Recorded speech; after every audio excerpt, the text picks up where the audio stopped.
Hello, everyone. It is Thursday evening, about 6:15 Eastern Standard Time.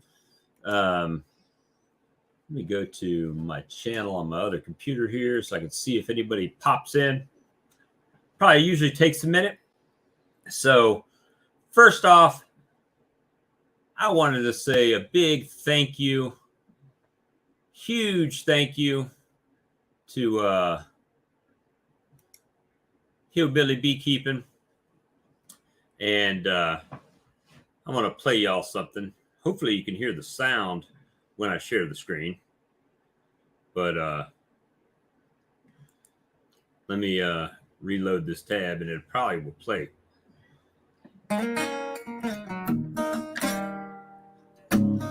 Walker Bee Ranch down in South Carolina, got honey and bees. Yeah, they're real fine. He's a Navy vet, and make sure he knows. Like and subscribe to all his videos. Walker Bee Ranch. God bless you and God bless you, bees, brother. Now, how cool is that? Oh, it's going to loop. Hold on, let me stop that. Walker Bee Ranch. All right, so that's cool. That's cool to me. That is so cool. I wanted to tell him a special thank you. Waiting on anybody that's interested in joining and talking some bees or just talking in general. Hey, Swarmstead Bees, how's it going? Just getting on here. Just ate dinner, chilling, drinking a peach Monster Energy drink. Seeing if anybody wanted to jump on here and chat on a live stream and see what's going on in y'all's world of beekeeping. So if you want, I linked in the description the link to the video if you are so inclined to join. I might have to play that again. Oh, I already took it down. Crap. Let me see if I can try to share this again. In case for those that didn't hear it, Hillbilly Beekeeping did a little jingle for my channel, so I want to give him a shout out. Let me see. I'm gonna have to try to share it first, so when this pops in, let's see. We're gonna do this. We're going to share screen.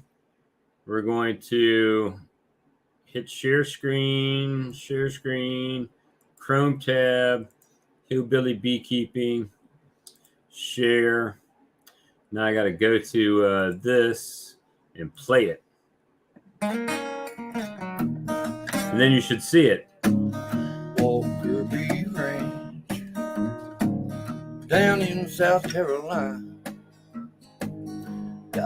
Cool. Yeah, they're real fine. He's a Navy vet, and make sure he knows. Like and subscribe. This just makes me want to sing. All his videos. Walker Bee Ranch. God bless you and God bless you, bees, brother. All right, so I just wanted to give him a shout out, tell him thank you. If you haven't subscribed to Hillbilly Beekeeping, go check it out. It was I liked it. I liked it a lot. So let me stop my screen share, come back in. Hey, Dry Cut Homestead, how you doing? A lot of you guys I've never met. I would like to. So if you want to click the link and come in, I'm happy to have you. Would like to meet you person to person on the screen here, and talk bees, see what's going on in your world. And I appreciate everyone stopping in. I just figured, it was kind of one of those slow times. I'm out of work for the next few days. I actually had a really bad sinus infection, and the VA gave me some steroids and antibiotics, and it was getting so bad to where it was like affecting the vision in my eye. So I had to take a few days off, but I'm feeling a little bit better after I've almost got the first full day of steroids out of the way, and it's feeling better. So I'm all roid raging today. Now I'm doing all right. So anyway, I got pretty. Why do these people got to come in and do that? Cool. So I just blocked a person for spamming. There they go. They're out of there. So yeah, I've been so happy with the peppermint results that I've had, that Hillbilly Beekeeping gave me the idea of using the peppermint candies in the corner of the boxes for hive beetles, that I ordered some peppermint extract, and I'm going to try to make some pollen patties with this big, oh my gosh, ginormous bag of Ultra Bee with some pollen sub in there. Really? I just got another one of these. Block another user. Okay. Now we're starting to get the spammers on the live. Does that mean you're making it when the spammers start coming? Yeah, it should work. Absolutely, it should work. Matter of fact, I think that's how Hillbilly Beekeeping comes on a lot with his phone.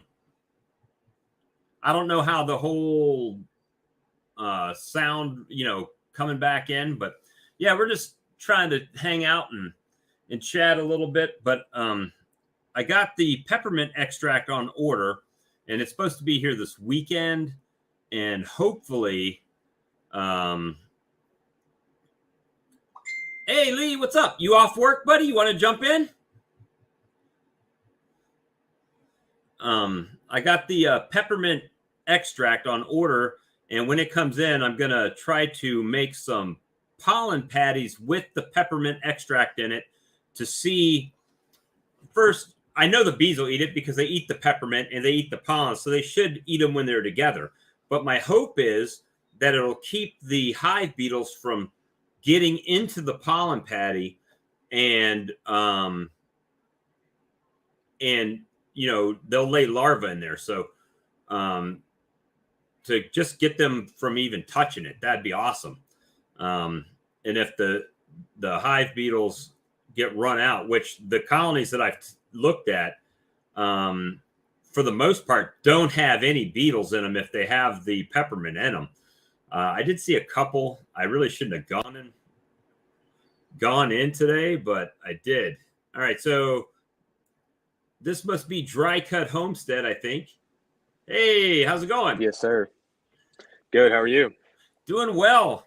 So I see your name is William. Where are you located, William? Yeah, I'm in Oklahoma. So I'm in northeast Oklahoma.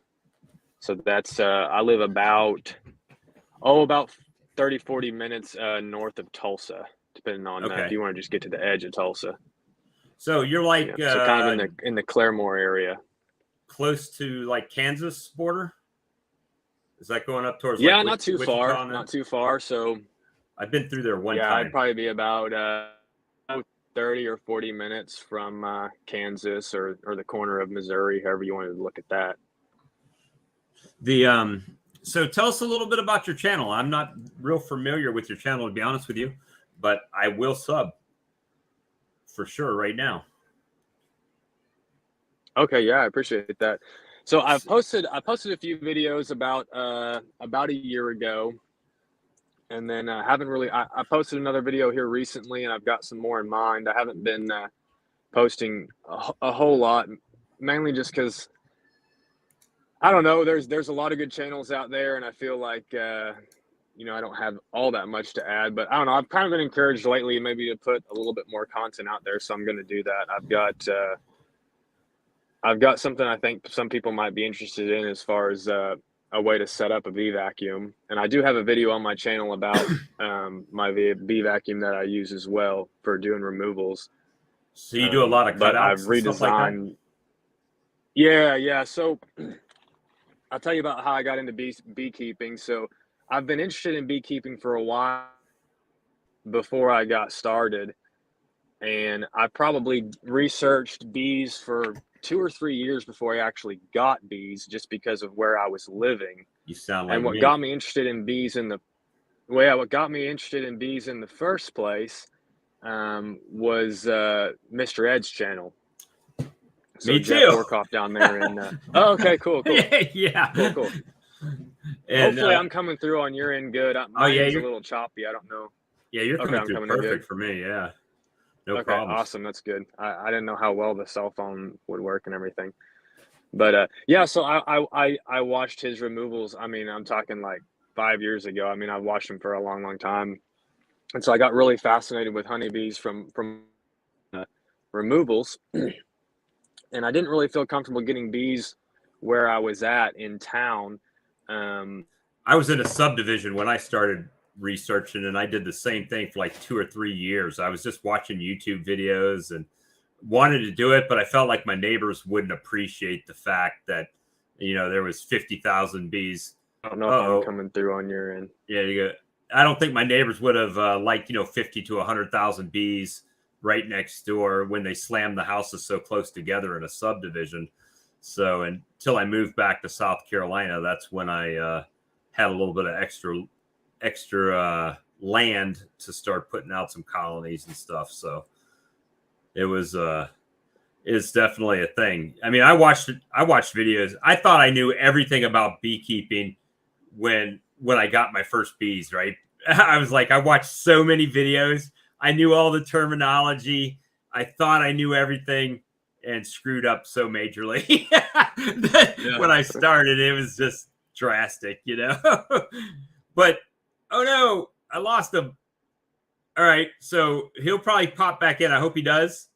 But we're going to add Lee. Hey, what's up? Look at you with the professional recording equipment. I don't know about professional. Holy shit. I like toys. Oh, you're the same with me, man. I'm electronic toy guy. I've got my thing is I buy the toys and then I don't do all the due diligence to learn all the little, I don't read the instructions. It's just like trial and error. And it's funny because I was, Hillbilly Beekeeping wrote a little, he called it the Walker Bee Ranch Blues. Yeah, I seen that a while ago. So I sent him a link to a video that I did. It wasn't even a video. It was a picture at the beginning that says Zanfir Sings Country. It's on YouTube. It's an old channel that I had like 13 years ago. And I literally plugged in the mixer to the computer and got, a little reverb in the mic and then just sang over a CD, right? So you can still hear Jason Aldean in the background, but, you can hear me more than that, but it's just, it's kind of, it was kind of, it wasn't perfect. We'll say that. I would not have put it out. But, it takes time to get used to everything. I'm still learning all this stuff. Hey, I've got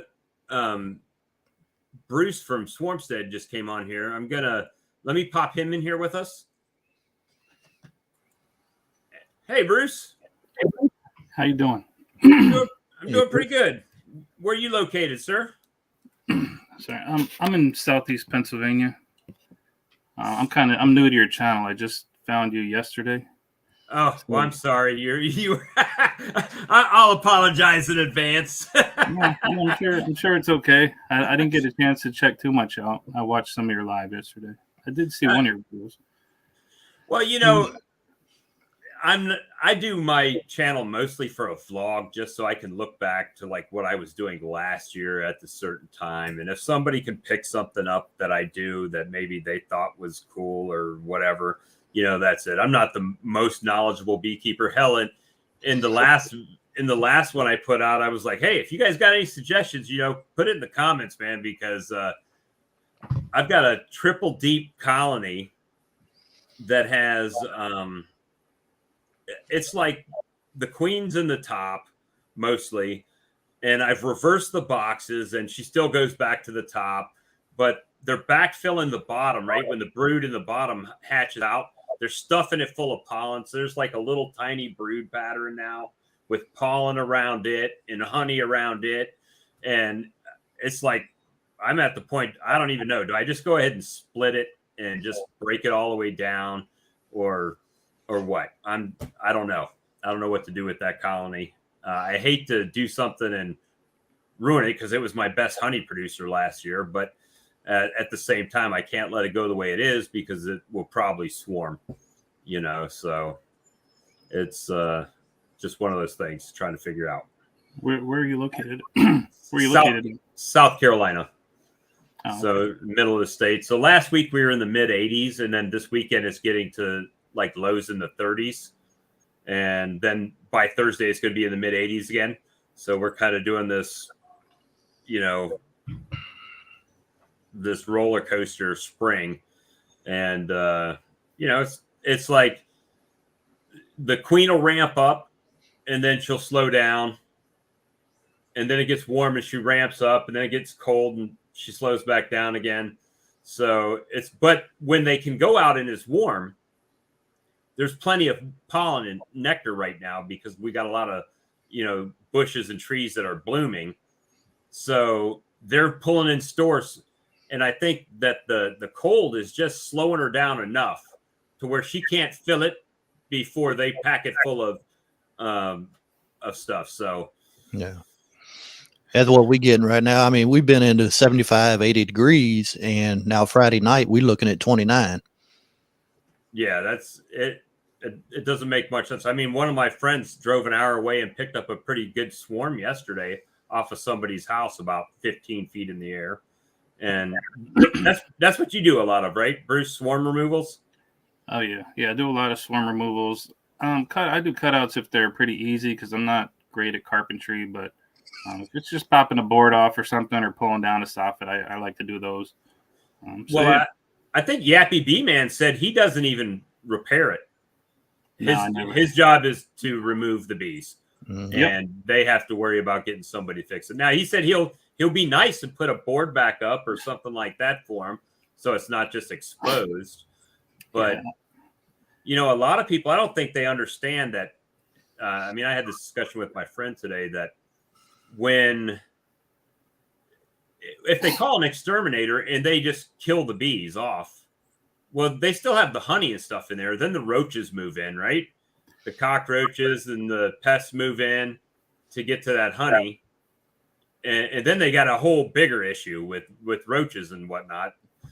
Heat get good, then all your wax goes to melting. You got honey coming through the wall, all out in your floors. Yeah, all the leaking is worse to me. I mean, I've seen that.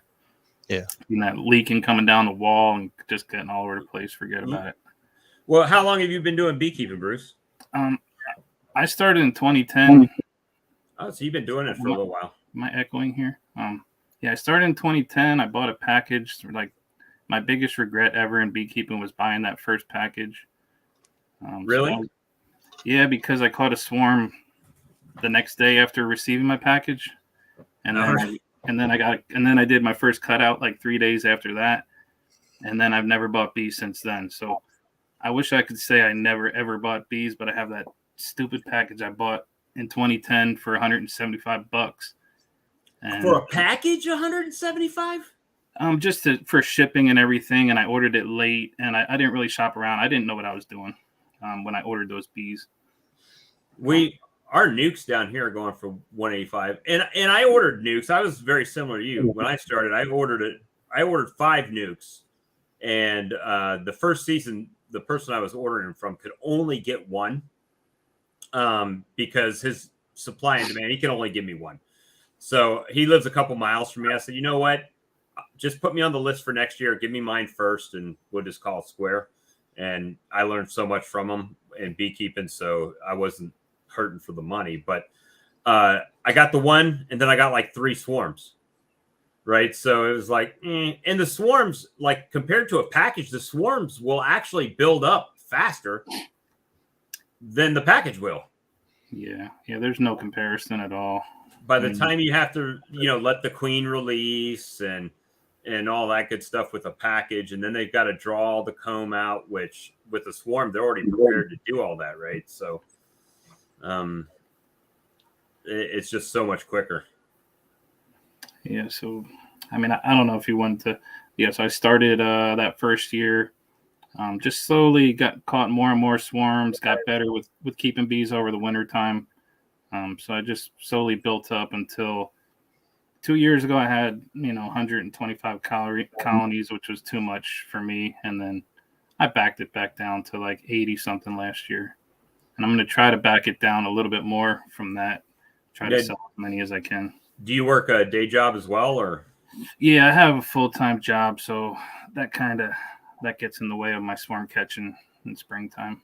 Well, it makes it difficult on beekeeping in general, right? Because when the bees are ready to swarm, they're not going to wait till 5 o'clock for you to get off work, or you know what I mean? You get that call from your significant other, and it's like, hey, you've got a bunch of bees in the air, and they're sitting on that tree over there, and then by the time you get there, they could be gone or be there, So for me, I'm not too worried about my own because I try to split them pretty hard early, right? But you still never do it perfectly. So there'll be some, but they're usually just hanging in my trees. Mostly I get stressed out about all the phone calls coming in. Like at break, I'll have 10 messages of people with swarms in their trees, and I just want to get out of work so bad. And then I just got to throw some PTO in there really quick and take off early, or just my leg hurts.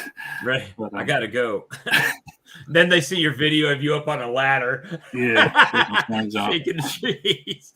I can't use the excuse of my leg hurting at work. I sit in a crane all day, so they can tell me just sit there. Yeah. Just try not to move too much, and see a doctor when you're off. I'm actually off because I had of all things, a sinus infection, and they gave me off. The VA gave me off till Monday because it got to the point to where it really stopped hurting in the sinuses, but my eyeball, I mean, it was hurting so bad in my eye. Even on the live yesterday, you guys could probably see me rubbing my eye a lot. They did a CAT scan. They're like, you're so compacted in there. That's why it's messing with your vision. So they gave me antibiotics, and I have been using over-the-counter stuff. They said, yeah, don't use that because it just dries you out and packs it in. So whatever. So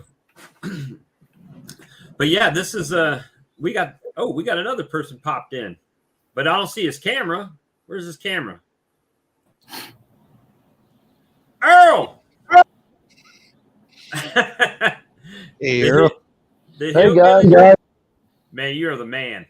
No, y'all are the man. Man, I so much appreciate it. I played it twice already on here. I shared it on Facebook. I took a video with my phone because the little story thing on Facebook only does 15 seconds for something dumb. And then I uploaded it up to my shorts on YouTube, telling them to go to you. So hey man, ask Lee. If you ask for a song, you get a song. Oh, get yeah. a song. Get a good one, too. Lee, you got one too? Yeah. I got to see you. I was messing with him after he done one for Dirt Rooster. I said, man, I'd pay for a song like that. He said, you ain't got to pay for it. I'd do it free. Well, a day or two later, he sent me one. That's awesome. It's on my website, man. You should check it out. Kodiak Farm. Yeah, I'll definitely go check that one out.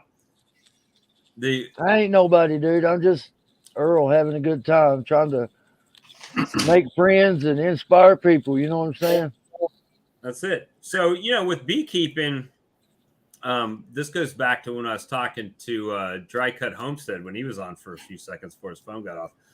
He said that he didn't know that there was anything that he could really put out there that would be beneficial to people.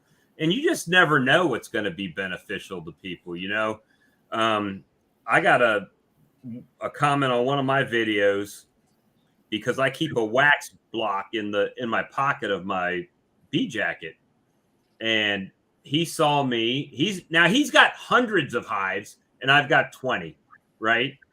So I pull out a frame with plastic foundation on that they're not drawing, and it looked like there wasn't much wax left on it. So I just start rubbing it with this wax block. And he said, I've never thought about keeping a wax block in my coat to do that. That's an idea. And I mean, he knows probably way more about beekeeping than I do, but it was just one thing I did that, you know, he thought was useful, and that made my day. I mean, I never thought about that. I might have to keep one in mind. Well, you know, my mentor, he's an older guy, and what he does when he needs wax blocks, he just takes an old ice tray, and when the wax is hot, he just fills up the ice cube tray, lets it cool down, then he just breaks it, and he's got a bunch of little ice cube wax blocks, and he just keeps it in his pocket. I saw Jason Crispin did one with a toilet paper roll that he just put it down on a pan or something, and then poured it in and made a crayon, and then basically just cuts down a little bit with the razor, and then has a crayon to use. So I got some silicone molds for making like homemade granola bars, different stuff like that. It'd probably be the perfect size. Yeah, about 1.5 wide, 5 inches long. Just something that fits in your pocket. You can pull out and rub on there. Normally at the beginning of the season, any new boxes or frames that I get, I have a small, I don't know, I think it's a 4-quart crock pot. That's why I got the little one. I'll melt my wax with a 4-inch roller, and I roll all of my frames at the beginning of the season, and usually they're pretty good at drawing that out fast. Hey, Bruce, I just met you. I just joined your channel on my Hillbilly. When we get done with this one, I'll join you on my channel, the other channel. I got 2 channels, but I watch videos on one. I make videos on the other. So I'll give you another subscription here in a little while, brother. It's good to meet you. I gotta. Good to meet you too. Yeah. For me, I don't worry too much about subscriptions. It's cool. If you want to sub on both. But yeah, over on my channel, I do a little bit of gardening, messing with bees. Sometimes I just joke around. I'm kind of like the black sheep of this whole thing. I can tell just by who's in here. No, man, you Why got that? like 700 some subs. You're doing good. You're way ahead of me, brother. Yeah, it's cool. Yeah, I hope you like it. Y'all all after me. I was Got a bee on it. I love it. I cheated though. I can honestly say my viewers are not all from beekeeping. My channel started out a few years ago as a cryptocurrency channel, and I was monetized as a cryptocurrency channel, and a show that I was doing with a guy. I ended up stopping, right? We were doing it 4 hours a night, 7 days a week, live chats like this. And it was all about cryptocurrency, Bitcoin, prices, what's hot, what's not, you know, the whole thing, news, whatever.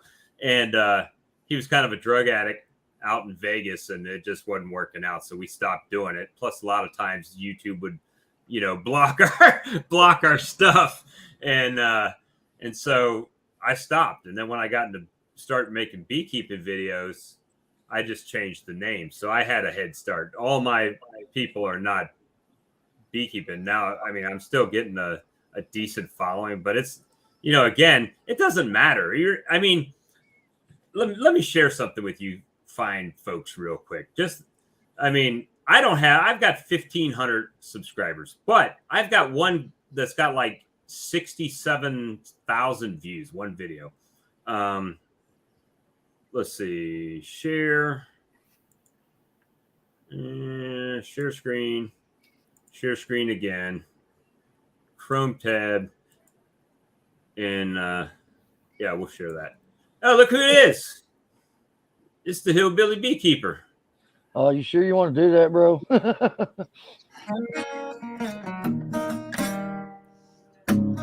Walker Bee Ranch. Oh yeah, he's getting the spotlight. South Carolina. Got honey and bee. Yeah, they're real fine.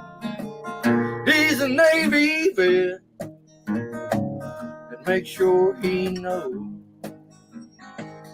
Like and subscribe to all his videos. Walker B. Ray. God bless you and God bless you, baby, brother. There you go. I had to do that with you on here. I love you, brother. It's just nothing. It's just friends helping friends, being goofy and having fun, and hopefully it helps a few people on my channel say, "Who's that guy?" and go see you. You know.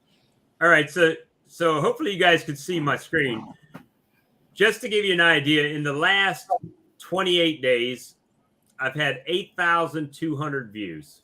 Okay, 905.4 watch hours. Right? You know, $25. That was the income. $25. You got to have $100 for they'll even pay you. So I mean, you're talking about 4 months to get $100, and that was a good month, y'all. I mean, that was like a great month. You know, let's see. You want to see what? You want to see what? I've got. See. Cayman Reynolds makes. Oh, I don't even. No, it's crazy. Not bad, not bad. He's overall made about 47 grand, and Yeah. he gets on average of about 538 a month. It was last time I checked. How can you check that? All you got to do is Google, man. I can Google you and see exactly what you make. Look here. You want to see Frederick Dunn? Oh, hold on. Let me stop my share screen. I was at socialblade.com. I just get on Google and type net worth on YouTube and put their name in, and it says 482 last month, last 7 days $87, yesterday $10. That was at the time I checked on it. And like I say, you can check out anybody you want to. Cayman Reynolds, here he is. Hey, do this guy called Harry Mack. I'm Harry curious. Mack, these are stuff I took pictures of. It's on my phone. I would have okay. to go into the whole looking them okay. up process, but you know, it shows you who's doing what and how much they're making. All you got to do is just get on Google and say, if you know their name, you know, you can just be like, how much money are they making, or what's their net worth on YouTube, and it'll show you, you know. Yeah, I don't make any money on YouTube. Canadian Beekeepers Blog, lifetime earnings $70,000. Last 30 days, 382 to 1,084. You know, it's kind of an rounded off figure, but you can kind of see what people are doing and what's out there. Well, you can make money, but again, you have to be out there. I mean, you have to get the subs, right? So yeah. Not only that, but subs that actually watch on a consistent basis. And you know, it's all good, man. I mean, I'm not doing this for the money. Obviously, $25. No. Hell, I've given away more than that on super chats and stuff like that. Yeah. You know, you don't see super chats popping up on my shit. I mean, my stuff, excuse me. I don't want any banned stuff. I've gotten one super chat from Brian from Castle Highs. I got 2 million views on a TikTok video. 2 million on a TikTok? Yeah. You want to know how much I made for that? Yeah, for sure. 7 cents? Yeah, that's all I have. 7 cents. 7 cents on 2 million views? Yeah, I went from 1,000 followers to almost 34,000 in one day just from a viral video. Awesome? They don't pay you nothing. You know, I got started because I'm like, you know, I don't see nobody doing the weird stuff us hillbillies do, so I'm like, I'll try to put it out there and see if it helps anybody, and it's a good thing, man, because so far so good. Brother up here is doing good with the peppermint candy, you know, and anything that helps somebody, that makes me feel good. Hey, I ordered the peppermint extract, you know, like the vanilla extract, but I ordered peppermint extract. It's going to be here Saturday, and I got this big 40-pound bag of Ultra Bee sitting beside me. I had to read it. Ultra Bee. So I'm going to make some peppermint pollen patties. Can't wait to see how that works out. I've never tried anything but the candy. we might have a new business going on here. We'll be pressing patties, making patties for southern beekeepers that have hive beetle problems. Side effects are less varroa mites, no trachea mites. You know what I'm saying? It's just all around good thing. Well, I'll tell you what, I broke the rules today and went in a couple colonies that when I shouldn't have, but they did pretty good. They're doing pretty good. So It's weird when you're used to seeing like a bunch of them, and then you start using that, and you're like, "Well, where they? This is where they're going." if I see any, I mean, it's like one Yeah, or two, yeah. and then I just squash them and get on with it. Use it in But- conjunction with your beetle traps, man, and it's the only thing I know that really, really. And I keep saying too, Dr. Jamie Ellis is like the leading expert entomologist on small hive beetles. But if you ask Google, what do beetles hate most? Google will say peppermint. And why does somebody that is, that educated, why do they not tell people about it? I have to wonder if there's not some kind of money racket involved in varroa mites and hive beetles. I just hillbilly conspiracy theory. Well, I can tell you, $157, something like that for Apivar strips for a 50 pack from Man Lake. So somebody's making Bruce heard me saying I don't get super chats, and he sent me a super chat. Thanks, Bruce. Hey, any of you guys are welcome to come in. Hey, Bruce, do you have hive beetle issues in Pennsylvania? Oh yeah, we have.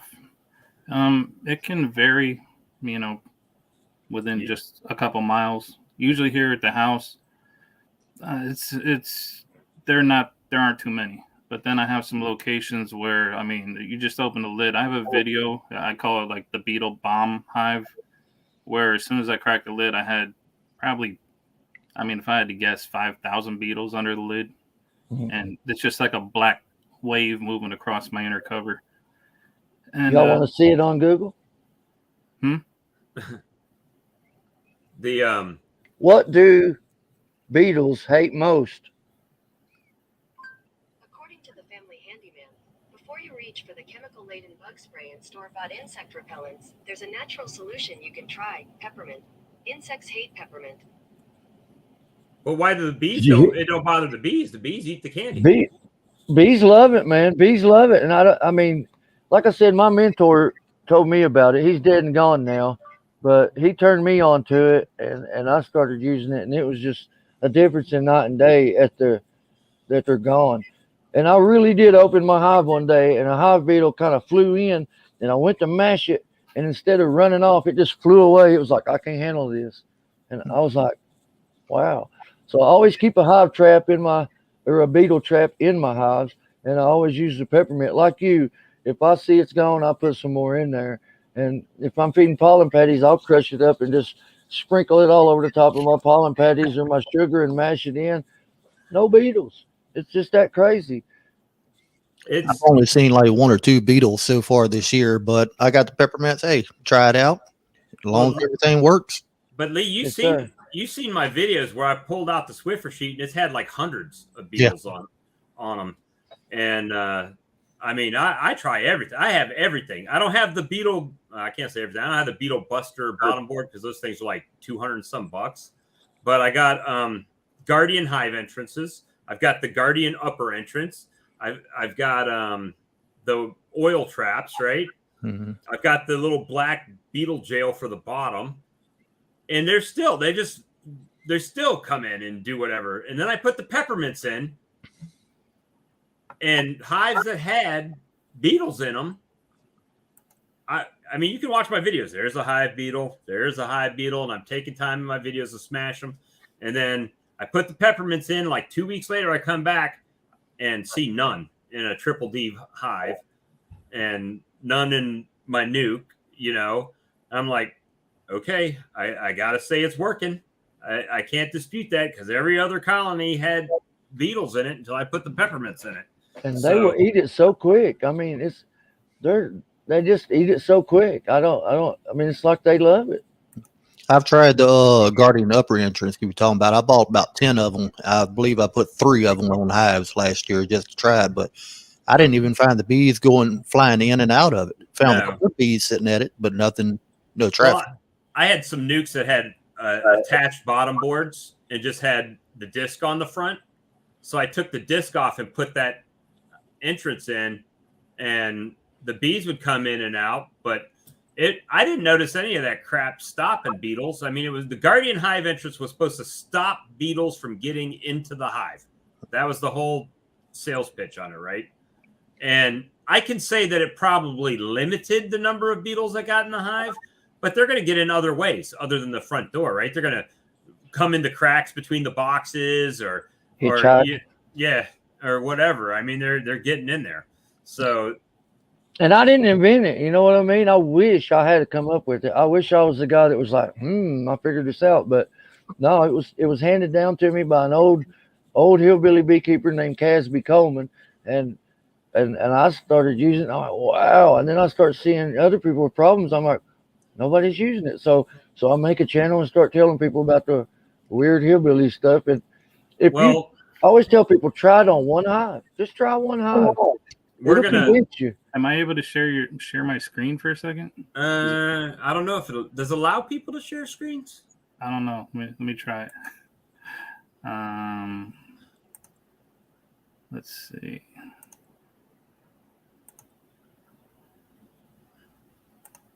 Is that showing? Oh, is that yeah. showing for my head? Yeah, hold on. I just got to add it to the stream. This just shows There like you go.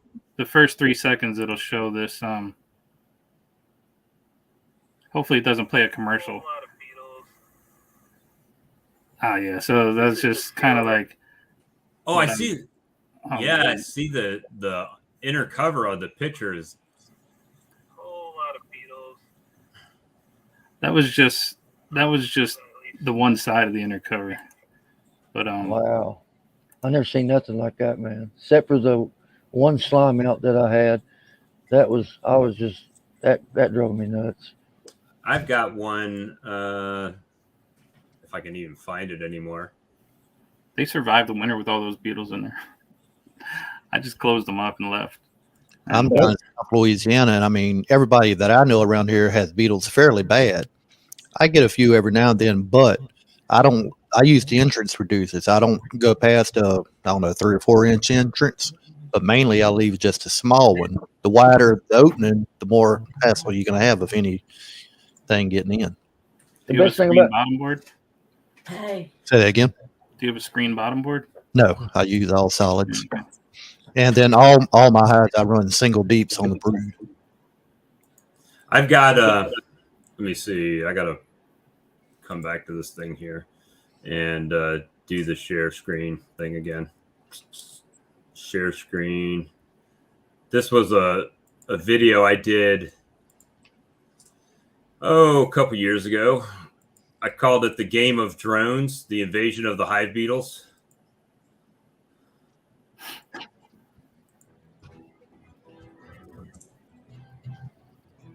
That was the Swiffer sheet. That was the slime out comb. The larva, that's how much pollen was in that frame when they slimed it. That's an awesome title. Yeah, I actually have a T-shirt. Hello, everyone. that- Welcome to Walker Bee Ranch. I that- thought I would take the opportunity and Hold on, let me see if I can get to the slime bucket. Oh yeah. You see, I did catch a bee. But yeah, beetles have. I mean, it wiped me out the first year. I went from Give them extra comb. I gave them blanks so they could draw it out as they the need Guardian hive entrance. It's kind of It ain't like that now, is it, brother? No, They're starting. not no more. I've changed it. I'm trying to find the bucket. I had a bucket that had all the Slime stuff. yeah, it had all the right here. You see all the They can't climb the sides of the bucket, all of the larvae. but those beetles can. You see the beetles? But they can't burrow down through the ground. So I'm probably gonna You see all the maggots? Yeah. That's pretty gross. It is. The other one was just as bad. I'm gonna take them and set it out in the sun. Hopefully the sun cooks them. Because the other Amen. And then I just threw them to the chickens. Yes, sir. The one hive, man, I had the one hive, and I was out there that day. I took it over to my wife's cousins because they wanted some bees, so I took some out there, and I'm like, oh, man, I forgot my peppermint. I said, oh, it'll be all right. I'll be back in a couple of weeks. It was not all right.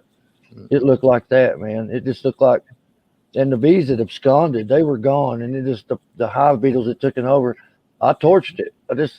I couldn't deal with it. It was just too much for me. I just torched it. So it's gone. That hive was, and I just got rid of it. And since then, I do not forget. It's in my bee suit pockets. It's in my bee bucket. Wherever I go, that peppermint's with me. It's working for me so far. So we're going to try this pollen patty. I'm going to make it the same as I made the other pollen patty. I'm just going to mix in the peppermint extract. Yeah, let us all know, man. I'm very anxious about that. I really am. If that works, because the beetles like to lay larvae right into the pollen patties. Mm-hmm. So it's I'm going to try to stop that altogether.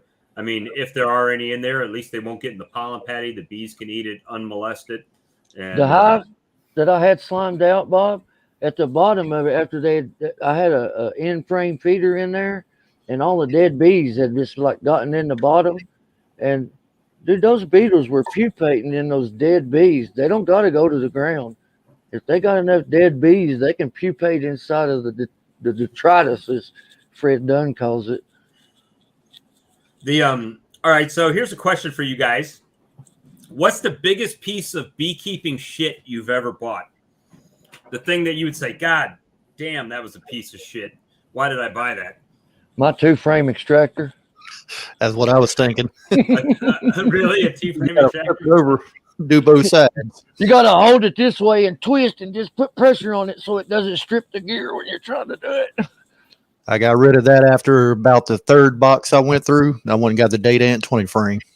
I got one of the bigger ones, but it's a Langstroth combination because I have this big thing in my mind. I want to build some Layens hives and use them, and I haven't done that yet, but I plan to this summer. And so I got the extractor that'll do both. I just got my new toy in last Saturday. Ricky Rourke with Horizontal Bees stopped by here from North He's Carolina. Awesome guy. And I got the Queen Mating Nuke, so I can do 12 2-frame mating nukes in one box. Do you know the only beehive in the Bible? Mm-mm. It's a long lines, not a layings, a lines. It's in Samson's riddle. He says, out of the eater came meat, out of the strong came sweet. And what it was, he had found a dead line, and the bees had made a beehive in the line's rib cage. So I called it a long lines. And I sent that info to Ricky so he would, you know what I mean, where he makes those horizontal bees. So I wanted him to know about it. And he was real tickled about that. So it's the only beehive in the Bible is a horizontal long lions. Really? Sure enough. Yeah, the biggest piece of shit I ever bought was a package of bees. A package of bees? Old joke. Because you caught them the next day? Yeah. And anybody that I mentor, I tell them, do not buy bees. Don't buy bees. If they and they always get nervous. They don't want to set swarm traps. They don't want to risk not getting a swarm call, even though I show them everything what to do. If they buy a package, I lose their phone number. Really? Yeah, I don't. If you can't follow the first simple suggestions, like forget about it. It's aggravating. Well, mine's trying always so a hard. patience level, right? That's my thing. What's that? My whole thing is just a patience level as far as like getting that instant gratification. You know, like for instance, if I'm trying to buy something, and even though I can get it cheaper ordering it on Amazon, or I can drive 20 minutes over to Best Buy and buy the same thing, and it costs me a little bit more. I'm gonna drive to Best Buy and buy it. That's just me. I don't want to wait and all that. If I want it, I want it. I'm gonna get it. That's I don't know. That's just me. As a bipolar with the extreme highs and the extreme lows, I can tell you that if I'm happy, I'm super happy. I'm sad, I'm super sad. And if I'm mad, then I'm extremely mad. It takes a lot to get me mad, but when I'm there, I'm there for sure. But I run from people when I get mad. I just try to go be by myself. So here's an update for you guys. Speaking on buying stuff, I was kind of ranting on Better Bee, and everybody's like, well, why don't you just call them back? So I looked at my phone at the last time I called him was 9 days ago, which was over a week from the first time I called him. So this would be the third call that I called him. Well, today we finally got numbers. Okay, so for the equipment, it's looking at about, with shipping, because I sent him my tax number for the bee farm, right? Sent him the tax number, that it's going to be around $3,800. So that's crane operator money, dude. Yeah, I was just going to take a loan from Lee and send him some peppermint pollen patties, $3,800 worth. You got the 1,500 millimeter uncapping tank, you said? the 1,500 the 1,500 capping tank. I haven't placed the order yet, but the 1,500 uncapping tank, the steam uncapper, and the 30 frame Lyson extractor. Yeah, you running 10 frames in your supers or 9 frame? Well, I was running 10 frames, but I just went to 9 frames. I just took one out and spaced them. So I found with the 10 frame, that little steam uncapper, if they're not built out wide, it don't want to uncap them. I'd still have to either scratch them or use the spike roller or something like that. But with 9 frames in box, they'll build that fat cone, and that little steam uncapper, it works good. So you got the steam uncapper? Yeah. Oh, okay. Once you fill it up, it takes about 10 minutes or so for it to heat up enough that it starts getting steam through the system. Well, I saw where everybody's getting that what is the Simple Harmony one? They're about the same price. It's $400 for that thing, like $395, and then shipping, right? So, but everybody I watched had to manipulate the frame 2 or 3 times. Yeah, I just don't like cutting the cone that deep. Did you guys hear Gus last night on that live say that he had 8 in his supers and that he gets more honey from 8? That kind of threw me for a loop there a little bit. Really fat. 9 I do, but 8, I don't know. He's got me curious. You have to get the 8 frame spacer. I'm doing 9 now. So yeah, I do 9 in the supers. Yeah. And what are you doing on your supers, Bruce?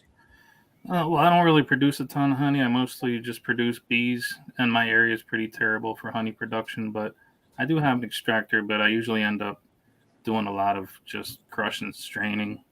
Okay. I'll pull the extractor out if something crazy happens. But so are you selling bees then?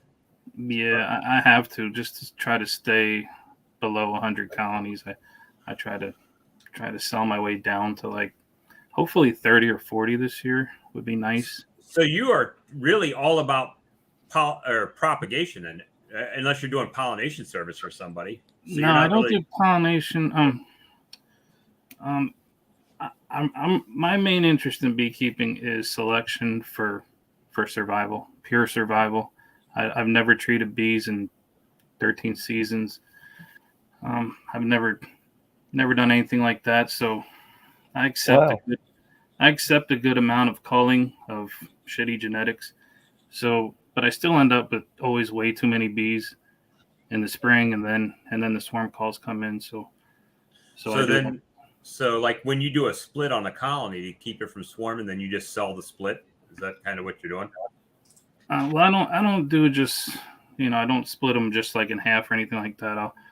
I'll go around with a bunch of nukes and take out from a bunch of hives, what I need for each one. So yeah, they're kind of splits, but they're like fractional splits. Are you shipping nukes, or do you have to pick up only? I mean, if they're close by, I'll drop them off. That's easier for me actually. But yeah, most people come here to pick them up, and I don't know. They mostly come to me because they like.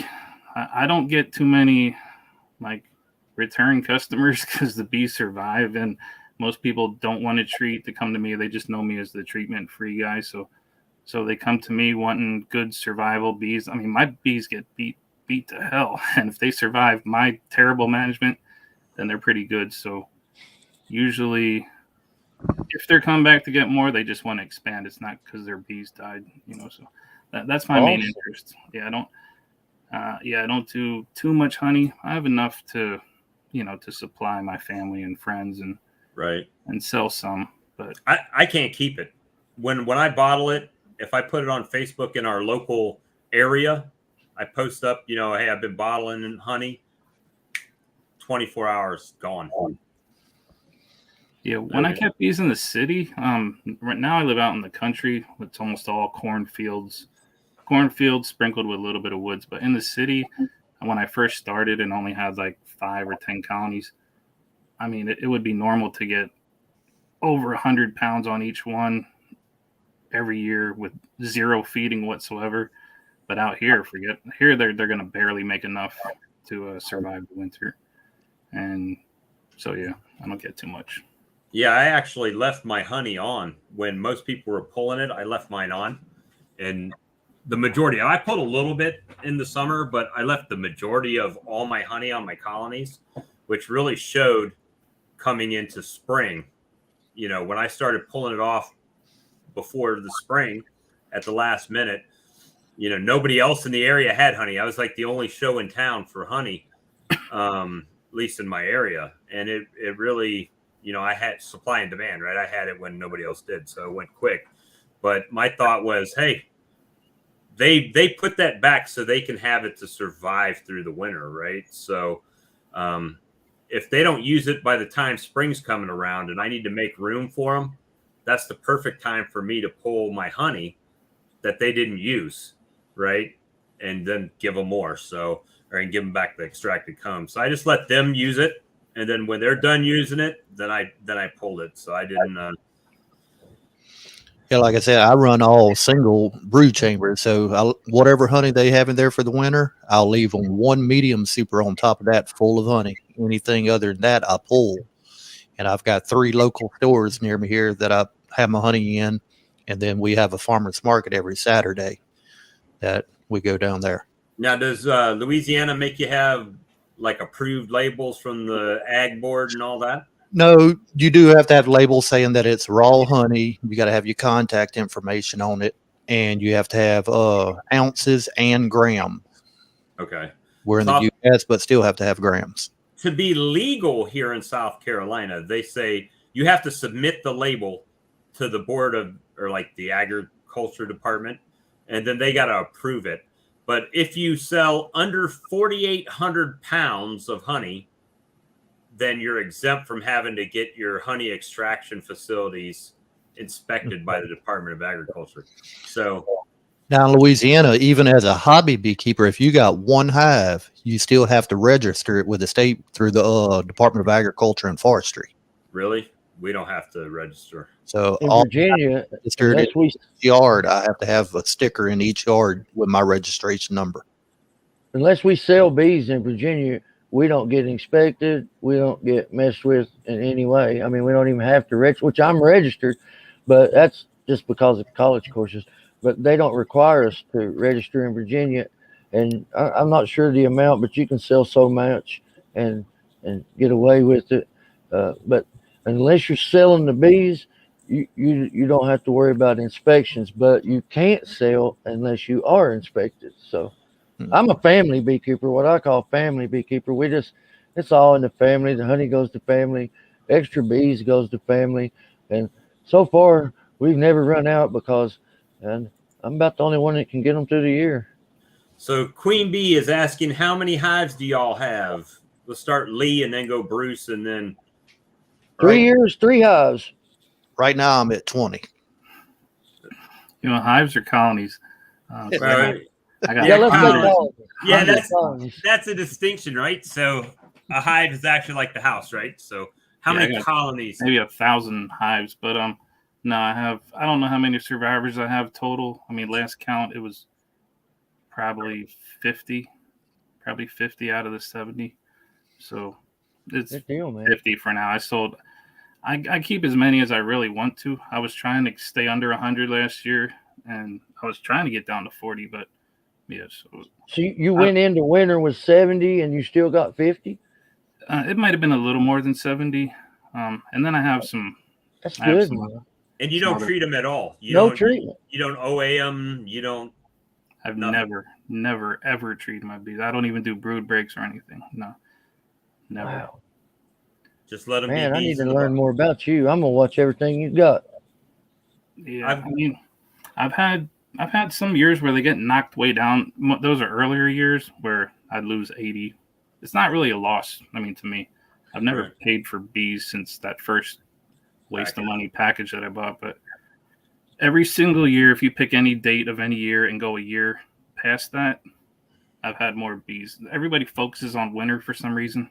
That's how they measure how good you are from September to March. They never care about what you do from March till July when you're Right. tripling your numbers. They just Most of them are buying bees. yeah, they'll focus on your winter survival and then tell you stink or you're the best. And I don't know. I don't look at it that way. Yeah, me neither. I don't look at it as a competition, right? I mean, everywhere you go, it's going to be a different situation, right? So Yeah, there's so many variables. I mean, you go up to Ian up in Canada, he doesn't have hive beetles. We've got hive beetles, so that's one thing that's different. I don't know. I'm sure he's got Varroa, but I don't even know what he does for his Varroa, to be honest with you. Everybody's going to do it different. I went into winter with 15 colonies. I'm sitting on 12 now. I made a couple splits. So I'm probably at about 17 right now, 17. And I'm on not horizontal. I'm on just normal Langstroths to answer the second part of her question on there. I'll see how you guys do it, man. I got up to 11 last year and I gave 6 away. I mean, I could not run between them. It's too much work. I mean, you got to be dedicated to your bees if you're running, that many hives. I mean, you're seriously, that's a lot of money and a lot of time just in gas. Well, it depends how you have it set up too, right? So I don't have any out yards. My side of my house is my out yard. You see my videos. I mean, it's like right next to my house. I've got all my colonies right there. So I don't have to travel to go to bees. Now I have some people that want me to set up some out yards, or they said I could put bees on their property, but at the same time it's like, can I put enough bees out there where it's cost effective for me to manage bees on their property? For me, at this point, I would have to make enough. They'd have to make enough honey, right? And then you got the whole, for me, I treat obviously beetles and everything are a headache here. So I use OA. So it's just, keeping them alive. But now this year I'll have 4 yards. I'm setting up a new one. It's about 20 minutes away. All my other 2, they're within 5 minutes of me. So, I mean, it's not a far drive. But the one I'm setting up 20 minutes away, they're starting a new fruit orchard. They got 20 acres of fruit trees they got out there. So it's helping pollination there. But I keep all the honey and I'll give them a little bit every year just for using the property. Right. But so did they sign a contract or is it just a handshake? Well, it's mainly handshake. It ain't nothing legal. I do get them to sign a paper just saying, hey, if something does happen, the bees still belong to me. That's my property. If you trip and get stung by them, I'm not liable. But if I fall on your property, you're not liable for me being clumsy and falling. Well, that's why of us. I don't keep bees here, because I've got a neighbor that's allergic to them, and he's got one of those scooter deals, and I just can't see him getting away from a bee fast enough if he did get them after him. He says, "Oh, you can keep bees," but I just can't keep them up here and worry about that, because if something ever happened, I would, it would be me. I'm liable. The Queen Bee, I see your comment. She's talking about, I'm not a big fan of Dr. Leo. Do you know who Dr. Leo is? Leo Shereshkin. Oh, so on Doug and Stacy. And the only, he's not, I'm not, what he does is what he does. Okay. But, and I bought his book. He's a treatment-free guy. And I'm not downing treatment-free guys. That's not the thing, because you cannot treat a colony for hive beetles. There's nothing, there are no treatments really other than peppermint. Peppermint. Peppermint. But you know what I mean? There's not it's not like a chemical. Right. Treatment. So to not, I saw him do a hive inspection, and that hive was loaded with hive beetles. And I'm not even sure where Doug and Stacy are located. But it was loaded with hive beetles on one video. And he's like, "Oh, well, we'll just leave them there. The bees will take care of them." And I'm like, "No, they won't."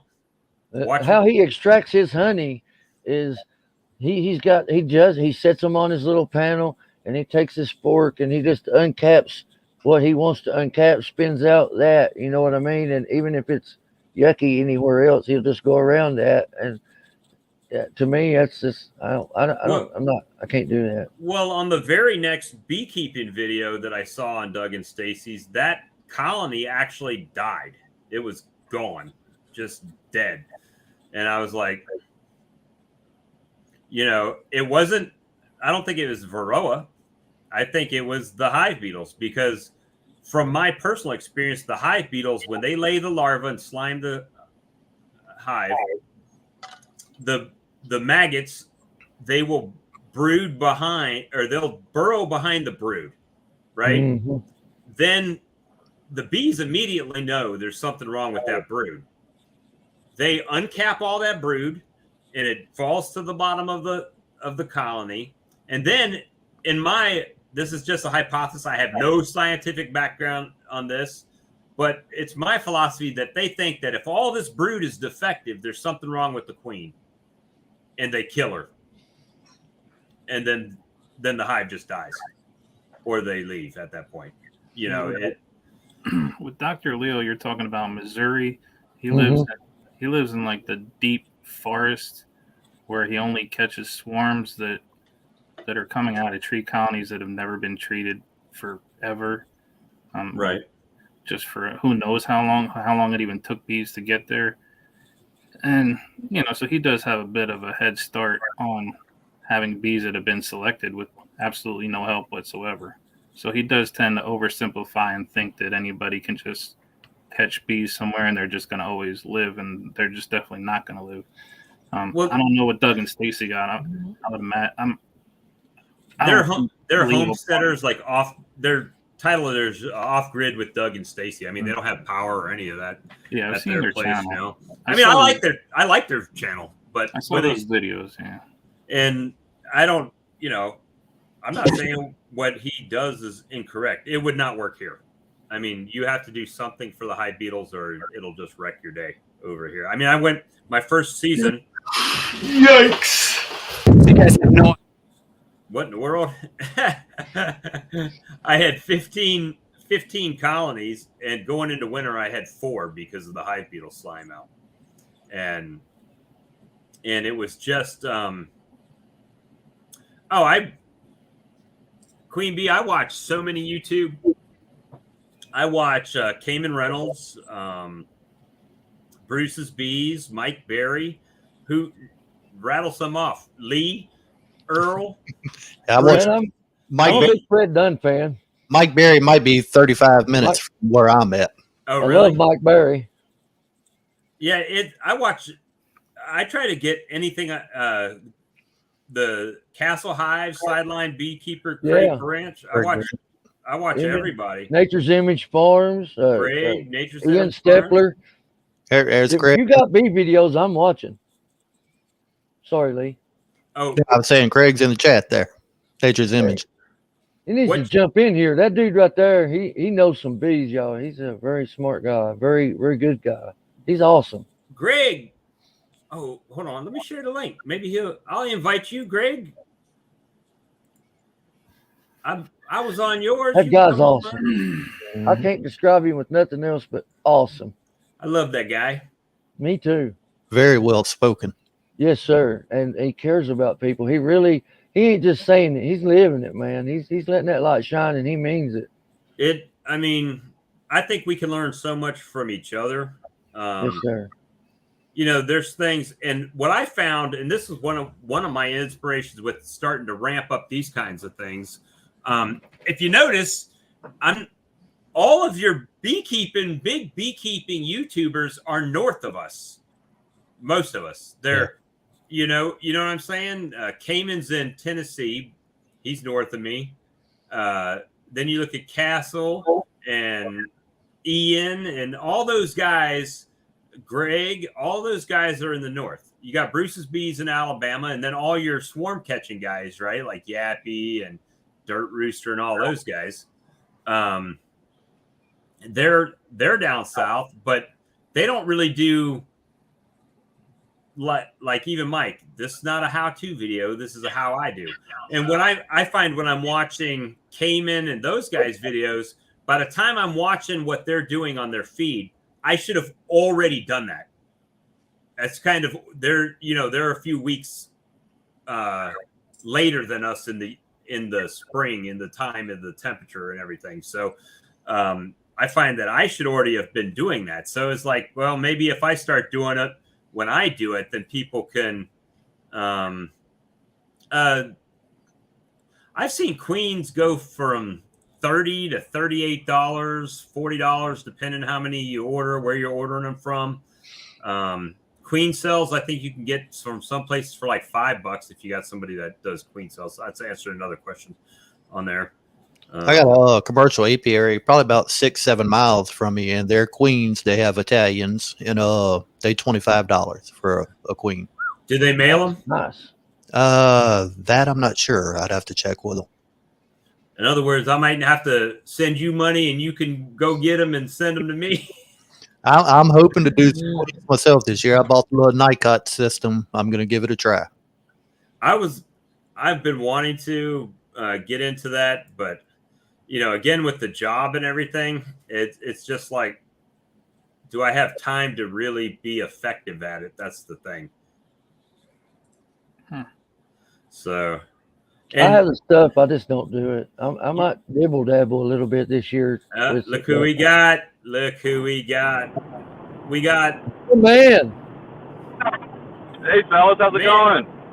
Hey, Greg. You're driving. Yeah, can you guys hear me okay? You okay, Yes, sir. man? Driving? Oh yeah, I've got it set down.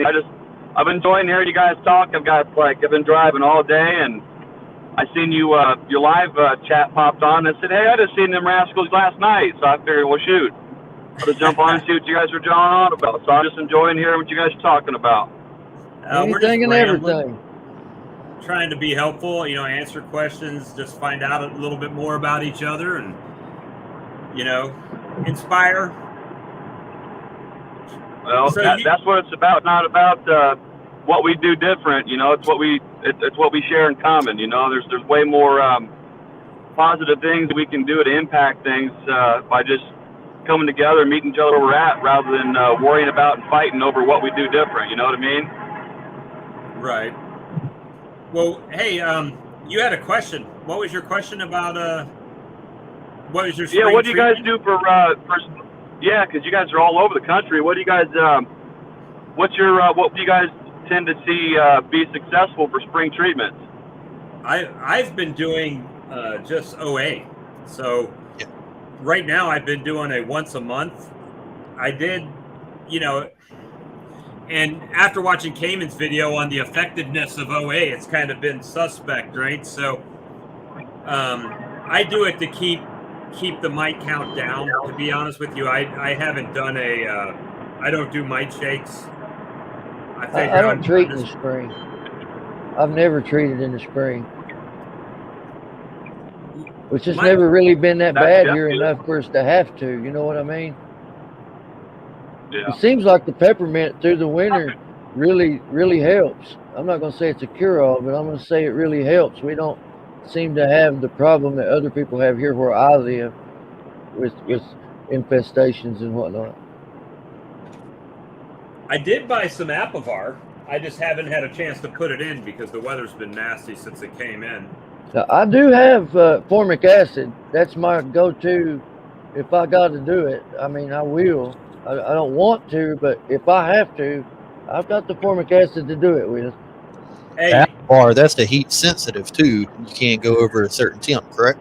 Apivar is? I thought it was the other one was heat. Formic's heat sensitive. That's form. Okay. Yeah. Yeah, this Yeah, one's the not. weather we get here in South Louisiana, summer, we high 90s. All right, but I will tell you this. You know how you guys at the Hive Life are complaining about the out-of-date Apivar from Man Lake? Yep. This one came in yesterday, and it expires in October, and they're good for 2 years. So it's been sitting around their warehouse for 2 years. What do you do, That's Greg? terrible. Well, So- it kind of depends. I don't treat just for the sake of treating. I usually do use something to create a baseline, and for me that's been alcohol washes primarily. We're state inspected, and because we sell Queens and Nukes, and we ship them out across the country, we kind of are under a little bit different scrutiny. If we were sliding under the radar or weren't doing Nukes and Queens, we could probably afford to be a little bit more flexible, I guess, with some of those loads. But from a financial standpoint, it's really hard to let that go too long if it's a problem. And the challenge really is what we think we know about anything is only what we know at the time. And some of these things are changing so rapidly that you really can't bank on a certain idea or a methodology. What we've been trying to do is just monitor things up front. We're usually splitting out really hard, so we're not really have to really treat a whole lot, if anything. If we find colonies that for whatever reason are really high coming out of the spring with mites, it was likely because they went into the fall really high and they never really got knocked back down. So on those colonies, we kind of just make a judgment. We just kind of see what the numbers are using alcohol. Now we're using Dawn Ultra as to create that baseline. But for the most part, the only thing that we're really going to use this year in the spring is we might use thymol, which is the thyme oil based. And then if we need to, we'll use an organic acid like oxalic just to knock down any kind of phoretic mites. But by and large, as long as we go into the winter, squeaky clean, we're usually in pretty good shape. We don't have to do much until late summer, early fall again. And that's kind of the biggest plan, is to try to not to let it get to be a problem, because it's sometimes it's really hard to bounce back if you let it get too far. And it's a lot of this is scale and context dependent. So How does your inspectors, when they come and check yours for mites, what do they do to check your hives for mites? yeah, this past year we had with the lead date entomologist out, Barb Blatcher. She came out. We did. We only sampled about 200 colonies, but we did it with 90% alcohol. So we went through and just washed everything from the queen yard to the new yard to the resources. And so we physically did that. There might be other inspectors in different counties and different states that it's just kind of a visual sight kind of thing. And unfortunately, that you guys know, not a lot you can tell. If you're seeing a lot of that pressure visibly, sometimes it's probably a little too, at least from what I've seen. If you're seeing mites hitchhiking, it's probably too late. If you're seeing deformed wing virus, it's really hard to bounce back from that.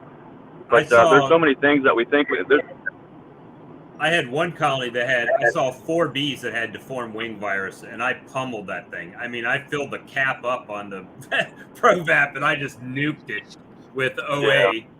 Yeah, In Virginia, they had come by, they just pop open brood. If they pop open like so much of your brood, and they'll look in it, and if there's if there's mites in the brood, then they're going to say, well, you got this much or that much. They don't do alcohol wash. They just open up your brood, and if you have drone, they'll open them up, and they, like, say, pull 10 out and look and examine, and that, I'm like, y'all should do alcohol wash or something, not be jacking with the brood. But that's what Virginia does, though.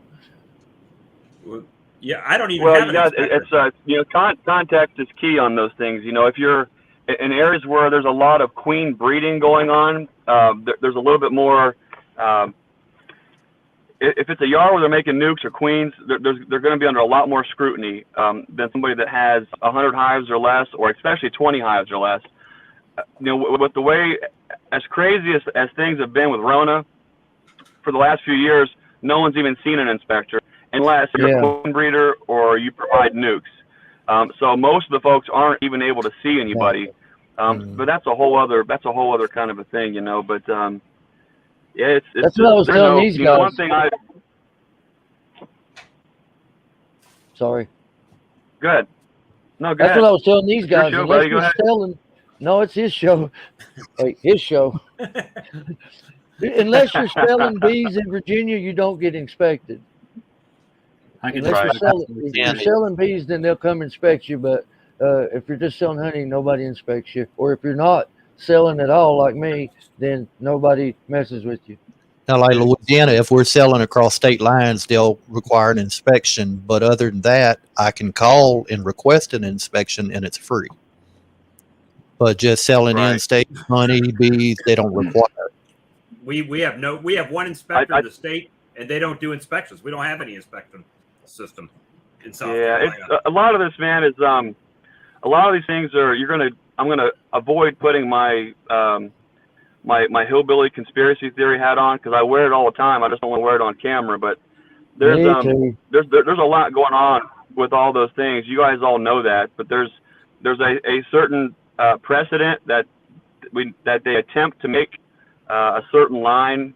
The fact of the matter is the state of Ohio has never ever had one transgression ever prosecuted.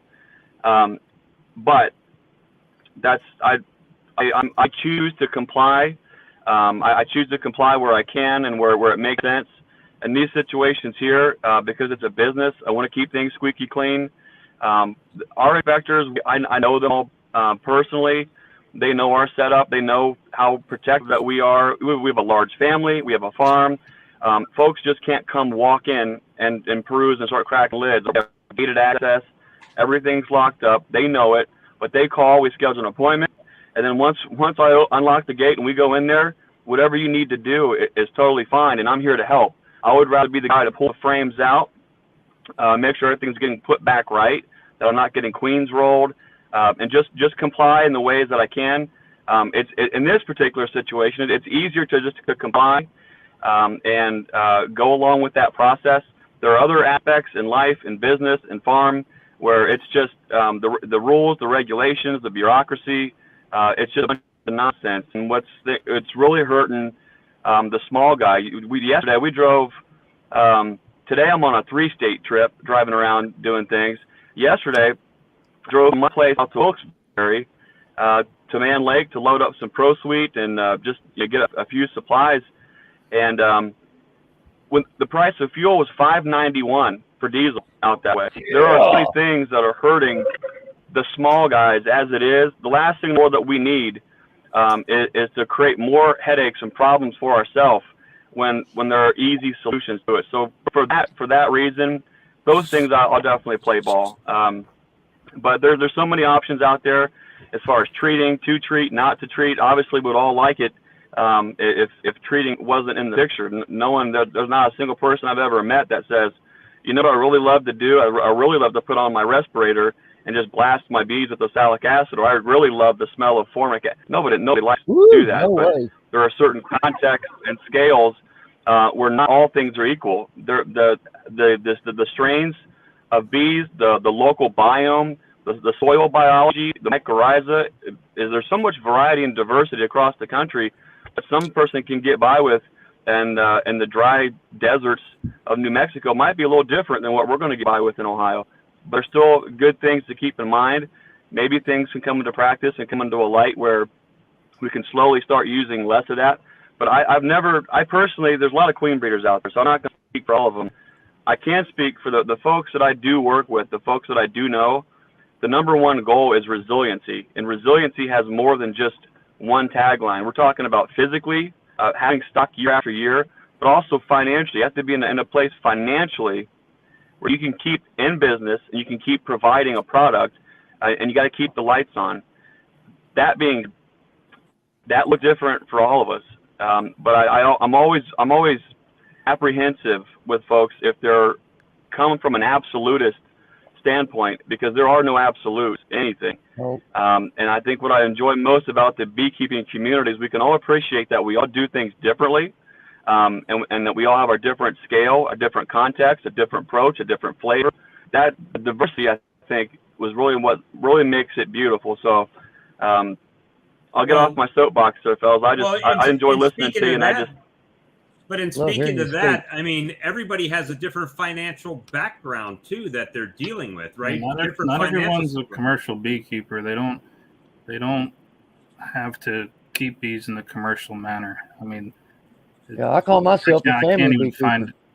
Well, right, but when you're talking to that, I mean, it doesn't matter. So, like we were talking about hive beetles. So if you're treating hive beetles on 2 colonies, it's much different if you're buying Guardian hive entrances, or even those expensive beetle buster bottom boards that are $200 a piece.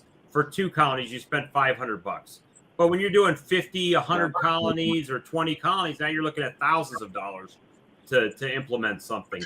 So, you know, when you start talking about treatments, it really amazes me. Now let's talk about the COVID vaccination. And coming from a healthcare background and working in nuclear pharmaceuticals, I know how long they have to clinically try new products. It's years. And they came out with a cure for COVID, hypothetically, in these vaccinations in months, a matter of months, right, to treat the whole planet. But they can't come up in years how to treat varroa mites and eliminate them, or hive beetles and how to eliminate them. They can't come up with anything for that. When that really makes the world go round, right? If the bee colonies and numbers drop too much, then the whole world is in a hurt. There's almost no pest species that I know of anywhere that's ever been eradicated. So just to even ponder that, it's not happening. Bruce, do you know Greg? I know Greg, Bruce? I know Greg's podcast. I listen to Greg's podcast. I don't know if he's heard my podcast, the Mite Bomb Beekeeping podcast, but Greg, Bruce is awesome. He's a treatment-free beekeeper. He's got about 50 hives, and nice. He does good. But yeah, my signal's just cutting out. Did you say Bruce has he's got a podcast? The Mite Bomb Beekeeping podcast. Nice. Okay, cool. Have you ever heard of that? No, but I've got 4 hours left to drive tonight, so after I get off here, I'll check it out. Yeah. Okay. Yeah. So I mean, to eradicate an insect, I don't know if it's ever happened, especially an insect on an insect. So I mean, for me, I don't care who treats it. I don't really want to. Maybe back when I started, I kind of was a lot more gung ho and wanted to argue with everyone. I really don't now anymore. But there's people like me, and there's hundreds of other people that are doing what commercial beekeepers don't want to do. We're letting our bees take a beating and have some really, really amazing queens that any big commercial breeder could just call us up. I'll donate my top 10 best ever queens to fix everything. There's no incentive for that. Why would someone want to sell queens or bees that are going to absolutely survive? Not absolutely survive without treatment, but have a much better chance. You know, a lot of people making money selling. The incentive isn't there. Products and bees. I mean, no one's convinced me that the incentive's there. Everybody I know who buys packages, they almost always die. That's why I just try to. I know it's a conflict of interest, but Greg sells packages. I mean, so you're not gonna have someone talking down about packages that sells packages. So, but yeah, I don't know. The answer to the whole problem is there. There's people doing selection for survival. They're just not working together. I mean, what method does Greg use? What method do you use for rearing all your queens? A lot of what I use is the first a couple of things, Bruce. Number one, before we go to there, if you're breeding treatment-free queens and those queens are going places across the country, or what state are you in? Pennsylvania. Pennsylvania. Well, you're okay. So you're just next door to me. I'd like to challenge your thinking on the statement that you just put out there. 100%. Anyone who sells queens and nukes, and even guys like me who do sell packages, we 100% want the highest quality genetics, period. If that was the case, we wouldn't be spending $1,000 on a breeder queen to incorporate certain traits into our stock. We can pass on those traits to other folks. Everyone who's breeding queens that I know, sure, there's a lot of guys that are really pulling virgin queens out and they're shipping them across the country. I get it, but that's not everybody. If you're telling me that you're producing queens that are treatment free, that are also producing and performing in colonies in Pennsylvania and across the country, that are also putting out some kind of a treatment free genetic, I would love to buy as many queens as you can make for me. 100%. I want some. That's See, the first thing. what happens there is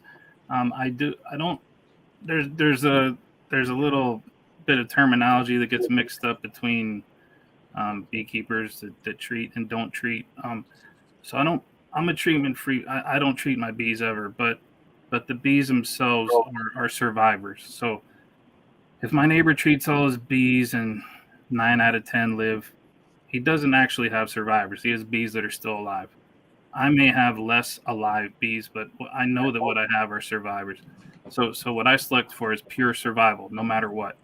Once the goalpost gets moved to 5 more criteria, then I can't guarantee that. That's what they do. They move it so far that you can't possibly satisfy that. So what was the maybe some of the queens that people are raising, they produce honey, but they're not going to survive. Plus they're diluting all the genetics around them for anyone who's trying to do survival bees. So they're kind of working against each other when you try to have so many perfect traits in the perfect queen, and then you'll take however many someone can produce. That's just how I hear it. Well, nothing's perfect. I think that anyone who spends any time with bees know.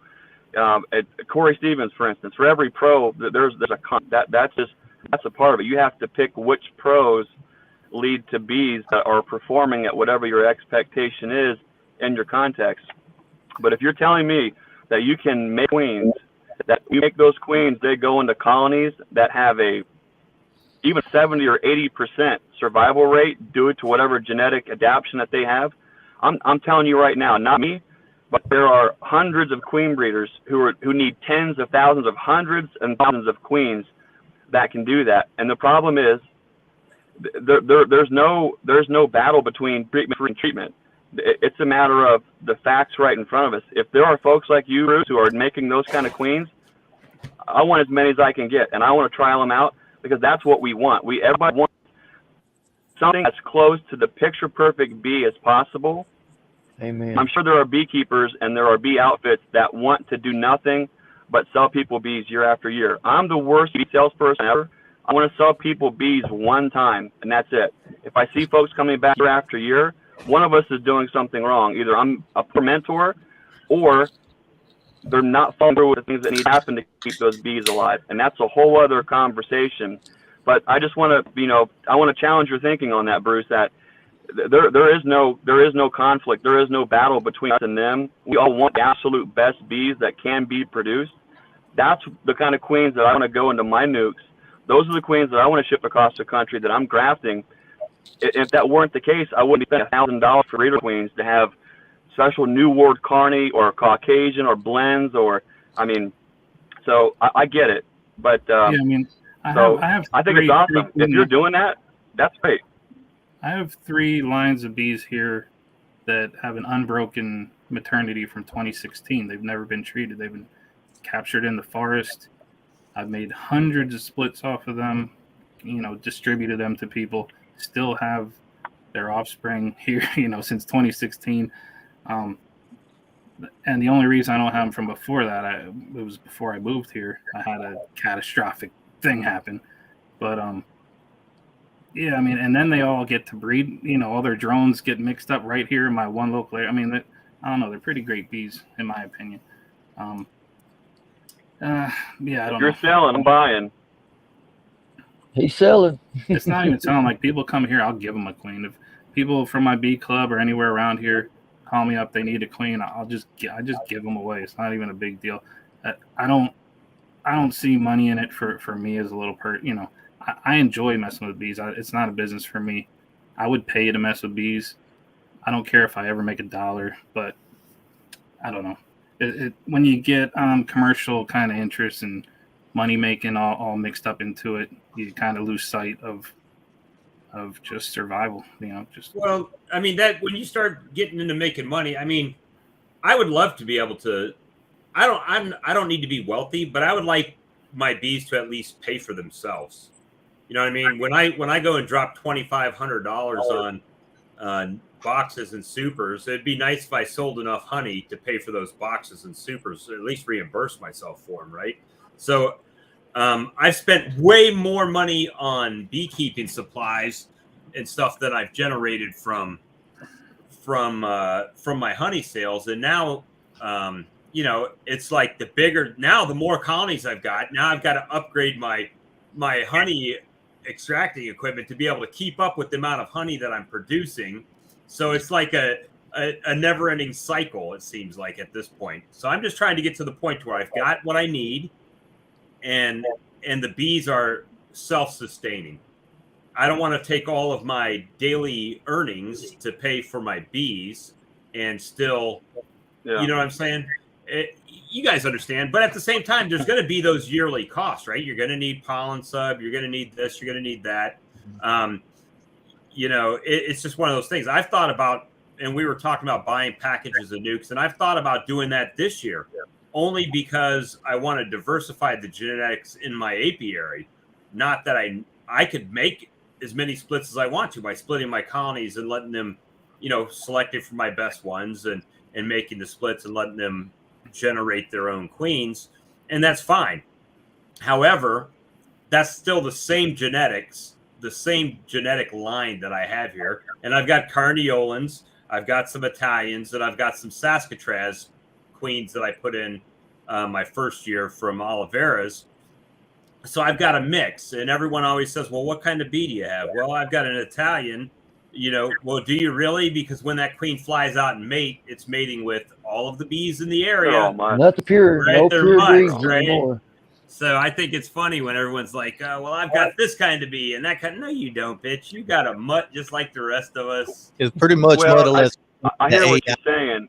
I hear what you're saying. That there's at some point you want to bring in the ideas like what I see here in Ohio is the colonies. My survival, and believe it or not, I have survival colonies. I've had some that have lasted 5 years. The last round of them, none of them made it this year. They finally bit the bullet, and so did their daughters. There was just too many stressors over this past winter, and then that was It's a it. crazy winter. But sometimes you want to bring in, and you see a certain little trait, and you double down on it, and you see, oh my gosh, like here locally, in my neck of the woods, is the darker the bee. For me, the better that they do, not only in the wintertime, but they're a little bit better on keeping a smaller brood nest going into the wintertime. They're a little bit slower coming out, but when they go, they're just kind of an even-killed, chilled-out bee. They're dedicated. They do their work. They're not feisty. They're calm. And a lot of it has to do with the Caucasian and New World Carney that is blended in there. Some of our colors are like gray and black, just a lot different than Italians. But there is something to be said about appreciating the diversity between the strains. Italians, of course, do a certain job. Caucasians do a certain job. New World Carnies do a certain job. And no matter what you do, you're going to have you will never escape Italian genetics. No matter what you will never escape it. I think if you looked at even Tom Seeley's work, yeah, I don't know if he has the genetic makeup of that. There will still be X%. We cannot escape that, right? So knowing that, let's play to the strengths and know what they actually are, and then tune our program to fit. Why not? Tom But, Seeley's his Bob, DNA don't call it- reports, they were just mutts. They were mixed Go up ahead, with Earl. everything. Tom Seeley's bees, when he done those DNA reports, he reported that they Yeah. had genetics from almost every kind of bee there was. It was all mixed up. There Right. wasn't pure. So they've kind of deduced that the thinking of there's no such thing as a pure breed anymore, which I'm aware in England they're saying they've got this 99 point something % pure black bee, but it has red legs. Whatever. And around here we fight over black bees. It's like, all right, to get those, everybody Okay, wants so those. you see the black bee thing in your area too. Yeah, we love them. We fight over them. I'm not sure what It's, it is about them. They've got a different temperament, but they got a different prolificness, but a performance about it. But if you think about, if any of you guys have been raised on a farm or spent time with any of it, my absolute favorite raise is a cross. It's a large black with a Tamworth cross, or a Gloucester Old Spot with a little bit of something else in it. Sometimes that little hybrid vigor between the two creates something that is so absolutely fantastic that 1 and 1 equals 3. I think that the same could be said with some of the bees too. But before I get on the road, I want to leave one idea with you. Is what you were talking about, having your outfit pay for itself, and I think that's going to be a goal that, depending on how financially minded you are, how many guys are blowing thousands of dollars on football team baseball caps and like starter jackets. Actually, I don't even know if starter jackets are a thing anymore.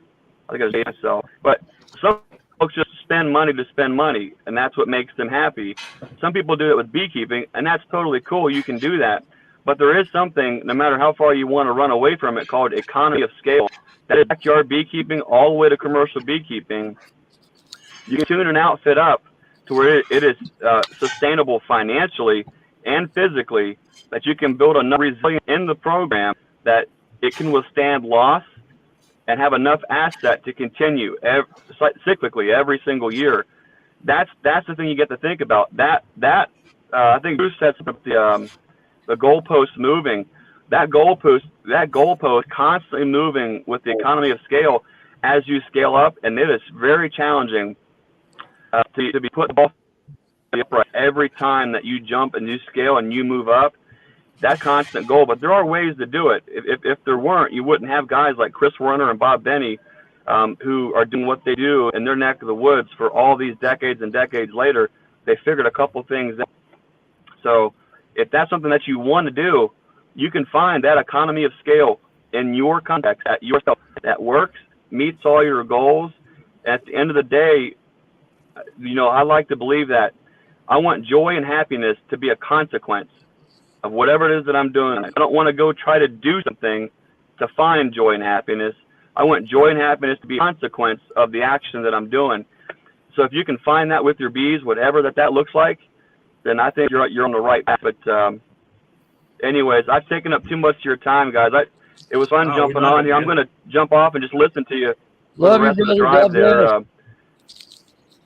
Earl, Bruce, Kodiak, Bob, it was good seeing you. Bruce, I'm going to check out that podcast on the way home. All right. Thanks for the super You chat. bet. Mike Bombi. Okay, guys. God bless. Drive. Mike, I might even talk. we'll check it out. I We'll might see have you even fellas. talked about your first episode. I don't know. You- I may what's have that? talked. I may have. I don't remember if I talked about one of your earliest episodes, the treatment-free podcast you guys did. You did one. I think back when you first started beekeeping, you only had a couple hives. What was that? 2017. Was that 2017 when you started? No, probably maybe you're talking about the treatment-free and My Dead Bees one, where we lost Something about, I think, 30 or 40 colonies that year. Might have been that one. If I remember, I thought you guys just started out. Like it might have been your second year. I don't know, but it didn't seem like you were talking about a lot of colonies. I thought Well, it was just. there was 3 of us. We had the podcast was started with 3 guys, and there was one guy that was a 1 year, there was one guy that was a 2 year, and then I think when we started, I had 4 years. So that was back in whenever we started. That I'll have to take a look. But well, cool. I'll look forward to hearing what you have to say about me, Bruce. Flattering things. I hope. No one's ever flattered with what I say. Taking the fifth on that one. Well, I've got broad shoulders and thick skin. It's all good. All right, guys. Hey, We'll see you later. As Keep up long the as good you're work. driving, you must have been driving to pick up a truckload of donuts for Brian. You know the funny thing about this whole donut thing is we go to the Highs for Heroes conference. We get up, and Kevin Monfort literally brings an entire load of donuts and sets it right there on our booth. And it's all up. It's eaten with Greg. So apparently it's free donuts where you see me. The problem is my wife has me back on this keto thing. I guess she wants to keep me around a little bit longer. So I'm on a hiatus. Unless I see you in person with an apple fritter, then I'm all in. Call. All right, man. Well, We'll see hey, you it was guys. great. Take it easy. Thanks brother. God bless. for the super chat, and I appreciate you, and hope to see you on here again soon. Okay, buddy. Later, guys. All right, thanks. All right, so anybody, I just put the link in. We got room in the stream if anybody wants to join in. It's been fun. I'm having a great time, and man, it's been good. Lee, you've been quiet up there, brother. You've been Yeah, I enjoy listening. soaking it all in. I learn more by listening than talking. Well, yeah, you know, I'm Once just Greg one of gets those started, guys. he don't stop. He just gets going, man. He gets going. Greg is the most down to earth guy. I know he can hear me now, but man, he gets on them long ones. He's awesome. I picked up the phone one day out of the blue and just called him up. Was like, "Hey, I want to order buckets from you." His feeder pails, and he said, "You know, I would love to sell them to you, but I'm the world's worst salesperson." He said the shipping to get them to you would cost as much as the buckets. So, you know, if you want, I can send you the plugs and you can just make the buckets. And you know, so I ended up doing something different. And getting back to the question from earlier, what's the biggest piece of shit? I never said Be right back.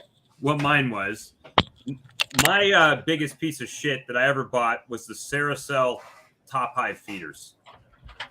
I hate those things. Oh, goddamn, you fucking bitch. Hey, you didn't mute yourself. You just got us demonetized. You should be able to click on his and mute it for him. Yeah, I'll mute it for him. That's funny. God bless you and God bless your bees, you fucking bitch.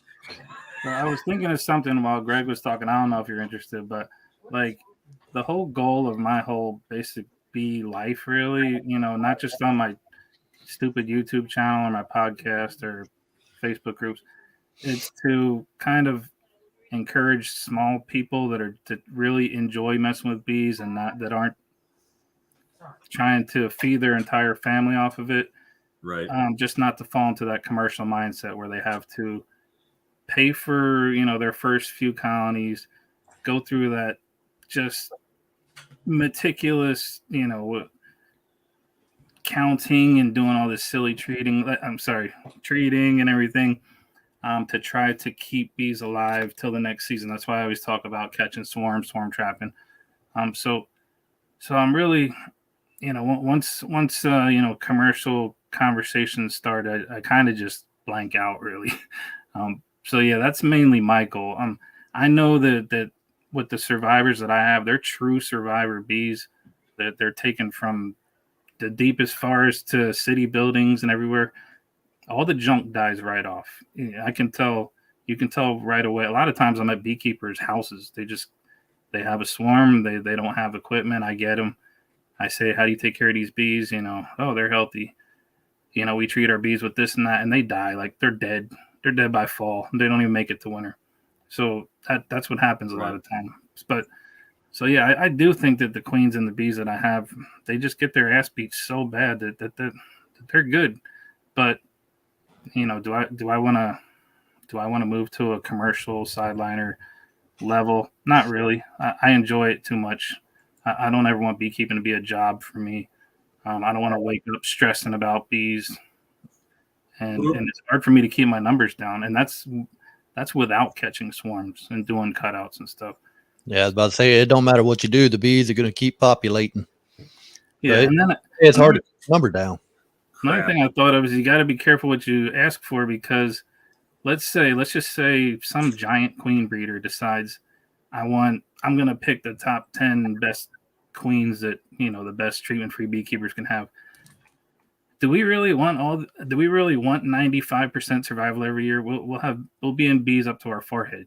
That it's kind of, to me, I don't really care who treats, how many people's bees died. I know that I'll always have them. Everybody I know around me will always have them. Their businessmen are going to do business, and then there's going to be other people who aren't really interested in that, and they're going to have fun and enjoy themselves and with no stress at all. They're not in competition with anyone, and that's kind of just my whole goal: helping smaller people do it enjoyably and not get caught up. I have 6 chickens in my yard. I don't call Purdue and ask them how I should take care of my chickens. Right. Yeah. Oh, I got to say something. Hey, Queen Bee, I accidentally blocked you for 5 minutes. It was not on purpose. I meant to block Miss McMillan because we don't really care what her dad does. That's I was trying to block and it scrolled and I accidentally got you instead. So please don't leave. Don't be mad. I'm sorry. I didn't mean to do it. It was an accident. Drycoat's asking me, okay, but how many of your hives originated from stock that came from commercial guys? I would say that if you go back far enough, all the bees that I have at some point came from someone's backyard colonies. It's obvious, yeah. They're not native here. They're definitely not the bees that came here in 1622. So feral cavities in trees and buildings, they live for a few years. They might die. They'll get reinfested, and then the coddling stops once they get loose. So yeah, if you go back far enough, I'm sure they all came from commercial stock. But I've had bees. Like I said, I have an unbroken maternal lines from 2016. I've never treated. They're not from commercial bees. Anybody who gets bees from me, they're not from commercial bees. They're feral bees. They're just in a box. Well, yeah, I understand. I mean, the whole commercial thing. I haven't sold a bee. As far as bee sales, I've just had pretty good success with my honey. So it was more about the honey production for me. But as far as commercial, I'm not looking to be Bob Binney, right? I'm not looking to have a multi-million-dollar honey production facility. That's not, what I'm trying to do. I'm just trying to keep my bees and generate some honey and make the local people happy if they like to buy my honey. And, I've shipped honey out of state. People have asked me to send it to Maryland. I've sent some to Washington State. I just put it in a box and mail it through the post office. Commercial, could I make, as far as making the money back to pay for my equipment and stuff? Yeah, if I sold nukes and stuff like that, I could definitely make it back quicker, right? I mean, as far as making the money, it's not about being profitable. It's about not losing money. I don't want to go into my personal earnings all the time to sustain my beekeeping. Now I've got a pretty good number of boxes and supers and drawn comb, stuff that has taken a few years to get established, right? It just, that's why at this point, if I wanted to diversify, I was actually contemplating getting a few packages because I've already got drawn comb. I could add them to the comb and, they wouldn't have to draw all that out. And that would give them a little bit of a head start. Doesn't mean they're going to survive, definitely. I've had real bad luck from queens. Even Oliveris honeybees that are supposedly well-renowned honeybee queens. I didn't have good success with their queens they sent me. It could have been me. Could have just been rookie stuff I did, or it could have been them. I don't know. I think the tendency is when you're starting out and you're buying that stuff, you automatically chalk it up to something that you did personally. And that may or may not even be the case with that, right? So there is definitely a bit of loss. But now that more people in the area know that I keep bees and stuff, I get calls for, hey, we see a swarm in this tree if you want to come get it, or this church down the road has one, but they're in a cinder block column in the front post of the church, and I went and removed them a few years ago, and I great stuffed up the hive or the hive entrance where they were coming in and out of. Mm. And I told them, you guys have to do something with this. You'll have to put wood up and enclose it. Otherwise, they're just going to come right back. And they'll chew through that great stuff foam too. Yeah, they came back and bought some honey from me like 2 weeks ago. They said, "Oh yeah, your bees are back in the column." I said, "I told you they would be back in there. Until you guys fix that, they're gonna keep coming back." And it was a church. I didn't charge them anything to come out there and get them or anything like that. But I told them, don't be surprised if they come up there one Sunday and they see a swarm trap out there by them, because they're not in the church. They're just in this cinder block column in the little, I don't know, what is it, a 4x4 hole in cinder blocks? Yeah, they're just in that. They're not even. So Bob, what do you spend money on then? I mean, everybody has to buy equipment, everybody has to buy an extractor. Well, okay. So, to give you a little bit of background, I'm here at this location because my mother has Alzheimer's. So we're taking care. My wife and I take care of my mom, and my wife is here all the time, and I'm the only one working in the household. So the money that I spend, like okay, we can break it down just starting from the first year. The first year I bought a ProVap 110, $495 for a oxalic acid vaporizer, right? Then you got the oxalic acid. You got $100 for a bag of pollen sub. Frames, if you just buy bulk wooden frames, you got to spend the time to put them all together and assemble them. The boxes assemble them. Yeah, right. We all buy those. We all have equipment. You do, but then it becomes a scale thing, right? So if I only had 2 colonies, $50, $100, a few $100, not a problem, done deal, done. I've got 20 right now, around 20, but I've got 50 super sitting out there. I've got enough for 25 more colonies. Frames, right? I've got in my kitchen, I've probably got 250 deep frames with a triple wax foundation. I've got another 144 medium frames, which isn't enough to fill my medium boxes, right? so I'm still going to have to get more frames if I get to that point. So it's kind of like every year I've bought a little bit more and a little bit more. And it's getting to the point to where the honey is starting to bring in some money to allow me to expand. I do have an extractor. It's an 8-frame Chinese-made extractor. I mean, it does all right, but the biggest bottleneck for that is I'm the only one that works the bees. I'm the only one that does the honey. I'm the only one that does the wax. I'm the only one that does any of that. Yeah. So the uncapping was the biggest bottleneck, right? So you have your stack of boxes, pull a frame off, you're cutting the caps off both sides, and then you got to put it immediately in the extractor. Otherwise, it's dripping in my kitchen, right? So I mean, that was the biggest thing. So this year, what I'm trying to buy is uncapping tank with the steam extractor or the steam uncapper, so I can uncap it quicker and fill and just condense the time down, the time expense.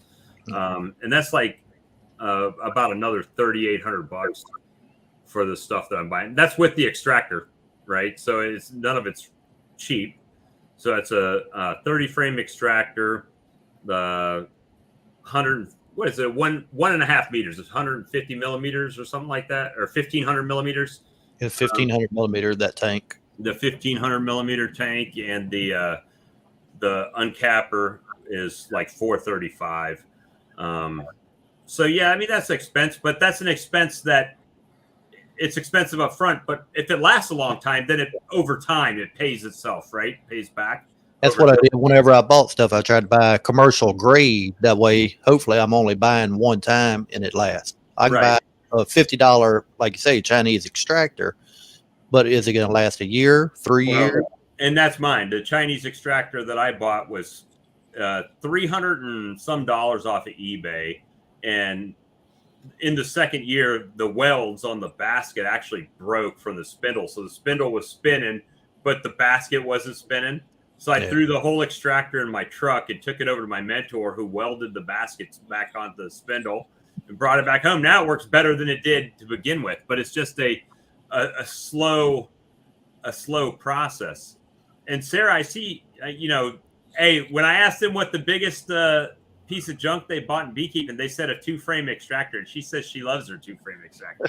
So it's all different, right? It's all dependent what you got going on. But it might have been a different brand too. You know what I mean?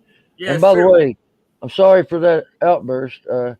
I really do try to not lose my cool like that. But as I told you before, when you're bipolar, you're either extremely mad or extremely sad. And as hard as I work on trying to be a good person, sometimes I do lose my cool, and the old me comes out, and then I end up having to apologize for that, not only to you all, but to the good Lord. So that's not me. That's me when I lose my cool. But I just lost a $300 heater. So a $300 what? Heater? Heater, yeah. Oh man, I'm sorry about that. That's all good. It's just man, just come down here until your heat's back up and running. I think about it all the time, man. But there's so many people that's gonna say, you messed up that one time. You're like that all the time. But no, man. No, to look down and see that heater I just bought for, a couple $100, and now it's just I don't know, something to put something on top of. I guess it's not a heater anymore. Yeah, it's no judgment here, man. No, I hate that happened on air for you guys. I know y'all heard it. I know I didn't unmute myself, so it's all good. That's not me, man. That's me mad. Yeah, so yeah, I mean, with extractors, it's all based on the quantity of honey and the amount of time that you can afford to spend, extracting the honey, right? So, I mean, extracting honey when you're doing 8 frames at a time, which is less than a box at a time, and, you're uncapping, then you're spinning, and then you're uncapping, then you're spinning. When, so I'm just trying to streamline that process a bit. And, so, I mean, I understand there's costs involved. I'm not ignorant to that, right? I mean, obviously I knew it was going to be expensive when I got into it. Obviously I went overboard, and with the addiction, the bee addiction, and you start growing, and since I don't sell bees, and when my colonies get to where they're going to swarm, then I got to split them, right? I got to have equipment to split into, or they start getting big and they start producing a lot of honey. Then I got to have boxes for them to produce the honey in. So, for me, I'll spend a little bit more. So like if at Blythewood Bee Company, if they sell a deep for $18 and an assembled deep for $20, then I'm spending $20. That's me. I figured my time out there gluing, nailing, everything, the extra $1 or $2 is worth it for me. Yep, me too. I can call them up and say, I want 20 boxes or 50 boxes, and I want you to put them together. And if I spend an extra $100 on that, it was worth the day I would have been out in the yard assembling boxes. I mean, you guys didn't get to see, you saw the equipment, the great wall of equipment I've got behind my bushes over there.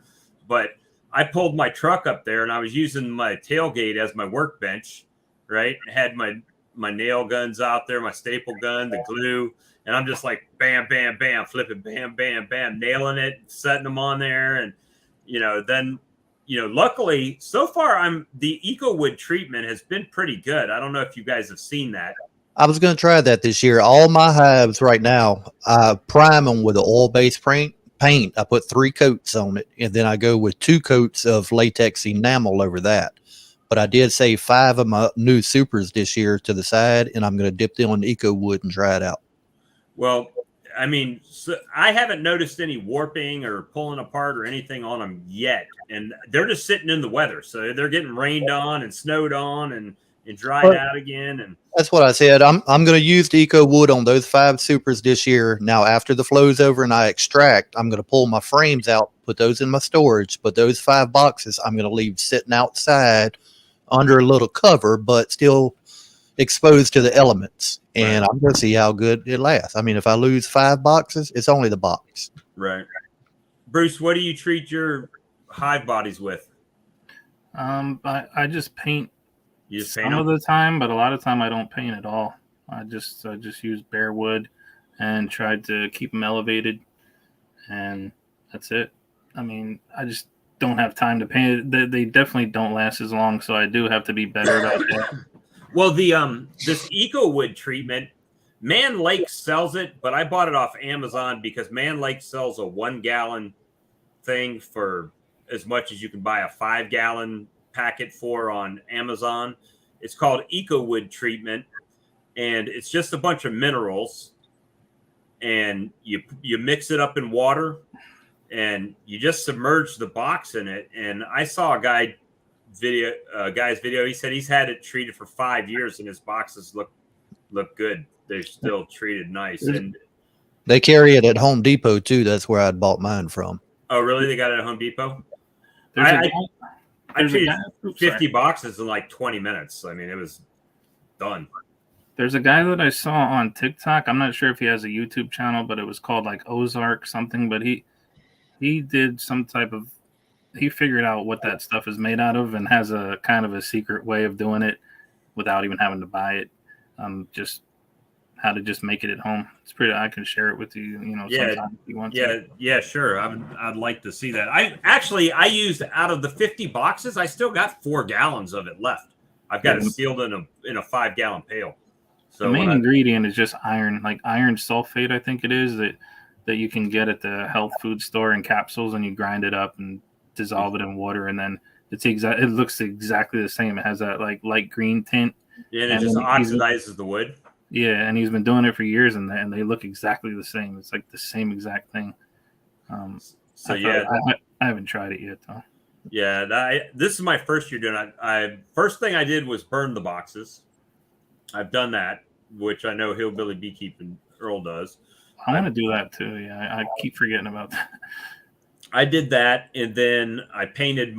I got to the point, excuse me, with my nukes that I just started painting them, and then some of those, like even the migratory covers that I bought and I painted them, that some of them lasted like a year, and they were rotting through in the seams in the middle and stuff. So it's just like it's that constant recycling of equipment that you have to replace and stuff. I mean, it can run expensive. Again, if it's only 1 or 2 colonies, not a big thing. But when you start replacing 10, 20, 30 boxes, 50 boxes, I'm trying to get to the point to where I've got the equipment that I'm going to use. Like you said, you want 100 colonies and you want to kind of keep it at 100, and you're trying to downsize it now. Yeah, I'm trying to get down to just 40 or so, but I mean, it's kind of, I don't know if it's still on the subject, but about spending money. I took kind of a big risk, and for the first year ever, I didn't feed at all last year at all during the fall. Wow. And my area is not good for forage, but I got so sick of going to buy, hundreds of pounds of sugar every other day and dissolving it and having to open feed with, 80 colonies here in the backyard and just having that giant tornado all day with my dog and everything. So, did you just leave them more honey, or what did you do? Yeah. I harvested very little. I had a couple like super colonies that I don't know how the hell they had so much honey, since they were in the same yard as everybody else, but they just were just loaded with honey. So I took a couple boxes off of those. But just about everyone else, got to winter to where I only had to take a little bit just to, get to condense them down. But I ended up having a great winter, with zero feeding, and I might do it again this year. I don't know. Just all those bags and all those trips, it was just so. I was filling up baby pools full of sugar, syrup, and I didn't feed that much over winter. I put some sugar bricks on that I made, but other than that, I didn't really open feed too much, even though we had warm days. And,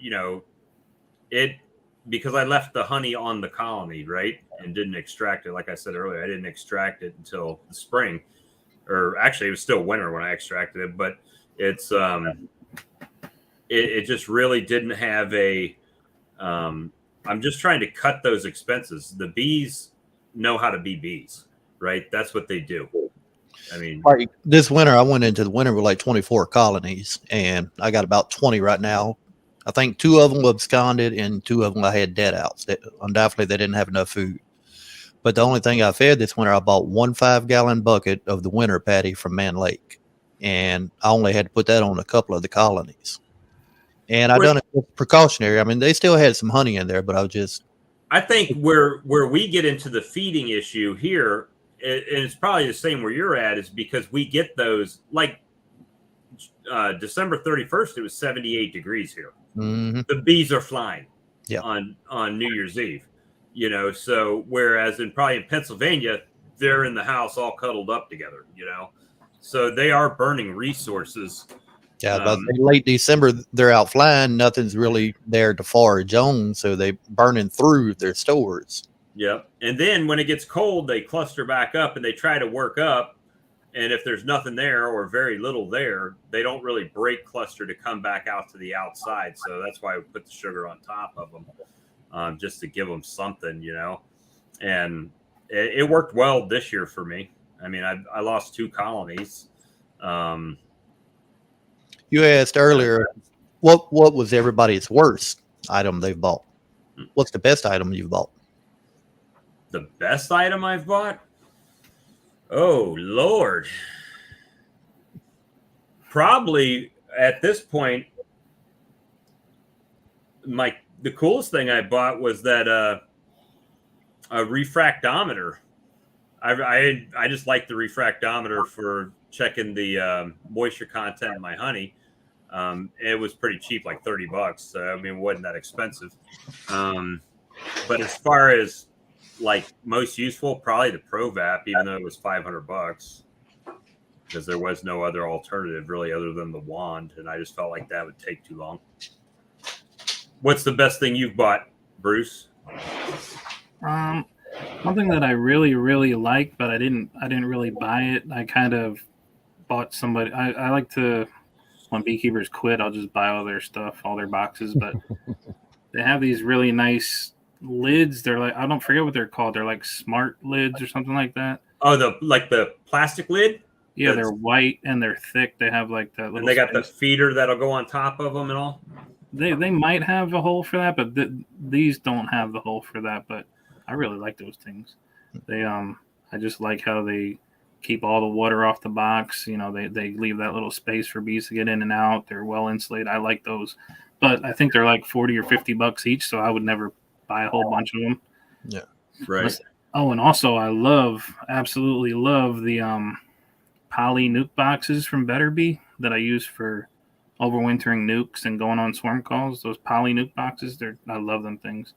They're really light, but they're really sturdy, and you can bees will just take off in those things, and I love those things. I have like maybe 25 of them, but I want to get more. I'd like to eventually just sell the nuke.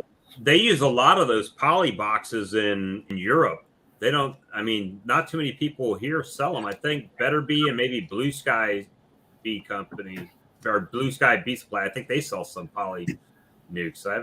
Or poly hives. I haven't seen too many other places. Yeah, but, I wish they made them in 10 frame size, but so far I think they only make them in 5 frame size. And yeah, they're great. Let me see. I want to say Blue Sky. Oop, I'm using the keyboard for the wrong computer here. I got 2 computers side by side. That's what got me. I got 3 monitors here, so I'm going between all of them doing stuff. Blue Sky Bee Supply. Why do they have the pop? I don't want the pop up. Where is it? Poly. All right, so they got polystyrene 6 frame deep, 6 frame, 10 frame deep polystyrene reversible top, cover, base, unassembled, frames, foundation not included. $64. It's a $64.95 to $89.95 for a deep kit. But does that have a screen bottom board and everything, where it slides out, has a plastic tray and all that stuff? Yeah, it looks like it. Yeah, I don't like that. I want to sit. I like it just to be two pieces. It's the bottom and it's the lid. That's all there is. Yeah, this got a bottom board, a box, and a lid on it. But yeah, they have a 10 frame over there. I know Brian has one of those from Castle Hives. He's got one of those. So a kit with 2 deeps is 89. A kit with 1 deep is 65. But let me see. Best purchase was the Veil, and the Veil. Let me see. Dry cut honey. Put up here. My best purchase would have to be my Veil. Like my jacket also, but I typically don't use it. Yeah, my Veil. I like my Veil that has the straps that go under the arms, and it's just the hood. I like that. But It's got straps, but I take it off. Rather than having to strap everything down, I just let it set on my neck. Well, I could do that last year, but for some reason I got a couple asshole hives over winter. I don't know where they came from, man. Out of nowhere, they just got nasty. I got a couple highs. If there's a dearth going on, ain't much nectar coming in, I'll have better be the whole jacket with the veil on.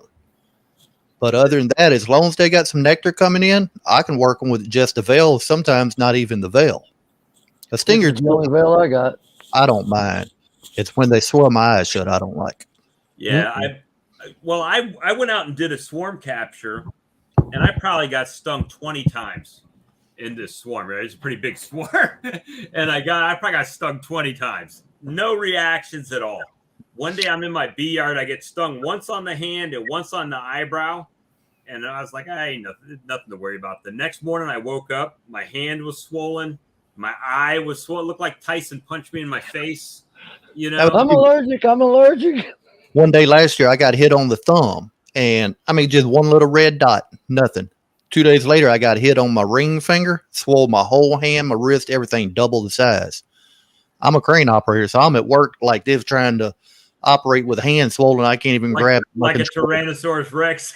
Yeah, like lay my wrist on it and move around. Well, I'm sorry, did I cut somebody off? Wasn't important. Yeah, sure it was. If you're going to say it, it's important. No, I'm just going to say, it's like a T-Rex trying to turn on a ceiling fan. Yeah. we had it's just funny because most of my colonies I can go right in and there's no problem. I don't have to wear gloves or veil or anything. And then I just get like 1 or 2 that just want to attack. And you wouldn't think that a little bee could sting through this hoodie. You know what I mean? It'll sting through your hoodie, sting through your blue jeans. Yeah, I've got it in the pants. Yeah, and they always oh my gosh, when you break the top the top brood box off, it's like they all go right for your crotch. I'm like, man, I'm getting stung on the inside of the legs. I got a habit now. I'll put my hive tool in and I barely crack it, puff a little smoke, and I set it back down. By the time I set my smoker down, the hive tool, then I can pull it off and they don't come out on me no more. It's well, I've got one colony. I can crack the top of the colony, and if they start coming out at all, I mean, when I'm done and I go around to the front, they're like bearded on the front. It's like they're just in this defense mode.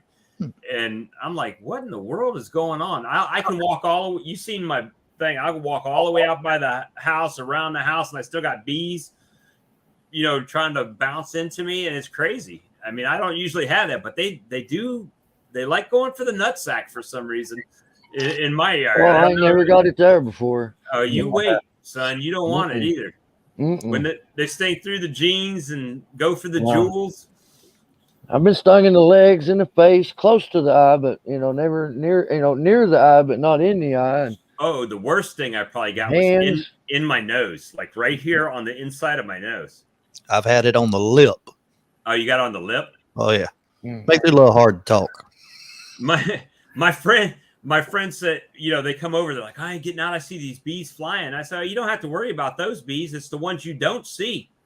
The ones that are going to sting you are the ones coming in at 1,000 miles an hour that you never see them. It's not like the bees just here and then it just gets you, right? It's just like zap and it's got you and you don't even know. Yep. So My favorite toy would be the FLIR 1, other than the new extractor, which took the place of the old junky one. But that FLIR 1 has just been a lot of fun. you got Just a to FLIR? watch them. Yeah, it's a FLIR 1. It pops onto your phone. Oh, okay. Popped into your phone and Man, it turns. That's Y'all, it. y'all like That's those it. expensive toys. FLIR I one. want but a couple $100, man.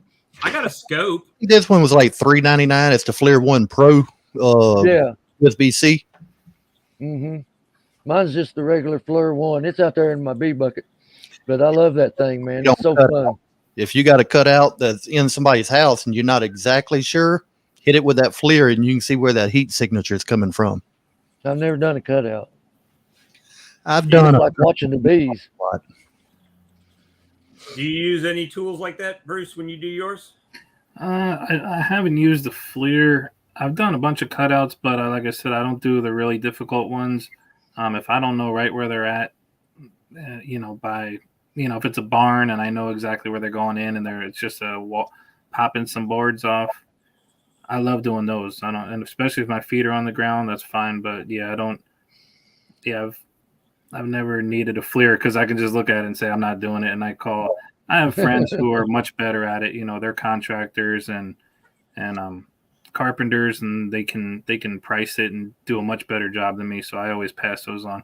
Swarms are way too easy, so that's what I go for. The one I've had, I was doing a small cutout on a house, and a little hole in the side of the house. We had to cut a square out to get all the comb out. I ended up with probably about 4.5, 5 pounds of bees out of it. I'm up on an 8-foot ladder with a full Guardian jacket on, middle of summer. It was getting a little warm. Well, the bees seemed calm. I said, well, I'm going to go ahead and take the jacket and everything off. That way I can get a little air. I worked with them another 20 minutes, and all of a sudden one popped me right above the eyebrow, swallowed the whole eye shut. Come down off an 8-foot ladder fast. Yeah. I like to do tree removals, though. Anytime a tree falls down, I love cutting those open or just taking the whole tree and bringing it home and standing it up. You ever tried to use that FLIR on a tree? Mm-mm. Yeah, it don't do much. Nah. It just shows you the whole tree turns into the same color. And I'm like, surely I'll be able to see if the bees are in it. But I ran around all winter trying to look around in trees and stuff. And yeah, it didn't do good for that at all. But you can sure watch your boxes. Yeah. August of last year, we had a hurricane come through here, and we had trees down everywhere. I was getting calls left and right for removal. People out there trying to cut the trees up, get them out of the yard. Well, the bees, they couldn't get to it. So I go remove them, bring them back to my house, or I gave a couple away to buddies and stuff like that. But we had a lot of removals then. Not only have I never done one, I don't know anybody in my area that's done one, unless it's from probably a barn or something. I don't know anybody that's ever had bees in their house around here where we live. I don't think there's enough bees. Here it's crazy. Have enough. We got bees everywhere here. If I knew how to do, taking apart homes, walls, I could easily make that my job, because there's guys around here charging thousands of dollars for a day's work, and because there's no one else that can do it. That's why Yappy and Dirt Rooster won't tell you what they're charging. Oh man, if they came up here, they would have a ball up here. But I noticed their removals, they always, I don't know, man. I watch them. They usually seem like they're not in the hardest areas. They're just pulling down a board here and there. For some reason here, they always get under the roof shingles and like up in dormers 3 stories high. So they're never like, it's just a whole different ballgame. You guys ever seen Texas beekeeping? Mm-mm. You talking about the lady? Oh, the girl? Yeah, man, she done one in a camper. in the camper bathroom under the sink. Yeah, I He do. was just like trying to get to that thing, and I was like, it's a good thing she's a tiny girl. Yeah, and she don't wear nothing at all with them. Mm-mm. She ain't No, get in. maybe she's Well- just too pretty to get stung. I wonder if the person holding the camera actually is the guy that went there to check to see how aggressive they were before she goes in there, you know, because I mean, I was a lot braver when I started, right? I mean, I was like, oh, I see all these people, no gear, just touching barnyard bees, right? He never has nothing on, right? He's just out there. Of course, it's a nuke, you know, he's just checking it. He's not looking at 100,000 bees in a triple deep colony that if you look at them sideways, they're going to get mad. My number one hive, like I said, I run all singles. My number one hive last year ended up with 5 medium supers on top. It was full, but that was a calm hive. Like I said, as long as we had nectar coming in. But I went out there a couple of weeks ago. All they had was the brood box and 1 medium super that I left them, and they were ready to tear me up. Well, my thing is, I want to get down to doing all single brood. So I'm wondering if I might need to get with you, Lee, and figure out how a plan to go from like these triple deeps down into single deep. And they're a little bit more management because, I mean, they will swarm on you faster because they're going to fill the box up. right. But other than that, I like them. Everybody else around here I know either runs doubles or triples. I'm the only one in the area doing singles. Well, I'm 6'2", and when with my hive stand, the triples come up to here without any supers on them. So when I start putting supers, I'm going to be over my head, trying 30 without getting on a ladder or something, 30 to 40 pounds each super pulling it off, right? So, so I need to figure something out with that. I mean, I can do it. I'm not that old yet. I'm getting there, but I see a dry cut left a message there. It says he done removals without protection, but he starts with a veil on. That's generally what I'll do. Start with my veil, and if I see they're fairly calm, then I'll start removing layers or getting everything off. But Bee suits are so hot, man. It just is horrible, ain't it? I mean, it's even just the horrible. ventilated ones. I got 2 guardians, and I mean, I love them, but in the hot sun, they still get warm. That's what made my kids. They don't want to help no more. That's this couple 3 times in the summer, and they got too hot, and it's just like, I don't want none of that. You know, it was over with. I was by myself. That's me. I'm the only one who does the bees here. My girlfriend, she'll go in the backyard. She'll feed the chickens, gather eggs, but she will not go past the shed because that's where the bees are on this property. I gotta do all that. We can go to. I gotta feed the chickens, collect the eggs, feed the pig, work the bees, go work the job. Mama got you trained. My wife takes the dogs out though. I don't have to deal with the dogs. So she takes them out. We got one inside dog. It's a little miniature long-haired Dotson. It does not bark, but if it has to go out, it'll sit at the front door, and it sounds like a frog croaking. And when he's ready to come in, he'll scratch the door one time, and that's it. He just sits there and waits. That's good. Awesome. I got 3 Siberian Huskies, and they start howling. Ricky with the horizontal bees, he come here last Saturday, brought the horizontal hive, and him and his wife and his daughter, they were trying to steal my dog. Or steal my girlfriend's dog. They seem like great people. Hive. Are they as great in person as they seem, man? Because I talk to him a lot, and they just seem like they're awesome people. Oh, super sweet. And the wife and daughter, they're not scared of bees. They walk right in front of the hive, bees flying all in their path, and didn't bother them one bit. Hey guys, if you're just joining the stream, I know we still got 12 people out there watching. I put the link in. You're welcome to join in.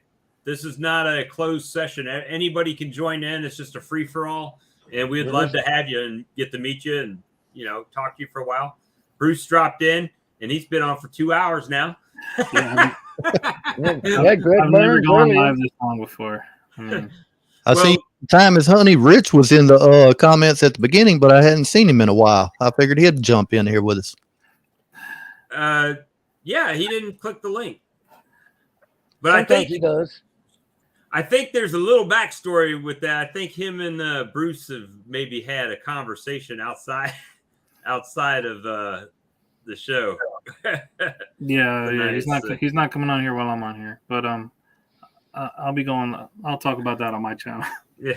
Well, you know, it's man, what is up with all these people spamming dumb stuff? Stephen Hawking will transform into a Terminator in 2024. Well, he's been dead for like 2 years now, so I don't know. Dude, how you that's just possible. justified them. You justified them and paid them cash by repeating them.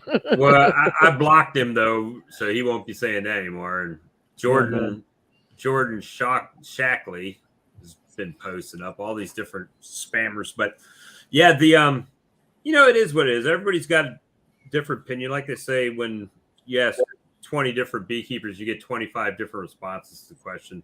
You know, And I don't get that because I'm the only one that's right. I mean, Well, I'm joking.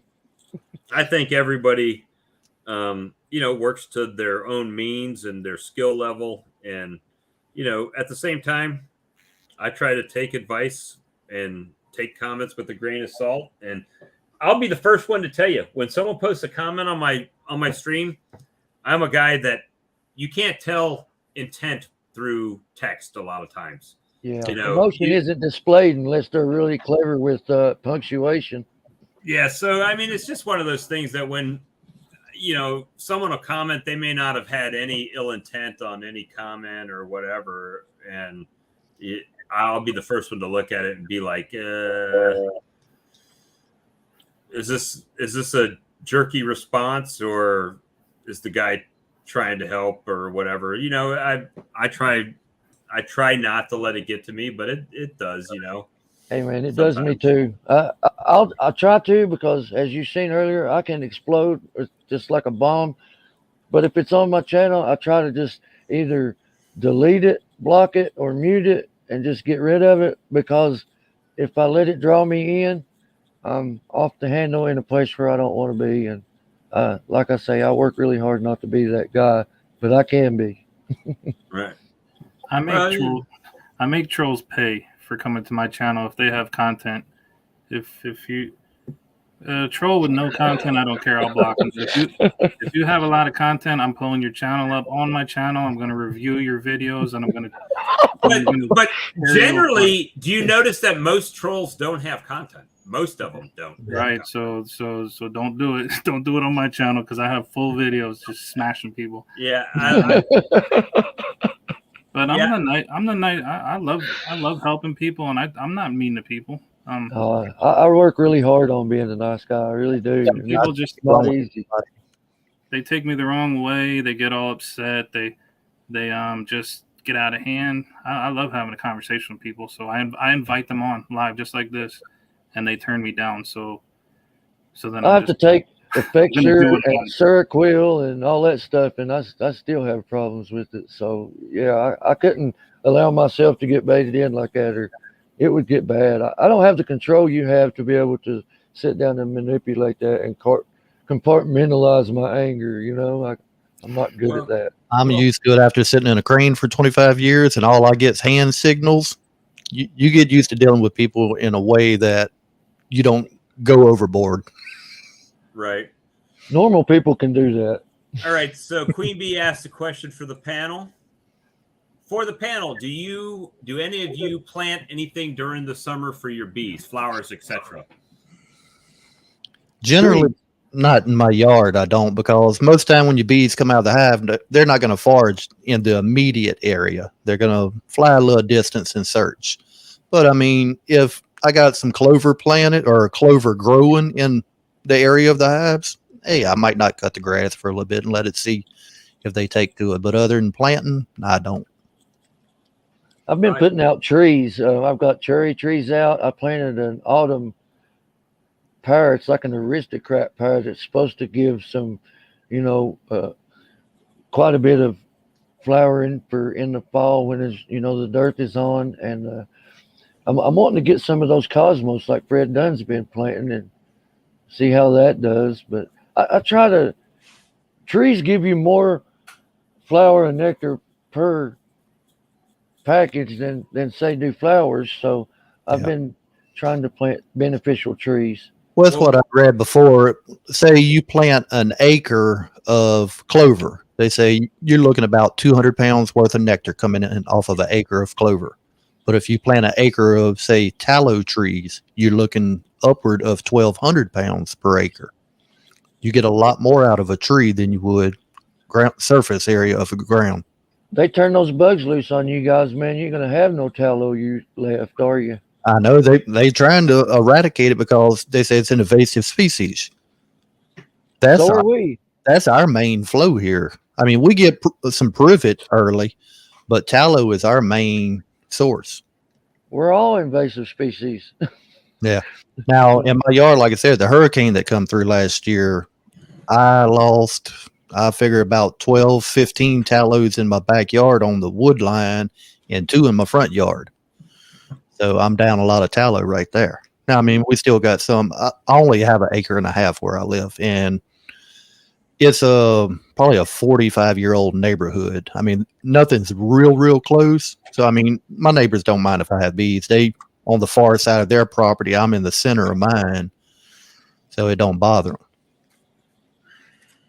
Yeah, I planted like maybe 5,000 crocuses and maybe 1,000, not 1,000, maybe 500 snowdrops because I really like the spring flowers. They just come up and disappear a couple days later for that early pollen. But for the summer, I have like clustered mountain mint, all kinds of mints, all kinds of flowers. I plant buckwheat, everything. Just I do have a peppermint, spearmint, and stuff like that growing, herbs and stuff, but that's more for me, not for the bees to get nectar and pollen from, you know. yeah, I tried the buckwheat one time. It grew, and I mean, they got on it a little bit, but it wasn't very much. So I just didn't even waste my money this year.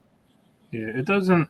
I don't think that, you know, with 100 colonies, you know, within this area, and there's beekeepers down the road, so I don't think that anything I could plant is going to make much of a difference. But it's kind of like I like growing the stuff, and also it helps out other bees, bumblebees, butterflies, and everything. I have a ton of milkweed I'm planting, so my bees might get a little bit of it, and you know, it won't really help them much, but it doesn't hurt. It can't hurt. I mean, even if you know, I have sunchokes is something that I grow a lot of, so I drive down the road and I chuck them suckers out the window.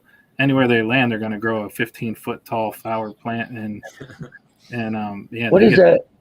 Is that like a helianthus? Is that in the sunflower family? Yeah, it's in the helianthus. They also call them Jerusalem artichokes. Yeah. Like Do you ever eat that tater on the bottom? Oh yeah. Oh my God. Yeah, I love those things.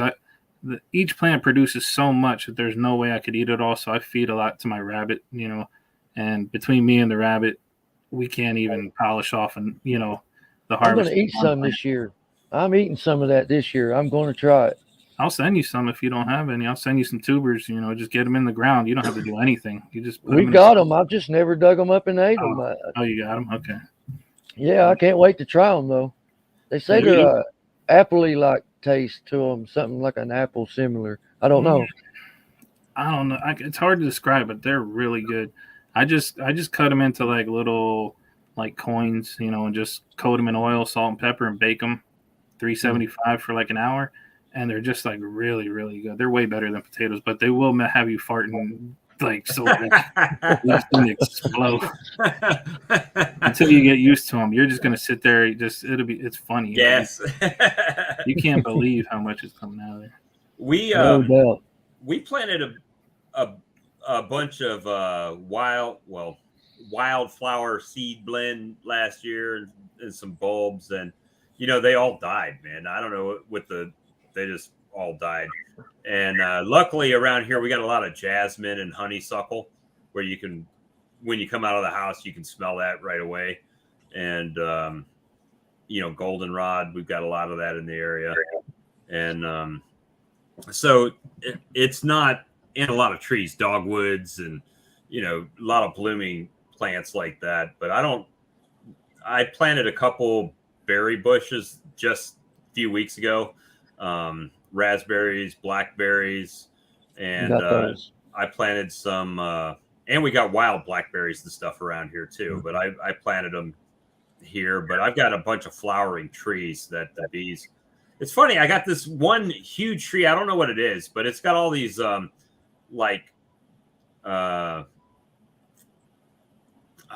call it like a hot pink bud on it, and I mean it's got blooms all over it, and the honeybees aren't on it at all. But the carpenter bees, the big carpenter bees, are all over that thing, tearing it up. And, What shape is the leaves?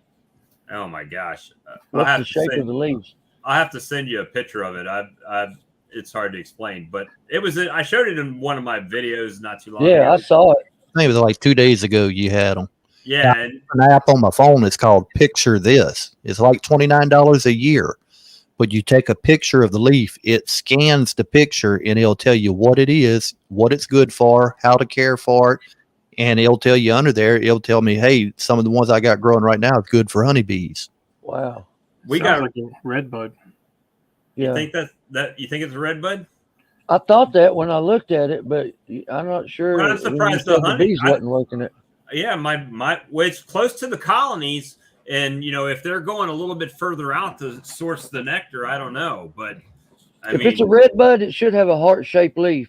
Yeah, I have 2 of those. And my bees they're not blooming yet, but when they do, No. oh my god, it's just so many bees on there.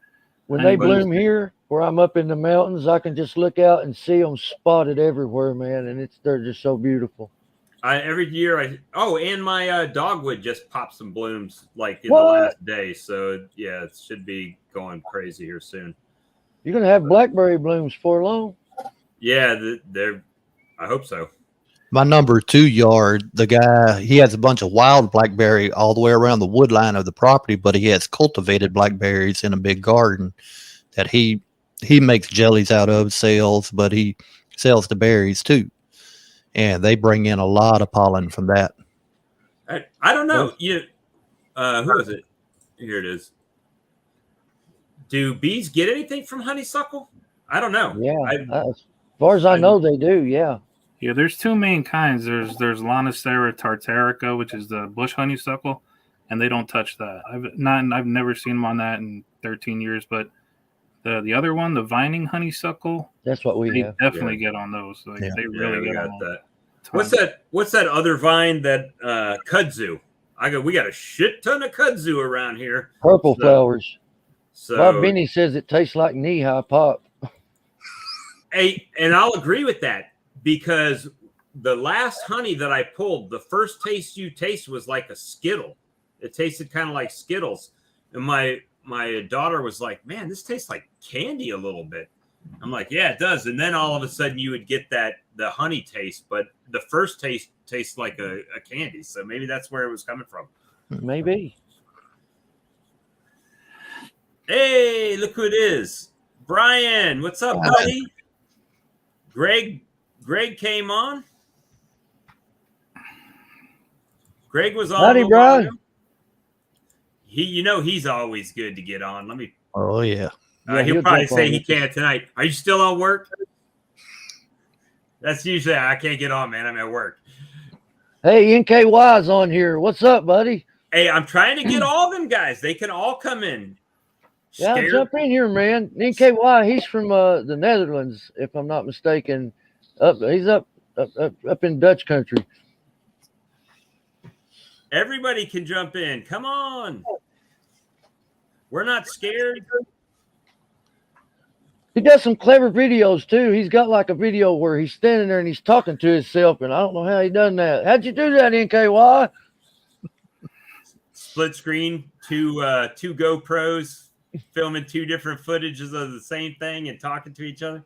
Yeah, he was talking to himself. And I got aggravated with myself. So the real thing is, do you guys actually like that two GoPro setup that I do, or Yeah. not? I like it. it. I like it when you do it. I can't do it. That's a bullshit answer, Earl. I like it when you do it. Anybody else does it, no, I hate it. But No, because I mean it's you, I can't Bob, do it. I can't do it. I don't know how to do it. I mean, you do it good. I thought about doing a multi-camera here one day because I got the GoPro 4, GoPro 10. I got 2 DSLRs and then 2 4K cameras. I thought about setting all of them up and just getting like 6 different angles at once just to see what somebody would say. and just have like 6 screens of you. Well, the main thing was I felt like either you're just looking at the bees and hearing me talk and ramble, or you're just watching me from a distance and can't see what the hell I'm seeing and hearing me talk and ramble. So I figured I would just put them both together, and then you can see everything and hear me talk and ramble. So, you I know, like it.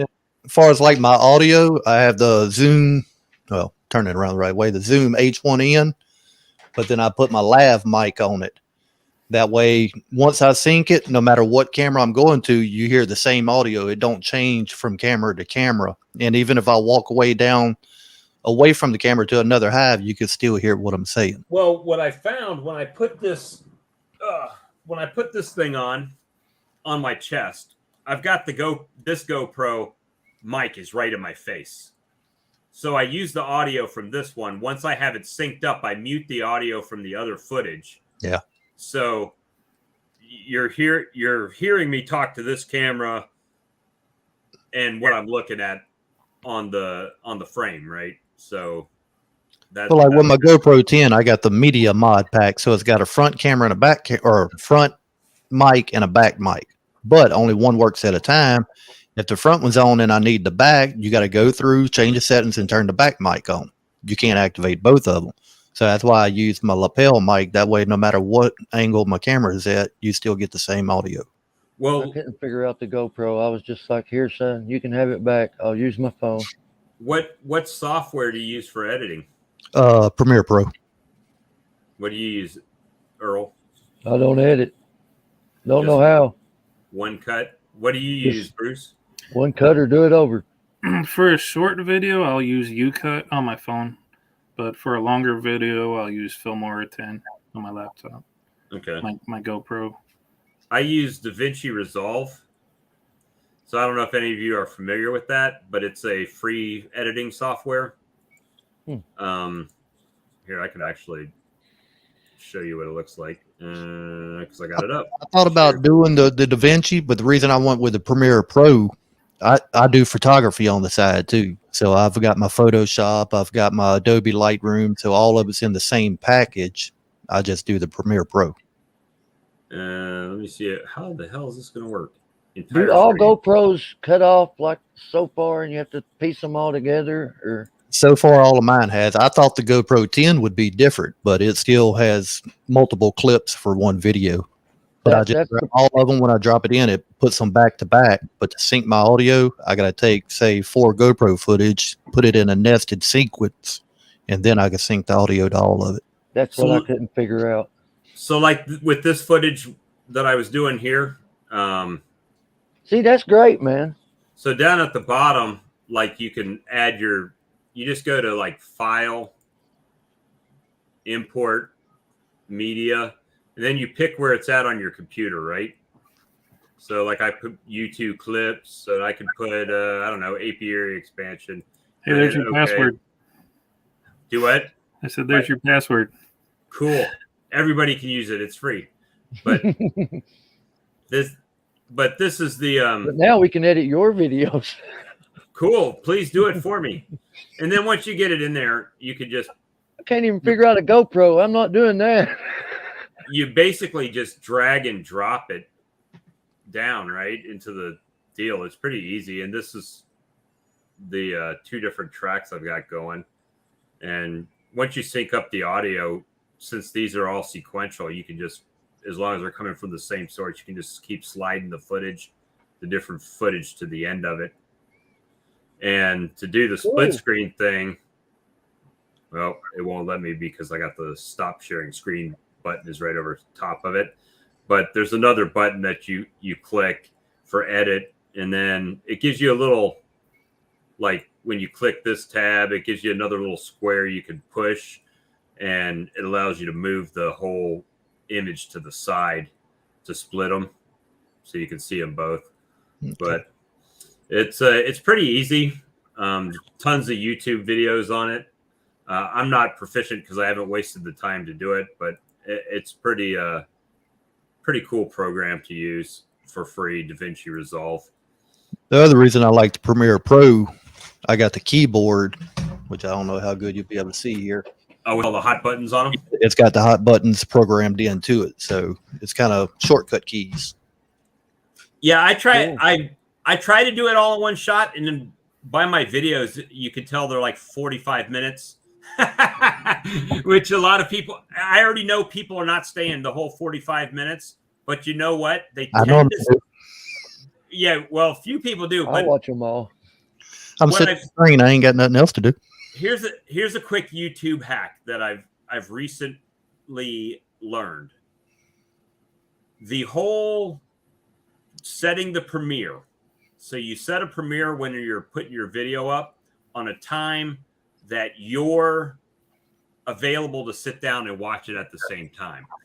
Because then, especially when you're monetized, then you're actually able to chat. And while you're chatting for those 45 minutes and talking to your buddies in the chat, right? That I all don't know how long the video is. yeah, they don't even care, right? It's just a chat. They may not even be watching the video, but to the YouTube algorithm, They're watching. it's minutes watched and there's interaction happening in the chat. So it makes it better. So, I mean, and hey, you know, surprisingly enough, I am really surprised because I have a small channel, right? 1,500 subs is pretty small, but we had Have you yesterday. seen mine and Lee's? Well, that's that's going to change. Yesterday, Ian Stepler jumped in to the live. He was in the chat yesterday, right? And he stopped by for a minute. And then that video that I was just showing y'all the editing on,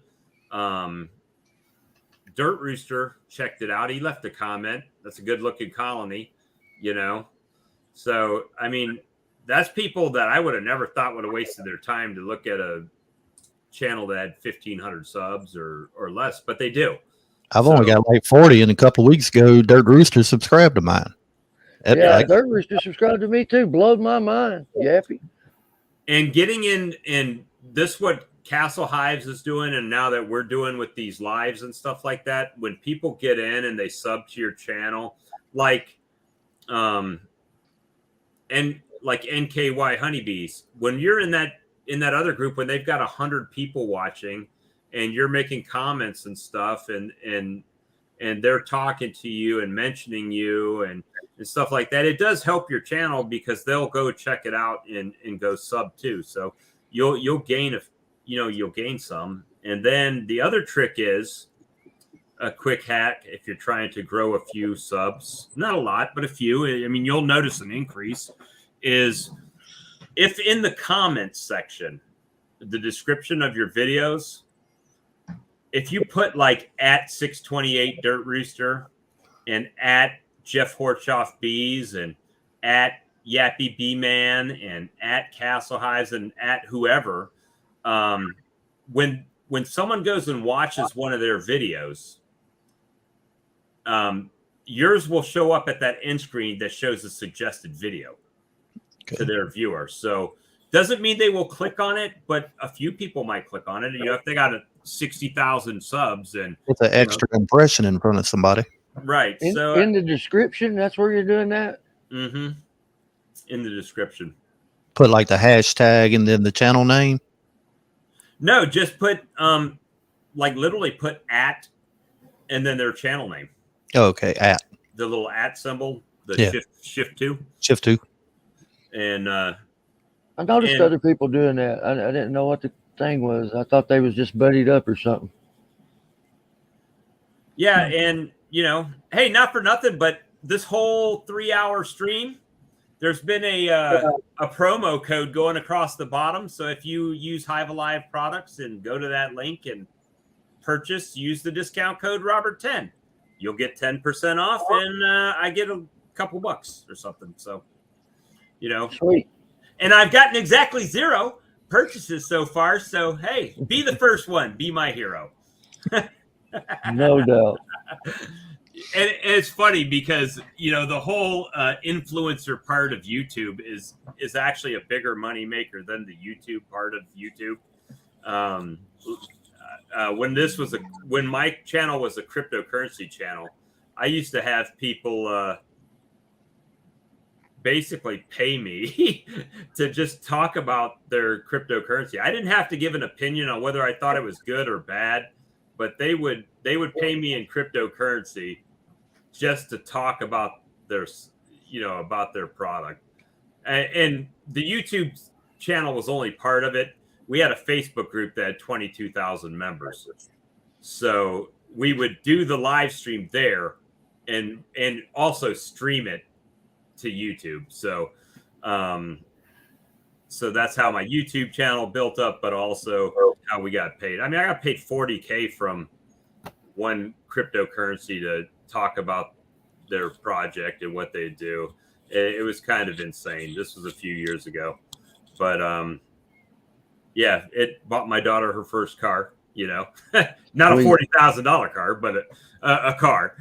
But yeah, it's definitely the influencer side of things can make you money if you've got a good following and people, click the links and buy it. I'm not asking them to buy it if they don't use it. Don't go out of your way and buy something you won't use. But if you, do use it, then get 10% off of it.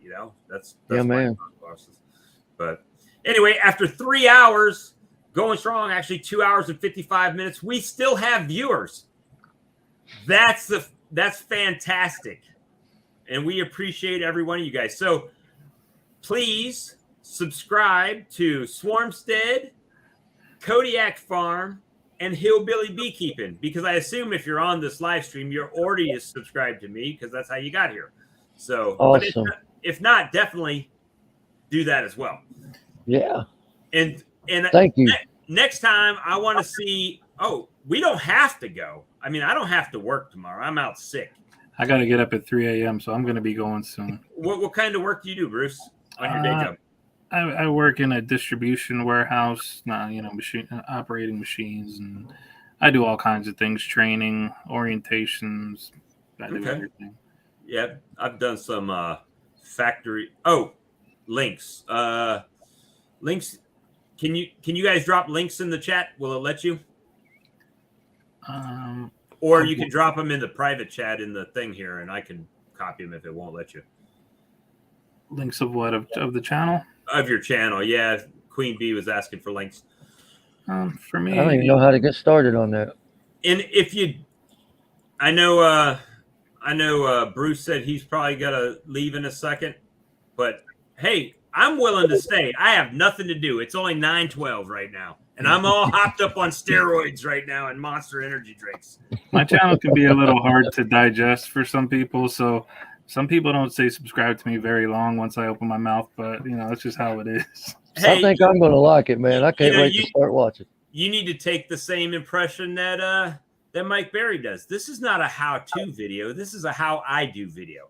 Yeah. If you don't like my channel and you don't like my content, there's plenty of other YouTube channels. Yeah. So it was really nice hanging out with you guys.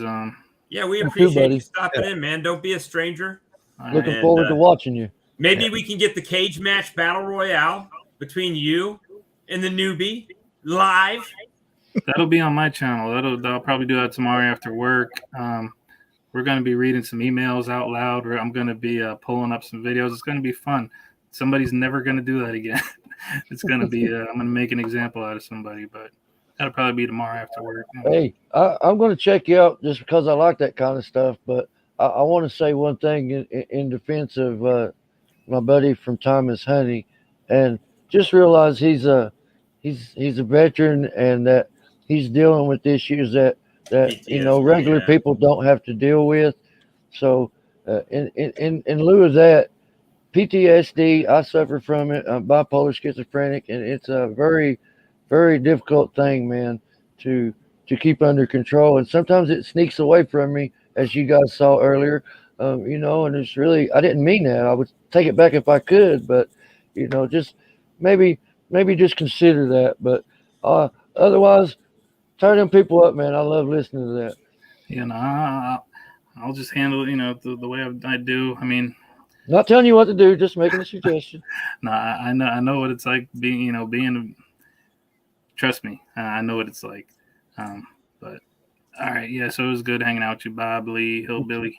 Appreciate you, man. Take it easy, buddy. All right. So here's who we got. I think Dry Cut's coming back.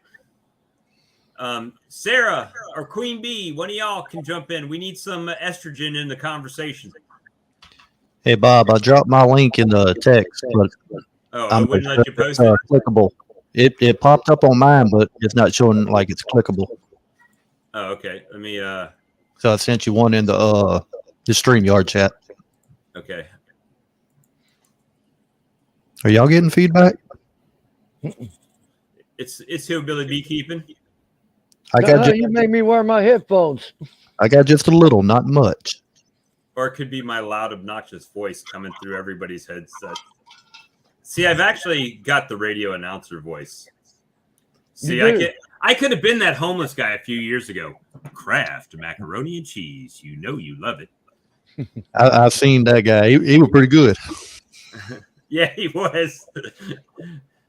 I used to work for iHeartRadio, but not in broadcast, just in advertising. What's up? You made it back. Oh, yeah, I like your baskets, man. Drive it. Oh yeah, that's some of my wife's collection there. They used to have a basket company. What was the name of that company? They were really, really expensive baskets. Those are nice. Gosh, I mean, they were like red, white, and blue, and all different kinds of. Only reason I know that is because I used to deliver to somebody's house, and she was like obsessed with these things. And then it was she had them everywhere. Was it something basket companies? Gosh, I can't remember. Yeah, not that important. It doesn't have to do with bees anyway. Unless it was like a skep basket beehive. Then you got any of those? No. Hey, that's what I need to do. No, these are just baskets that we've picked up from antique shops and those kind of things. She just likes hanging them on the wall. So I need to. That's what I need to figure out. I need to get a old skep hive from somewhere and put a colony in it and see if we can raise a bee colony in a skep hive. And here goes Lee. He's looking around. He's got one sitting back there. I'm looking. I make beeswax candles, and I got the little skep with the bee on it. But I think they still in my vehicle from the market. Do those candles sell well at the market? Sometimes, especially around like Christmas time, everybody's buying them as gifts. Or does the actual raw wax sell better? I hadn't sold none of the raw wax. I make my lip balms out of that, my beeswax candles, which. Look, this is a we had Bruce left and we lost 4 viewers. Oh, actually, William came in, so we lost 3 viewers.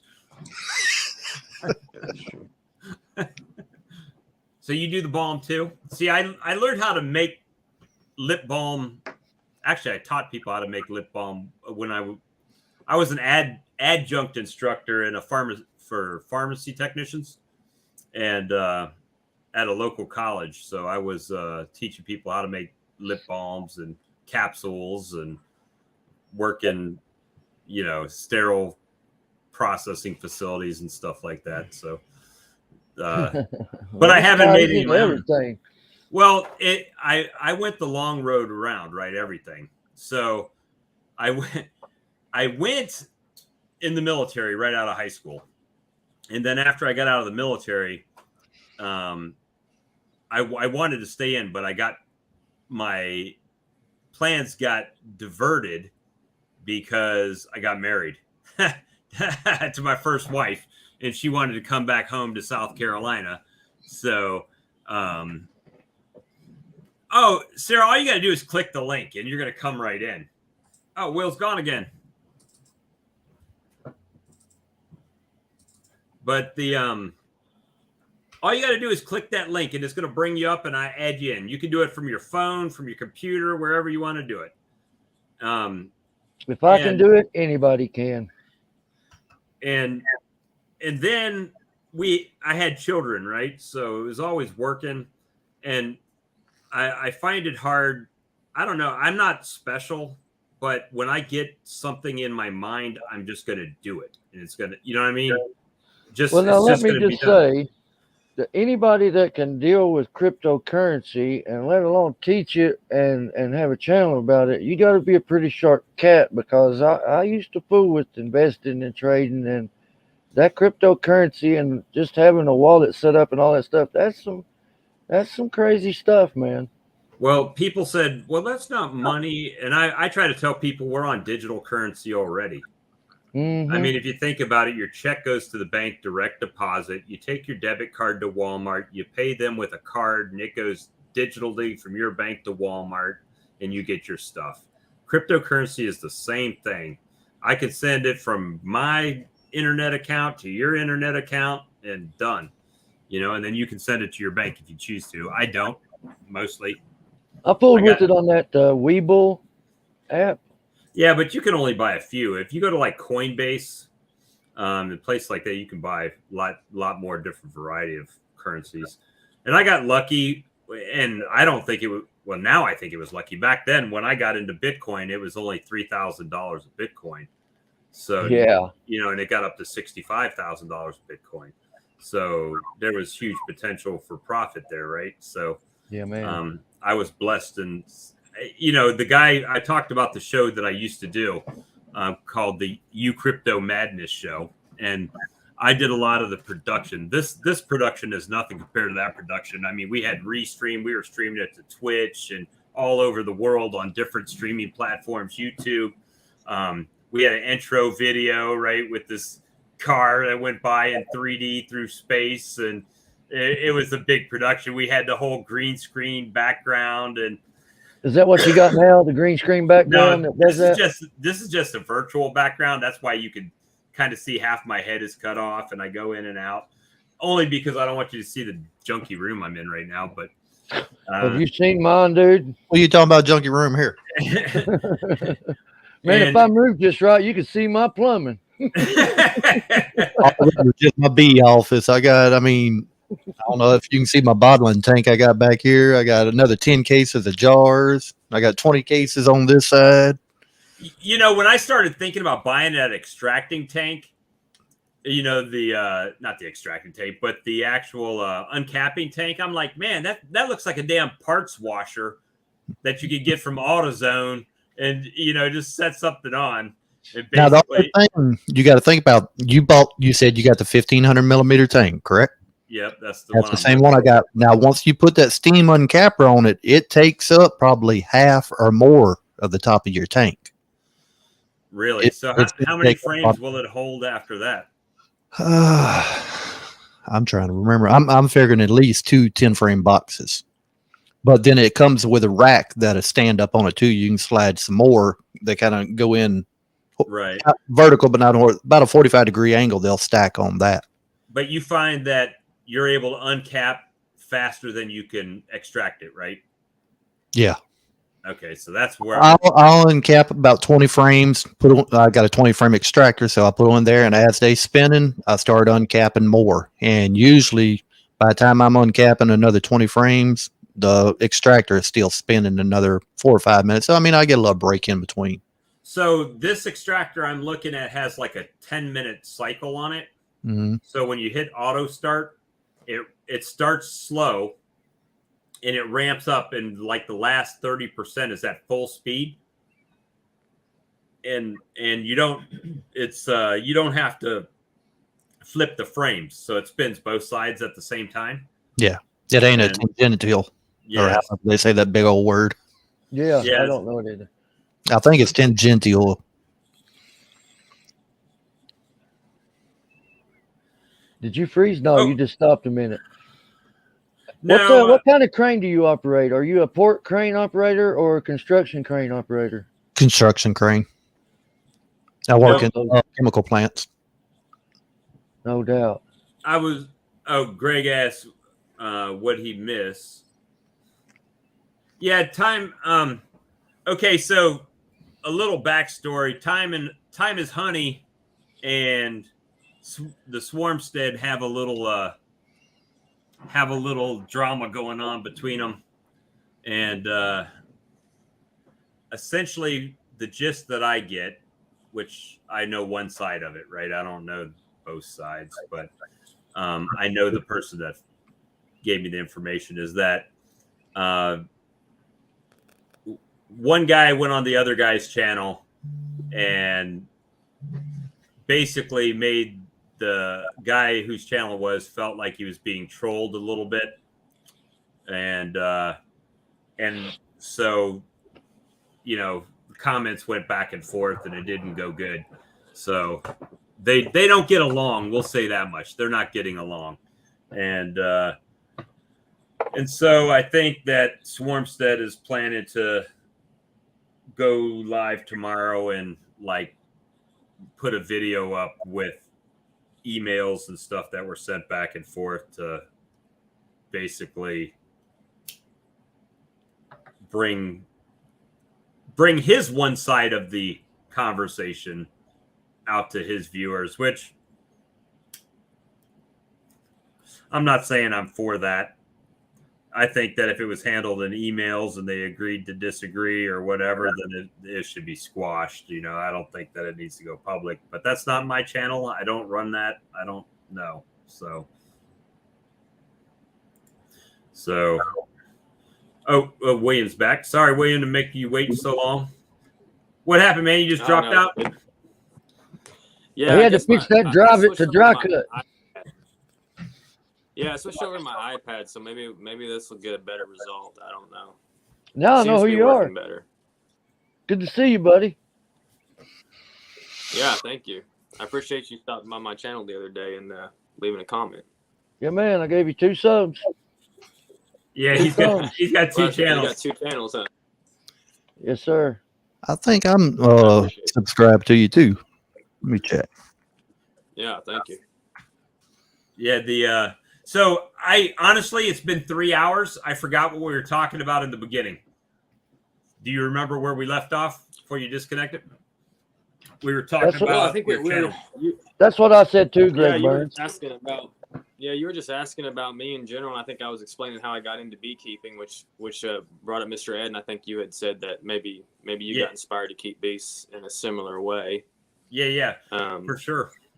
Watch videos for like 2 years. Yeah, so I got you another sub, dry cut. Somebody else, just Texas Beekeeper, just subbed in. Yeah, I am subbed. Awesome. Appreciate it. But yeah, so I had stumbled on Mr. Ed's videos. He's down there in Louisiana. He does a bunch of removals and everything. And I didn't have bees or wasn't interested in bees or anything, but I got to watching his videos and just got fascinated with bees, and I wanted to get bees, but I was living in town at the time. I was living in Fort Smith, Arkansas at the time, and didn't want to get bees kind of in the area that I was. I didn't have like a fenced in backyard or anything, and I lived kind of next to a busy street, so everybody kind of be able to see it and everything. So I didn't get them, but I ended up moving back to Oklahoma, and I was kind of staying. I was looking for some land, and so I was at my parents' place. They got 10 acres, so I was like, well, I could get bees, but I don't know if I want to spend the money on them because I'm trying to find a place. But I was in a pre-construction meeting, and they said, well, you guys can get started on the demo in that house. We just gotta find somebody to get the bees out first. There's bees in the house. I said, whoa, no, I can get the bees out. They're like, oh yeah, you're a beekeeper. I'm like, oh man, I can get those bees out. Don't worry about it. So. Not yet, but I am once I get these bees out. yeah. I left out some key details, but I was accurate. I said I could get the bees out, and I got the bees out. Right. So I went home, and I watched all Mr. Ed's videos. So just in my mind, I kind of built a bee vacuum similar to what I'd seen him use.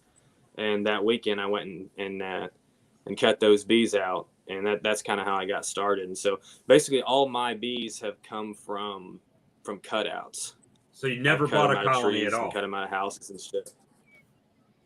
Say that again? You've never bought a colony at all? No, I've never bought a colony. I've never bought a queen or anything like that.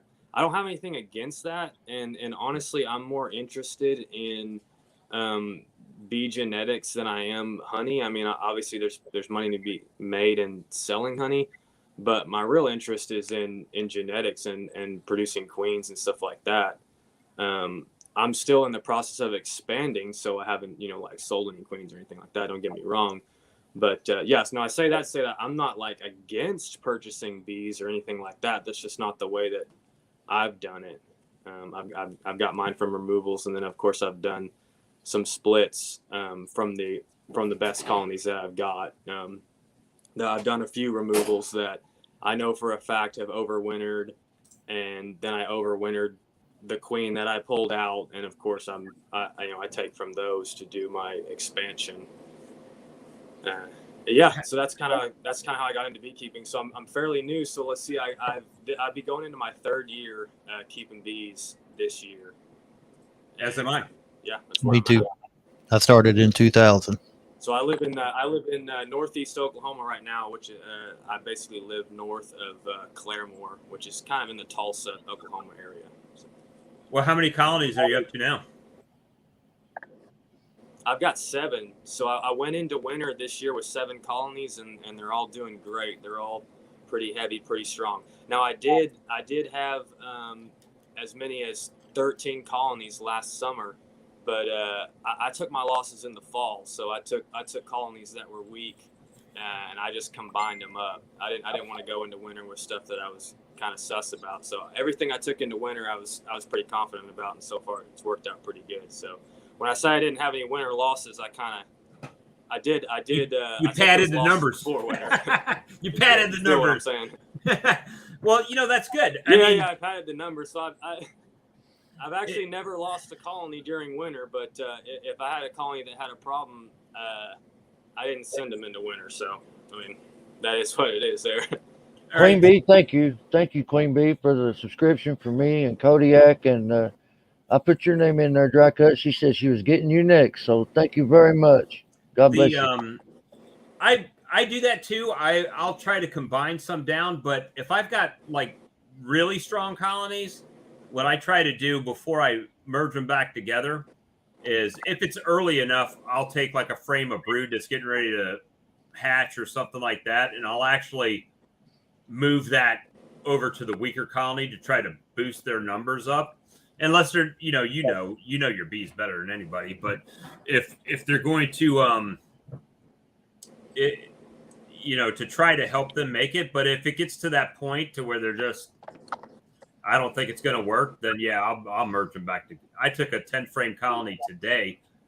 It was a split I did, which was a pretty strong split, but they haven't been good at making a queen.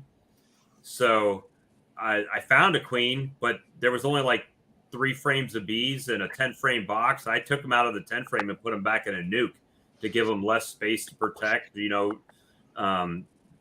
better chance of them to be able to keep it warm if the temperature drops. And,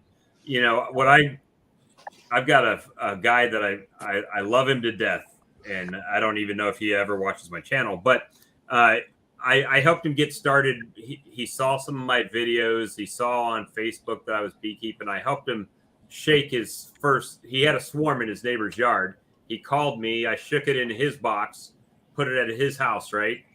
And every time he has a issue or needs a treatment or something like that, he'll call me to come help him with it. And I said, I finally got to the point with him. I was just like, hey man, I love you. I'm going to help you. But at some point you got to go from being a bee haver to a beekeeper. You can't just put the bees in the box and assume they're going to live, because that's not their natural habitat, right? So you've got to be able to stay ahead of them and try to plan. That was my biggest mistake my first years. I didn't really have a plan.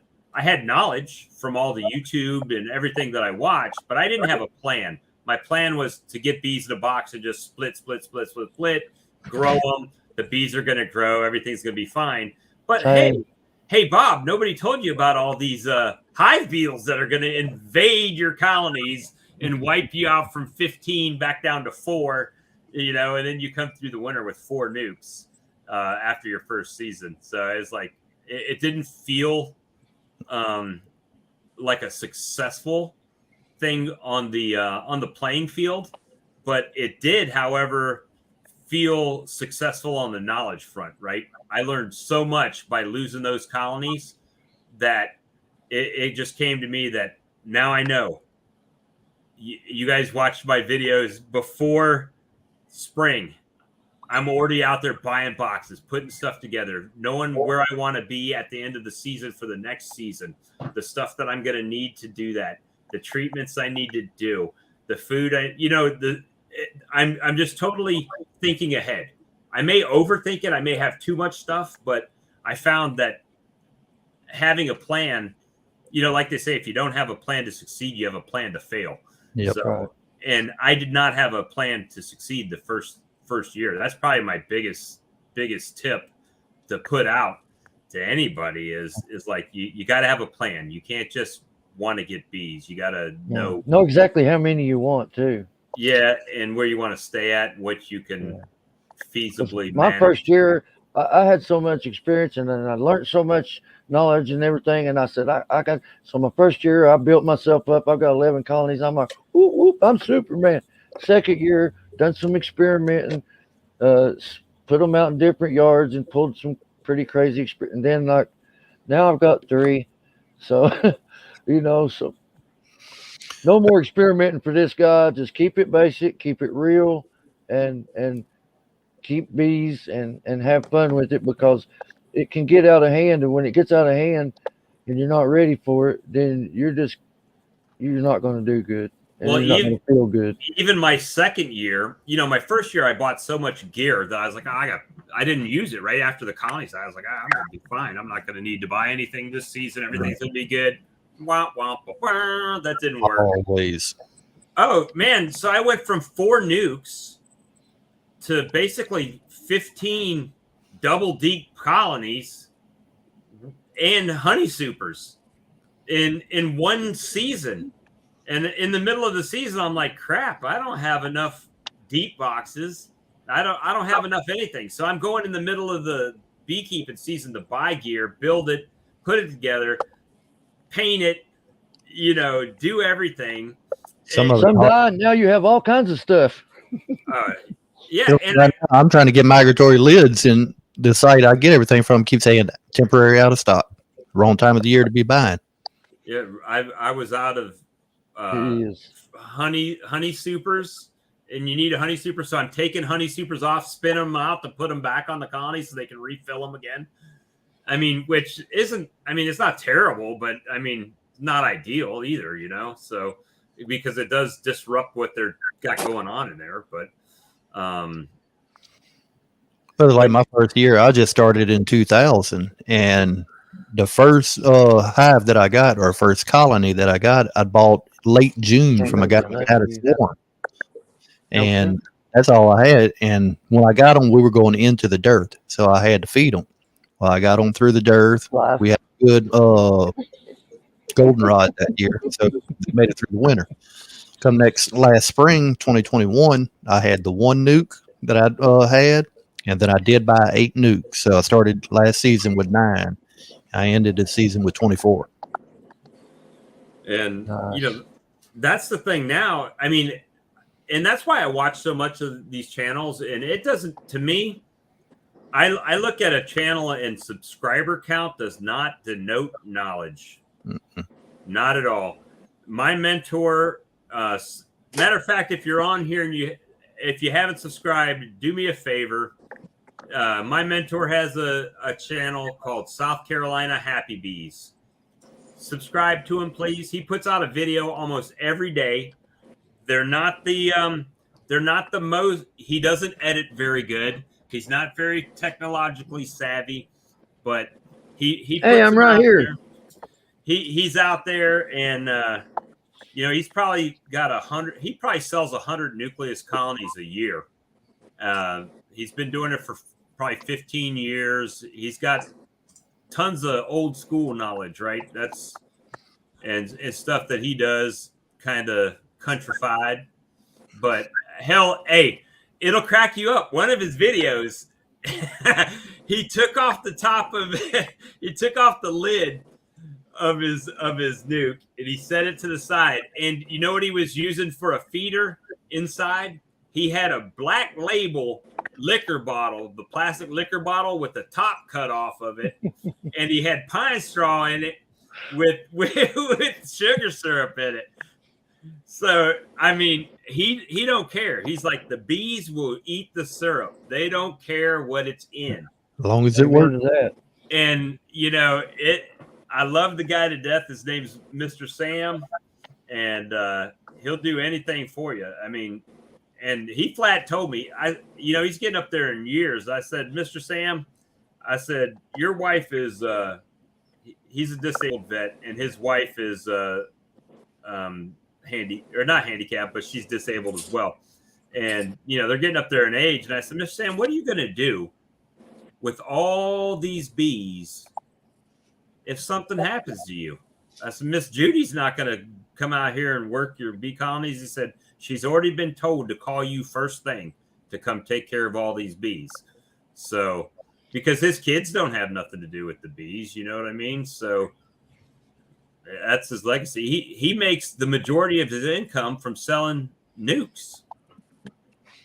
I mean, he makes probably 20 grand a year just selling nucleus colonies. Wow. And, and they're good. Those strong colonies I got outside, all are queens that came from his yard. So I've actually been interested in doing, we live far enough away to where our bees don't intermingle. We're only like just outside of that territory, right? So we've talked about doing like nuke swaps for genetics. Like, you give me a nuke, I give you a nuke, and we just swap them. And that way the genetics are being constantly diversified in the yards. And, I even thought about doing that with Sciline beekeeper Craig Branch. He's up 2 hours away from me. So, that might be something that we could do. He raises queens and stuff. He may or may not be interested. I just thought it'd be a good thing. And if you're doing a hive for hive swap and they're comparable in strength, then, you're not losing anything. And you're diversifying the colony, your bee population, your genetics, and it's not costing you anything. Because, we're just swapping gear, right? Taking my bees, putting them in your box, taking your bees and putting them in my box, and then we're just taking them back home. Yeah, just going on a fun trip. That's a good idea, man. I might need to go see Craig, and I'm just up above him. You're down below him, so it shouldn't be too far. If it's 2 hours for you, it should be a couple hours for me. Yeah, I mean, he's in Gastonia, North Carolina. It's just west of Charlotte. Yeah, I can be in Bristol, Virginia, Bristol, Tennessee in about 45 minutes, about an hour. So it's easy to shoot down into North Carolina there and be right there. Well, I think, as beekeepers, as a whole, there's a lot of us. I didn't realize I thought it was kind of a dying art. I didn't realize how many beekeepers there really were till I started getting on YouTube and studying, right? And seeing all these people. I'm like, man, there's a lot of beekeepers out here. More coming. You don't see where we team up as one unit, right? Like a beekeeping co-op, like a national beekeeping co-op that we can go to these people like, let's say, US Foods or somewhere like these people that sell sugar and stuff like that, to where if you have a membership that you almost like a Sam's Club type of thing, right? Where you can go there and get the discount bulk rate because everybody's buying their sugar from you, and you don't see that.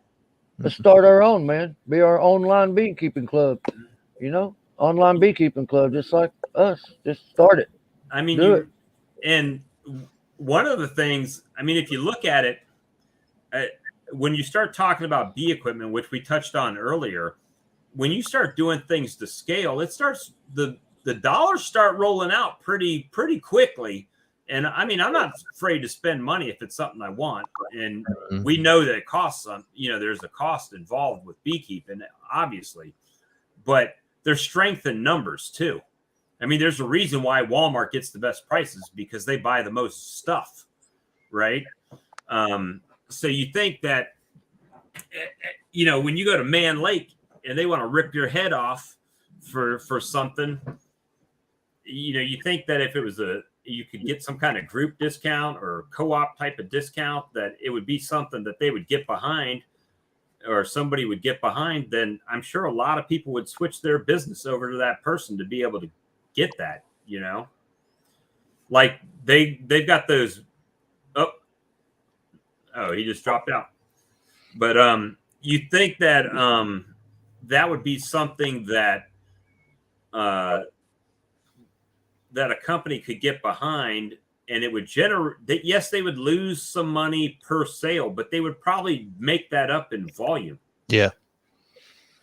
And it doesn't make any sense. Like here in South Carolina, my nearest bee supply company is 30 miles away. So I have to drive 60 miles or order it. And I prefer to buy local, especially Blythewood Bee Company.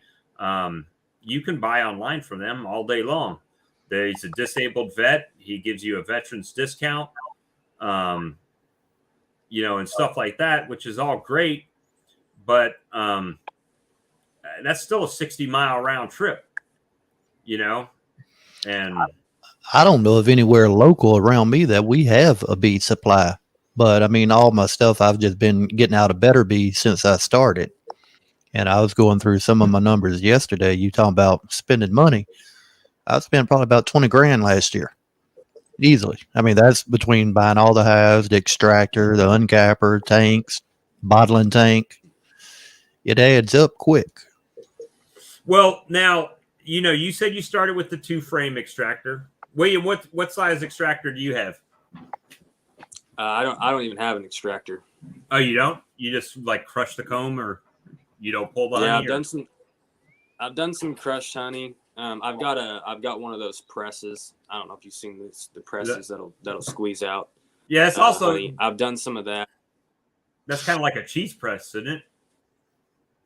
Like where they it's a similar thing. I mean, they use it for all kinds of stuff. You can press fruits and stuff as well. Cheese, wines. Yeah, so it'll get all the honey out of there good and everything, and that works fine. I don't do that much of that because I'm trying to expand at the same time. So obviously I need the wax. You know what I mean? Right. But I did some. I mean, I used the wax for lip balm and that sort of thing, and obviously I sold all the honey I had really quick to just guys at work and everything. But it goes in quick. A spot right now where if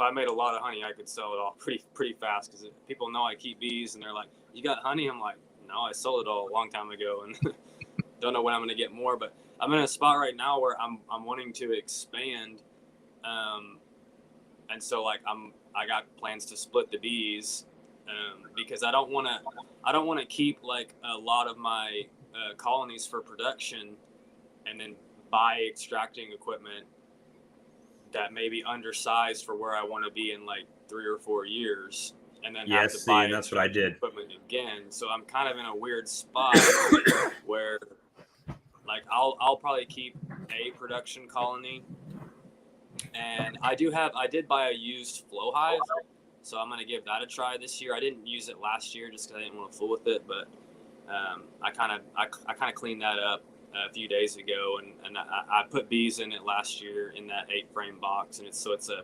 7-frame flow hive. So I'll see if the bees put some honey in that, and that'd be, I guess I could extract that without an extractor, so that would work. But so I don't know. I don't know if I'm gonna get like a cheap little spinner or something because I really don't want to crush any more comb because like I could use more comb obviously than what I have.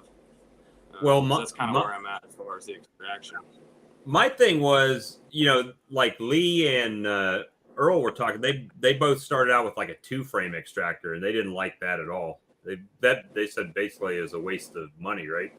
For the if I would have stayed with just a couple hives, that would have been fine. But eventually, I'm wanting 100, 150 hives within the next couple of years. So that's why I went ahead with a 20-frame date ant. Yep, and that's I started out with a cheap. I think I paid $300 for it off of eBay. It's a 4 deep or 8 medium extractor, and it works okay. But that wasn't my biggest headache, right? The biggest headache is not the actual spinning for me. The biggest headache was the uncapping, because the uncapping I'm limited because I don't have like an area where I could just do that. So I have to bring the extractor in the kitchen. I have to bring, the uncapping tank in the kitchen, and I'm uncapping it, and I can only uncap like 8, and I can do them one at a time and put them in the extractor. Then I have to spin it. If they're deeps, I have to spin one side. Then I have to flip it around and spin the other side.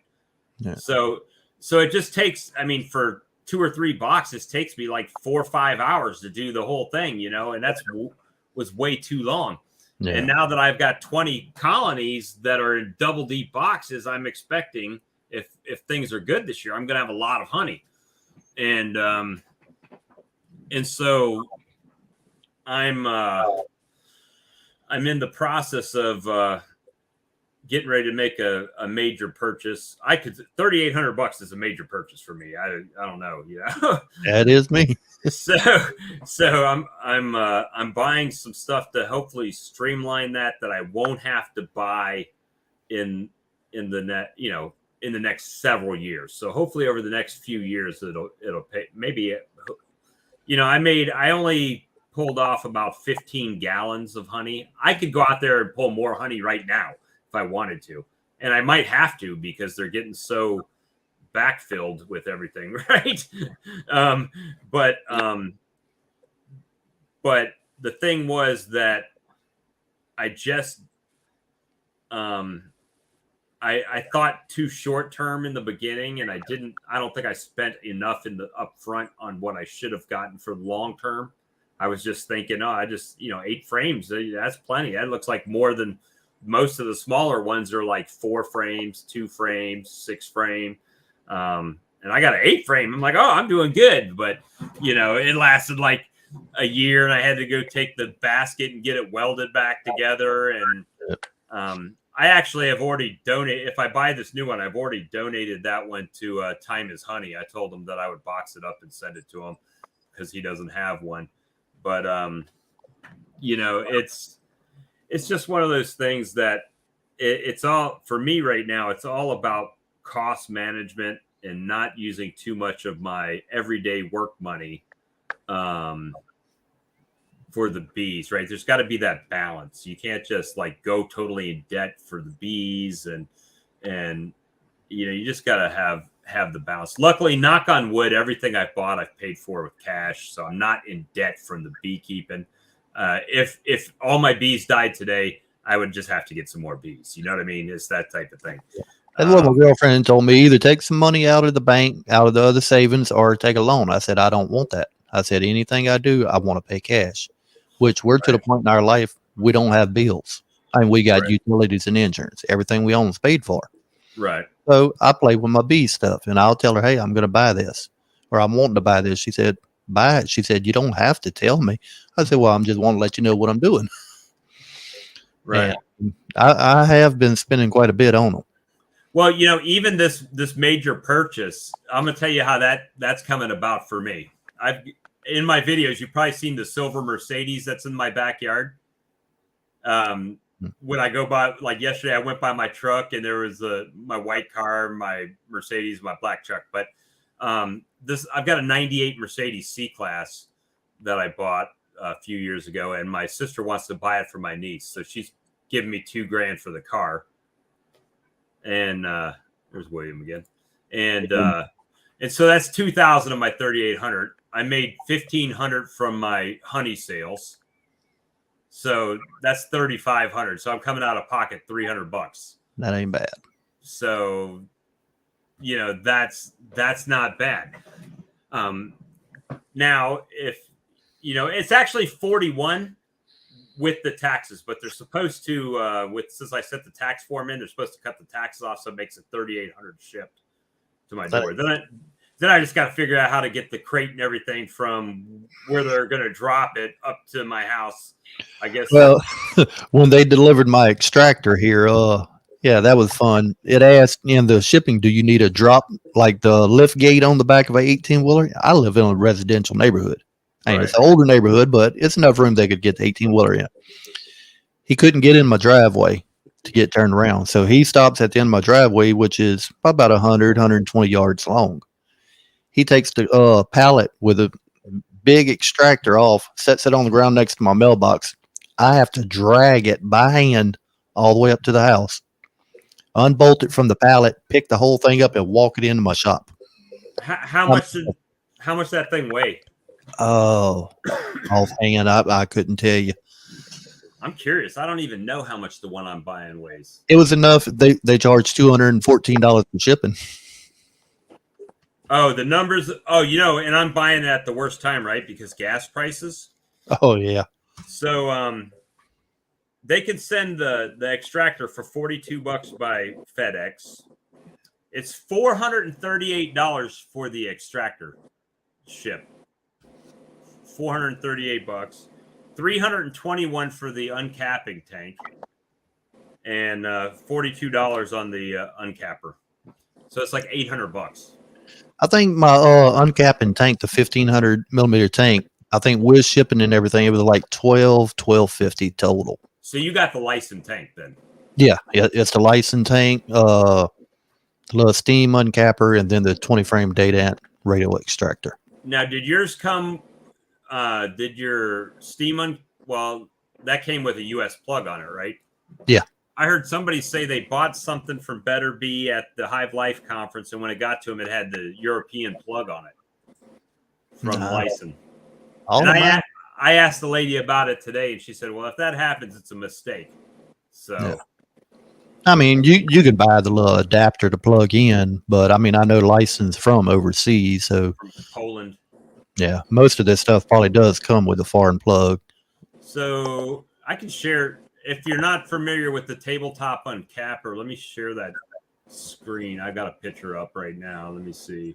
StreamYard, share what we're talking about. Share screen. God, I got to hit 5 buttons to share the screen. Chrome tab. Hey, Brian, back in the chat. Yeah, there you go. So that's the tabletop uncapper, the steamer. So like I said, once you put that on your 1500 millimeter tank, it's going to take up at least half of the top of your tank.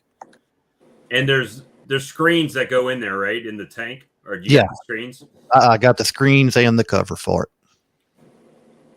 it. And so that's going to uncap, the caps will fall down into the tank.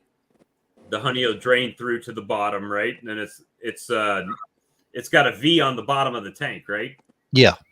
Which I can show you. It comes down and then over a little bit, and then the actual drain on that one, what I like about it is on the bottom of the tank instead of the side.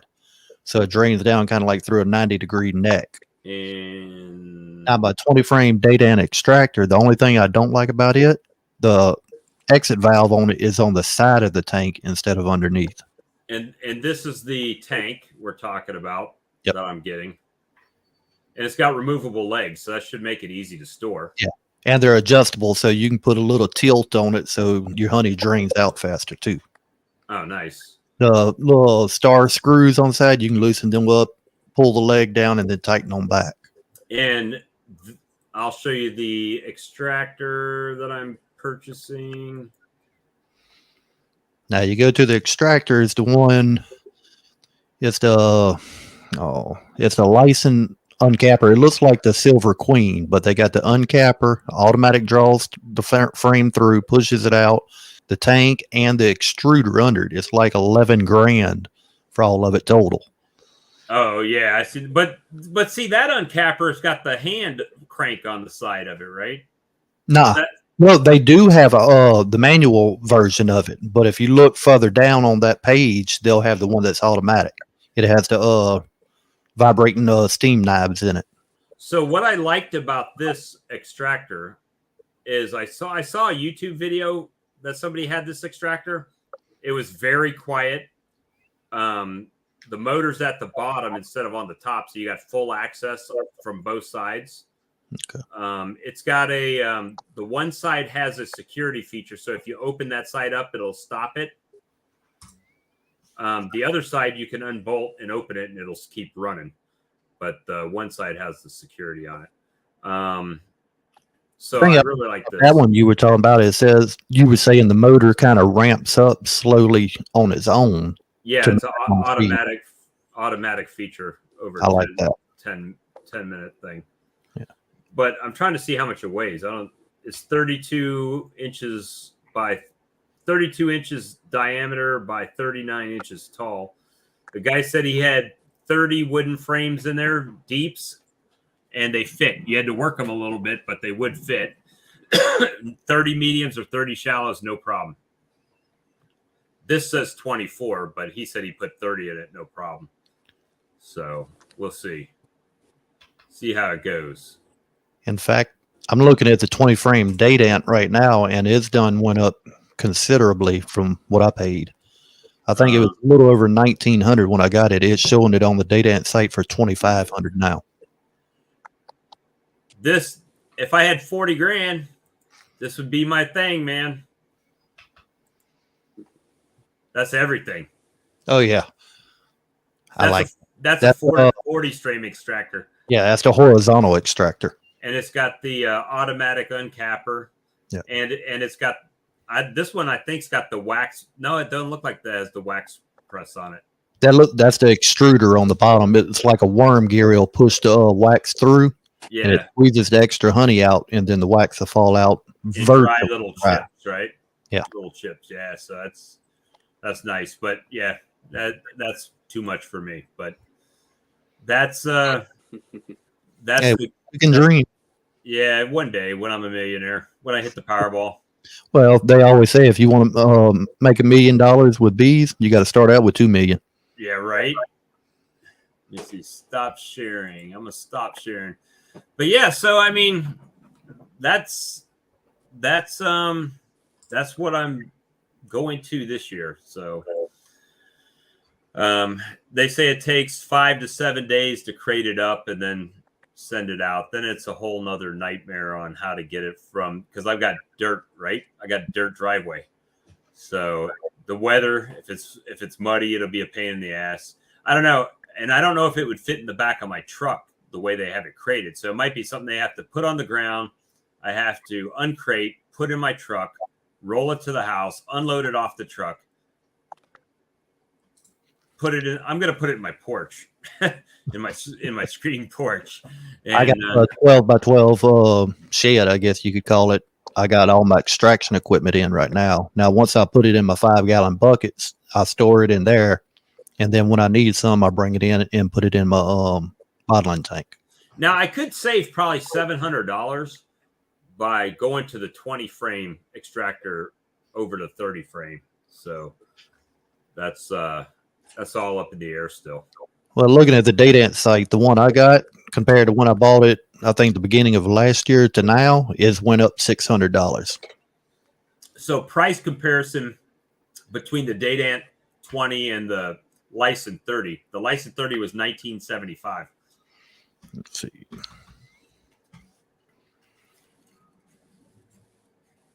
Let me see if I can pull that Dadant back up. Extractor. Anybody wanting to jump in? We're taking volunteers for the brutal abuse that we're doing here. Oh wait, that was the YouTube channel I just shared. What the hell? Hold on. I don't know what that YouTube channel was. Hopefully it's not my old singing video. I'm going to throw the extractor up on screen here that I have. That's the one I wanted to share. Sorry, guys. But it'll let you share, right? It let the other dude.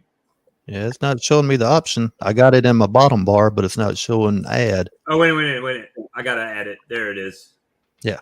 So the 20 frame Dadant is $500 more than the 30 frame Lyson. Then, like I said, right here on the front, the thing I don't like, the valve comes out the side instead of the bottom. So whenever basically you're done extracting, you will have a little honey left in the bottom. You'll have to kind of tilt the whole machine over. Yeah, I got that problem now. But I have a guy that's about 15, 20 minutes away from me. He does stainless steel, like kitchen equipment. He builds custom stuff for restaurants. I'm wanting to bring it to him and have a valve welded into the bottom and take this one here out. That way I have a bottom exit. Now, the one guy that I saw the video on that 30 frame, they said that the bottom of it was very conical, so there was no problem with and that the valve was right at the bottom of the crease. Yeah, So- it is kind of conical in the bottom, but it has just a little bit of lip from the bottom up to the valve opening. So, I mean, it does leave a little honey in it. I have to tilt it over to Well, get the last bit. and I have that problem on my other one. But this one, the guy said that the valve comes right to where the bottom of the wall and the conical bottom ends, so you have very little honey left in the bottom. It's Greg- not a whole lot, but it leaves just a bit. Greg, do you have the License 20? Hey, look who's here. Come on in, Rich.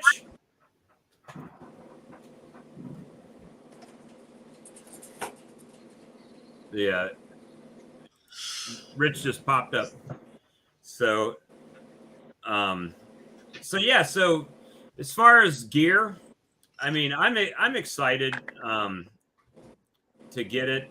I mean, again, it's just you got to, for me, and trust me, you're gonna, William, you're gonna do whatever's, and this is the same thing I say about YouTube channels and everything, man. You just got to do what's best for you and your family. If you're gonna get the equipment you can afford, that you want, and hopefully will last. For me, it's become, now I've spent $300 on an extractor that didn't really last me. You know what I mean?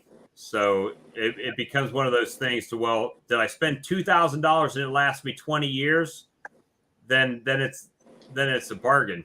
If I spent $300 and it didn't last me a year, I just basically burned that money up, right?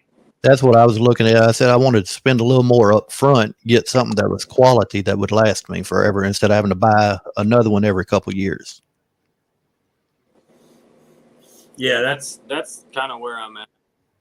I don't want to buy like some lower grade stuff and then 2 years later immediately want to spend more. So yeah. I'm just kind of focusing on growing the amount of colonies that I've got and trying to learn how to raise good queens and that sort of thing. So I've been building pallets and building nukes and doing all that kind of stuff to try and expand. And then have you started grafting? Sell some nukes and sell some queens. Then maybe I'll have a little bit of money to go ahead and get extracting equipment that'll last me for a while. So did you start grafting at all, or is that something you're going to start, or are you going to? That's something I'm working on this year. Yeah, that's something I'm working on this year. I got graft everything to do it last year, and then I ended up just kind of using cells from hives that were trying to swarm.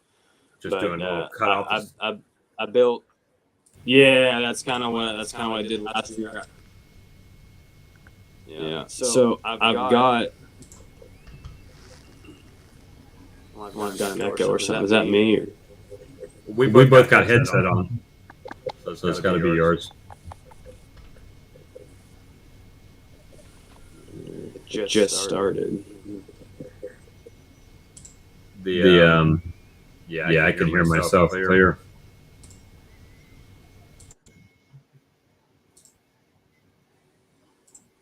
How about now? Oh yeah, it's better.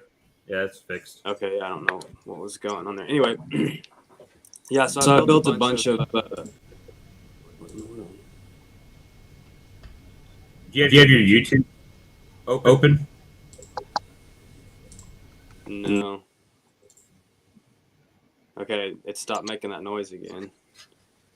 Anyway, I built some 4-way queen castles or mating nukes, whatever you want to call them. So I'm going to give that a try, and then I've got some 2-way nukes, and I'll probably go ahead and make some queens and put them in some 4-frame nukes that I've built as well. So yeah, all my splits that I've done so far, have been basically walkaways, which is essentially using cells, right? So I'll either just make a split with some eggs where they can just make, emergency queen, or I'll wait the same as you. I'll wait till there's a queen cell, then I'll take that whole frame out. If it's only got one on it, I'll take the whole frame out with the nurse bees and everything, pop that in a nuke, and let it go. And that's how I grew from the 4 to the 20, in one season. And this year, my first set of splits did not go well. I made 10 splits, and I think I got 3 that still had bees in them, and not like a lot at this point. So, and we got another cold snap this weekend. So I'm waiting till the end of this cold snap, and then I'm going to go at it again probably next week, middle of next week, do some more splits. She's back again. We're glad your dad's rich. Does he want to Does your dad want to donate to some struggling beekeepers? You can just do a super chat for like $3,800 right now, and I'll just go ahead and buy my extracting equipment. that was for that comment. She's been talking about her dad all night. I keep blocking her, and she keeps coming back. So, hey Bob, I'm going to throw something here on the screen. You're talking about mating nukes. This is what I just got the other day from Horizontal Bees that brought down. Now, he came from North Carolina and brought that to you? He was passing through here going to Texas, and he stopped by and brought it to me. We had a good little talk. Yeah, just some other hives, but this is the queen mating nuke. Do you mind if I ask how much that thing costs? I think it was $750. And it's like that. How many colonies is in there? You can do, let me pause it here. That thing's beautiful. You can break it down and split it in half in the center to where you have like 2 long hives. You could break it down to 3 10-frame deep side by side. Let me play here. You can actually go inside and break it down further into 6 5-frame nucleus colonies, or you can break it down even further than that and go to 12 2-frame mating nukes, all in the same box.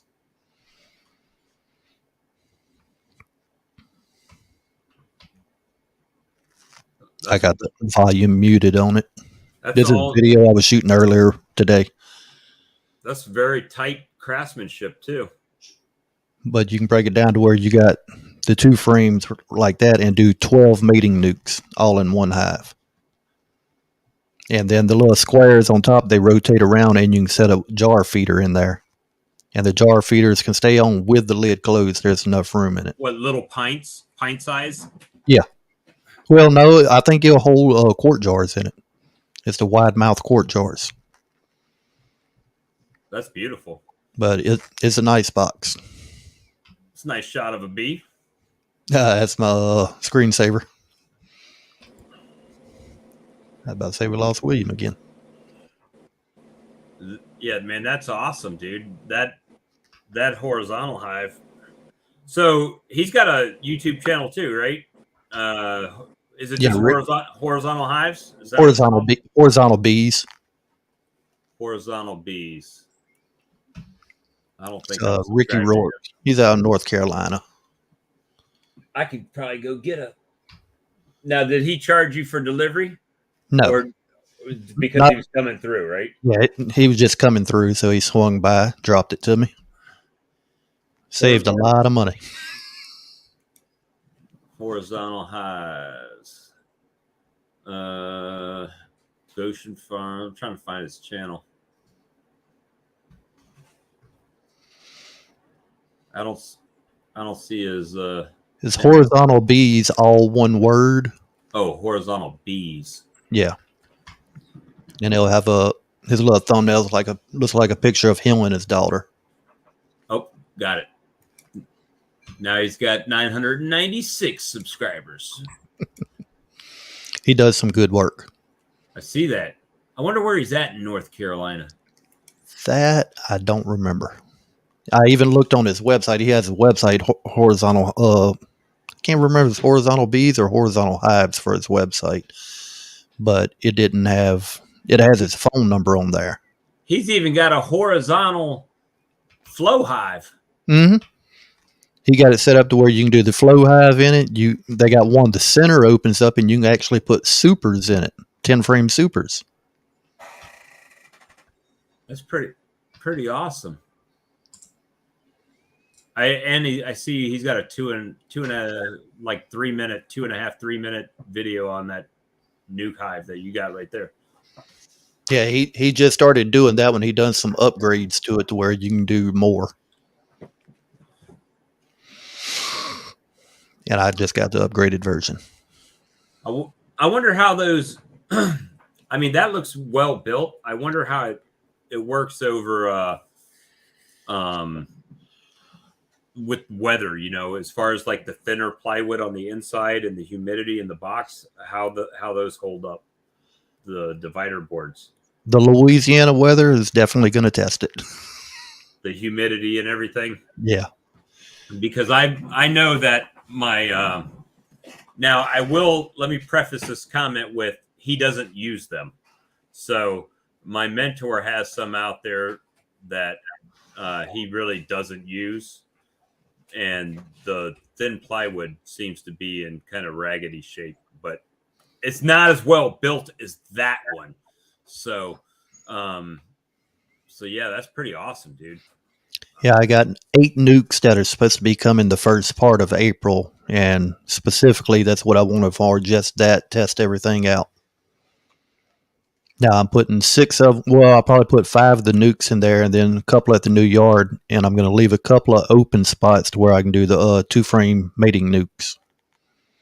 And he said probably the best thing, because all the entrances are the same color, take a little paint and just paint like a square, different color paints across each entrance. That way they can find their way back. You can almost go to Walmart and buy a stencil sheet that's got like a star, a circle, a moon, and just put one over each That's kind of what I thought about doing a different shape and a different color for each entrance. And then they would just, oh, okay, I'm in Star Hive, or, you know. Hey, and that would give you a great way to talk about them on your video. So today we're going to look at the Star Nucleus or the Star Queen Castle. All my other hives on the front of them, I actually have cattle tags for the numbers. I that's the worst thing that I've got. I don't have names for my colonies. You know, like Castle Hives has all of his, you know, Buckingham and all, you know, Farm Hive, Poly Hive. Yeah, he's got all Castle. different names. I don't. Main Castle Hive, you know, even Vino Farms has all his named, right? Mm-hmm. I thought about doing it, but I ain't good coming up with names. I figured my little cattle tag with a number would be easy. Yeah, it's and then you look at my mentor. He's got, I'm in Hive 504. You know, I'm like, yeah, it's I don't know. I just kind of name them as I go. So like in Monster Hive, because it's a pain in my butt, right? And then Literally. Yeah. So I need to do better with that. I need to do better. So I think if anything, it helps the viewer relate to, oh yeah, I remember when he talked about the hive last time, or something like that. Right now, I don't really have that association going on there. Hey, what I should do is I should just have a contest for people to name the hives, right? I don't have enough viewers to really, I probably get 2 people and I have to name every other hive the same thing, you know, responded. Where I got the idea for, I guess, the numbers of whatever is kind of from Jerome Bee Farm. Because, I mean, if I'm going out there doing inspections and I need to remember something, how am I going to know what hive I'm talking about? Right. So I've done a little inspection form just in case. I bring them with me, but I don't always fill them out. Now, if I see a problem with one of the hives, yeah, I'll jot a little note down. That way, when I get home, I can put in my calendar, hey, I need to go back over there in 2 or 3 days and check this hive.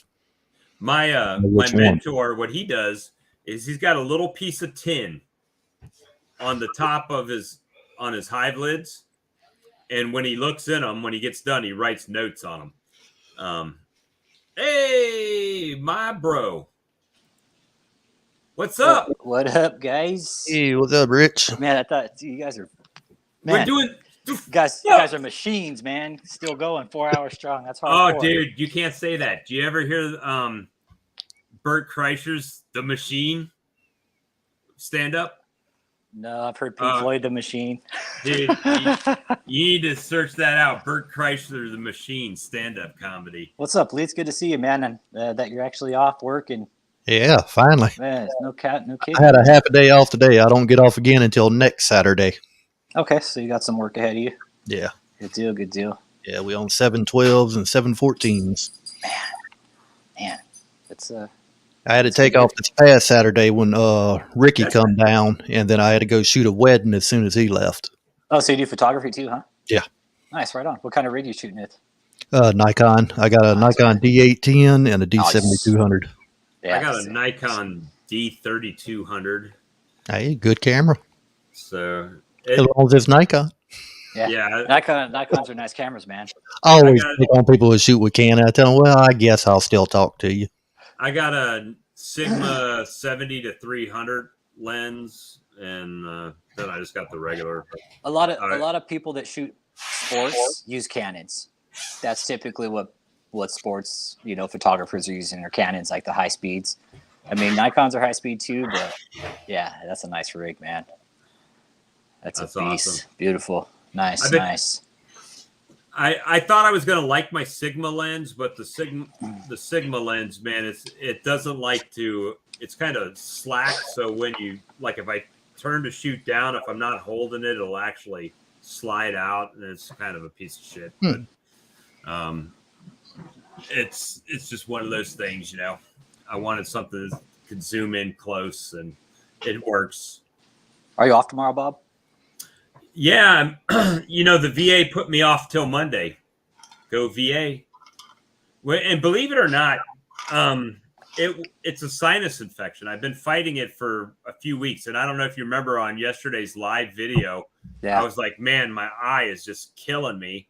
And it turns out they did a CAT scan at the VA, and my sinuses were so blocked up that it was messing with my vision in my eyes. Yeah. So they gave me steroids and antibiotics, and I said, well, I drive a truck for a living. And they said, well, you won't be driving until at least Monday, because if you can't see, you can't drive. So I've just been chilling. And all right, so here's a question. We're going to hear from you. Rich, what's this squabbling nonsense? Y'all breaking Greg, my heart. Hey, Greg, if you want to talk about that offline, man, I'd be happy to address that, but I'm not going to address that here. Really not. I don't want to do that here, because that's not what I'm here for, man. Out of respect, it's just, you know what, man, I felt like I got beat down on my first video by a 10-year, and I didn't like that. So, yeah. My very first video I put up on my channel, Bruce has to come on and talk about all the misconceptions of a first year, basically saying everything I learned was crap. That's how I took it. And I didn't like that. There's a bot. Yeah. Spam, kill him. So that's why, Bruce. That was so discouraging, man. That was so discouraging for me right from the get-go. So that's why. I'm not going to put up with it, man. I'm not here for that. My channel is just for my documentation. So I know what I'm doing. I'm trying to build an apiary, and I just want to, I did it as I'm a veteran, man. I'm not going to put up with people's just, disrespect. Yeah, man. I'm just not going to put up with it. I am not going to do that, man. Well, just remember, I deal with mental health issues already, and I go to therapists to learn how to deal with people like that, man. And not going to do it, man. Just remember, man, for every one of them, there's and then there's when people 100 have of us, dude, that love you. So and again, it's like, I respect everybody's opinion here. I don't tell anybody how to do their stuff. I really don't, because you know what? I'm going to keep bees different here in Texas than you guys are. Everybody's going to keep. Yeah, well, everybody does something a little different. Yeah, how I'm setting my swarm traps. You know what? It's going to work. And for those that want to say, hey, it's not going to work, I'm going to prove you guys wrong. Okay, that's what I'm going to do. The bees, not me. The bees are going to prove you wrong. Hey, I put the same trap you got up in my tree. Yeah. I saw bees hitting all over my traps today. It was 80 degrees here today. I saw a bunch on one of them that I scented up real good with some old dirty brood wax. Real dirty, like real good brood wax. And man, they were all over it. I have 4 traps set in my yard plus one down by the river. So, and the thing is where I learned that trick from was from a guy in Oklahoma. So it's like, if you're going to come and dog on me about how I'm doing it, you better go and check your sources, you know, because there's 100 people out there that are probably doing the same method. It's like, why you got to come in and bust on my method or the way I'm talking about things, the way I learn things? Because you know what? If you're a first year and you had failures, maybe it's because you didn't have a solid foundation. I felt I got a good solid foundation to build off of. So if and you got a network, bro. And I have a network. Absolutely. I started networking right away when I got into that class. Okay. And I understand you can't learn everything in class. There's no books. There's nothing you can learn on bees that can make you understand and know everything about them. The books, yeah, they might teach you ins and outs, but everything is learned in the yard. The bees are going to do what they do with or without us every day. They don't need us. Me and Bob talked about this the other day. Are we doing something that's hindering their growth? Absolutely. Pesticides, herbicides, deforestation, overgrazing, you name it. Right. Well, I mean, the main thing that we talked about it too. It's like, why is it? And Lee, this you may have input on this. Why is it when bees are in a tree, mites aren't a problem, hive beetles aren't a problem? They survive. They keep propagating their species. They produce honey. They do everything they need to do to survive when they're living in the wild. Without us.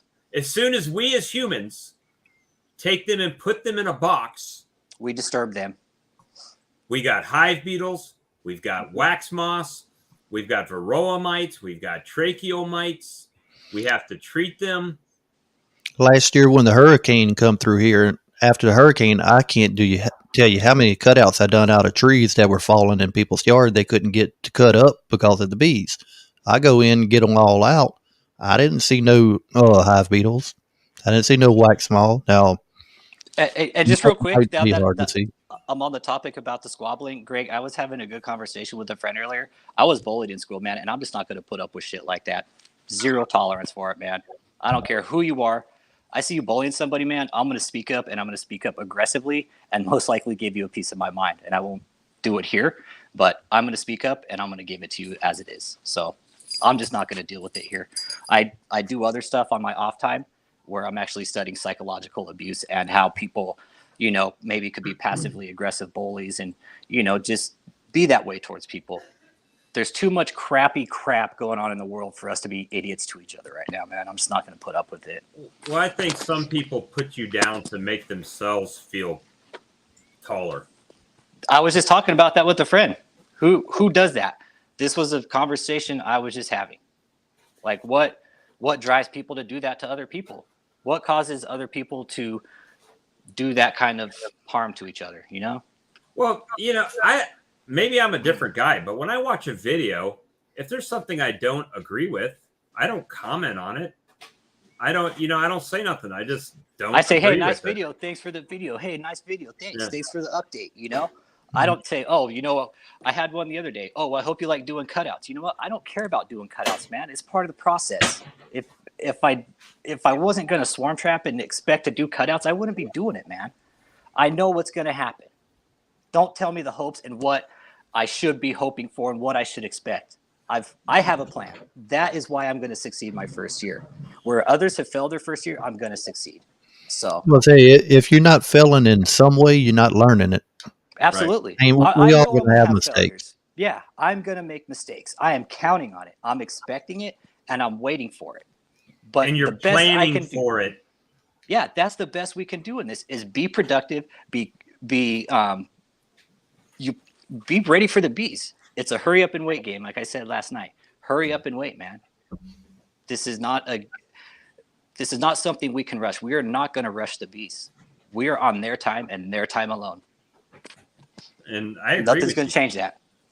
Well, you know, you and I talk a lot on the phone. So, I mean, it's Yep. like, there's Gregory again. He's home. We stayed on your whole, no, you're still in the car. I was going to say, we stayed on your whole trip.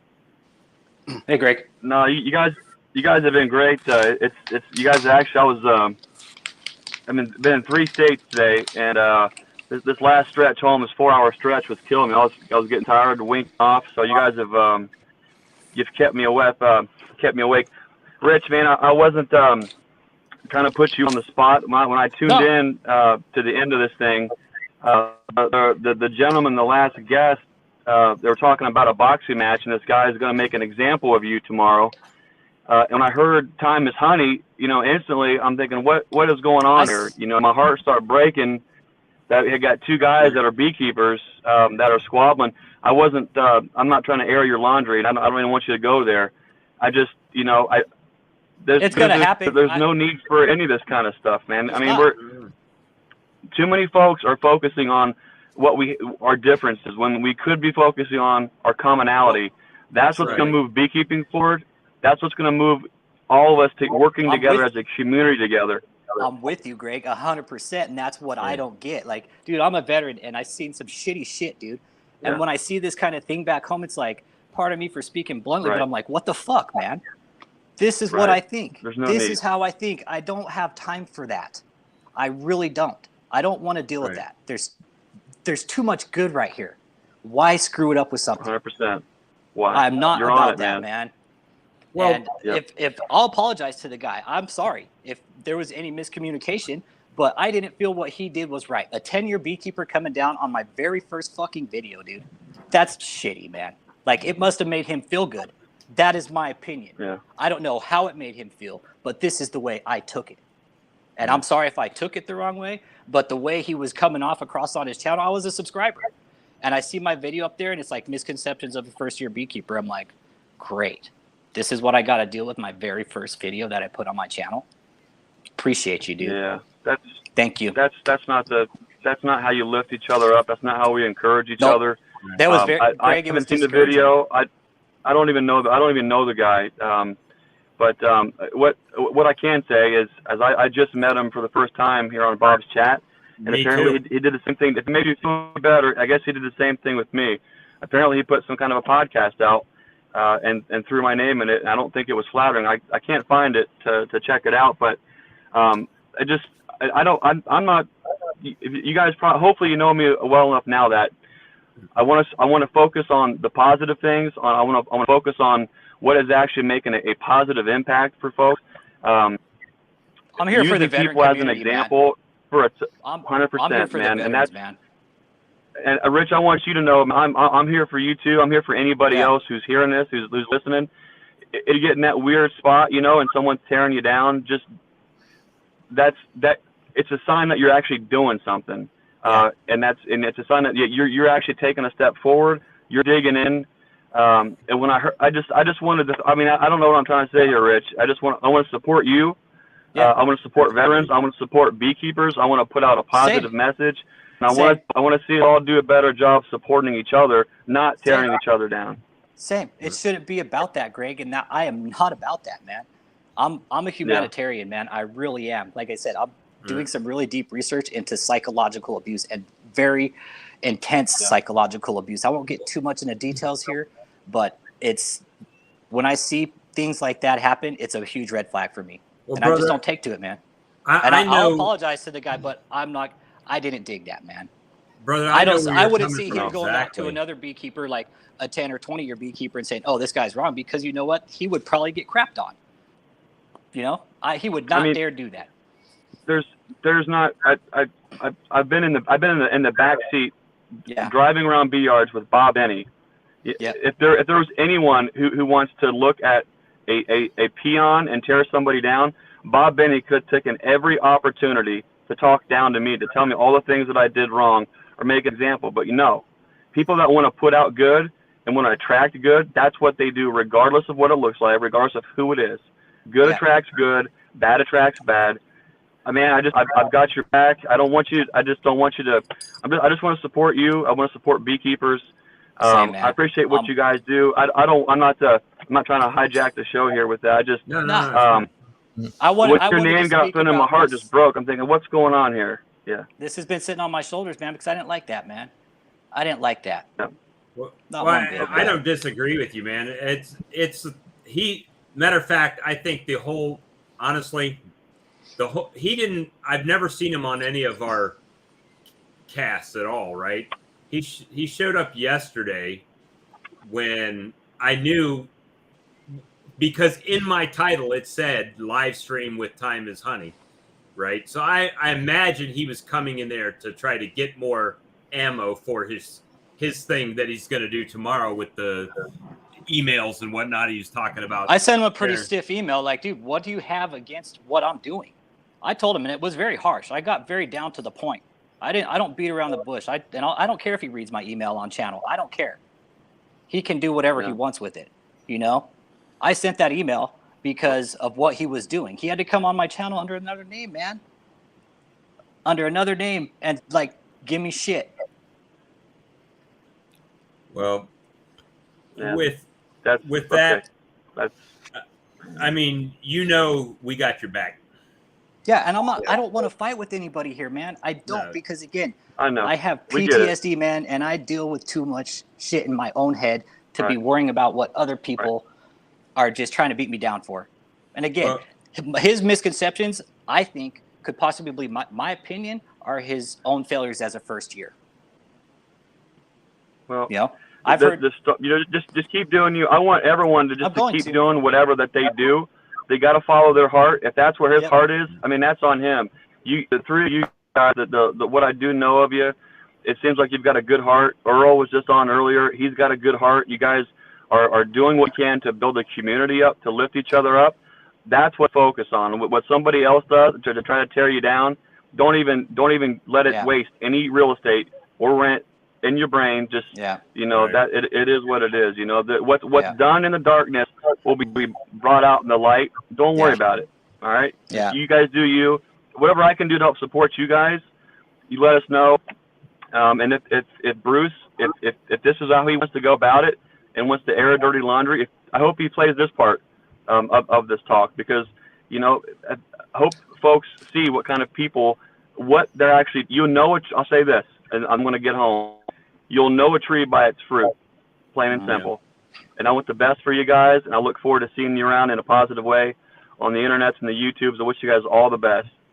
Same. And I wish everybody the best. Same, Bruce, I wish you the best, dude. I really do, man. In everything that you do, Bruce, I wish you the best in all your beekeeping, man. But I'm not going to sit here and dog out your videos and say how you're doing your beekeeping wrong. Because you know what? I could probably go through your videos and pick out what you're doing wrong.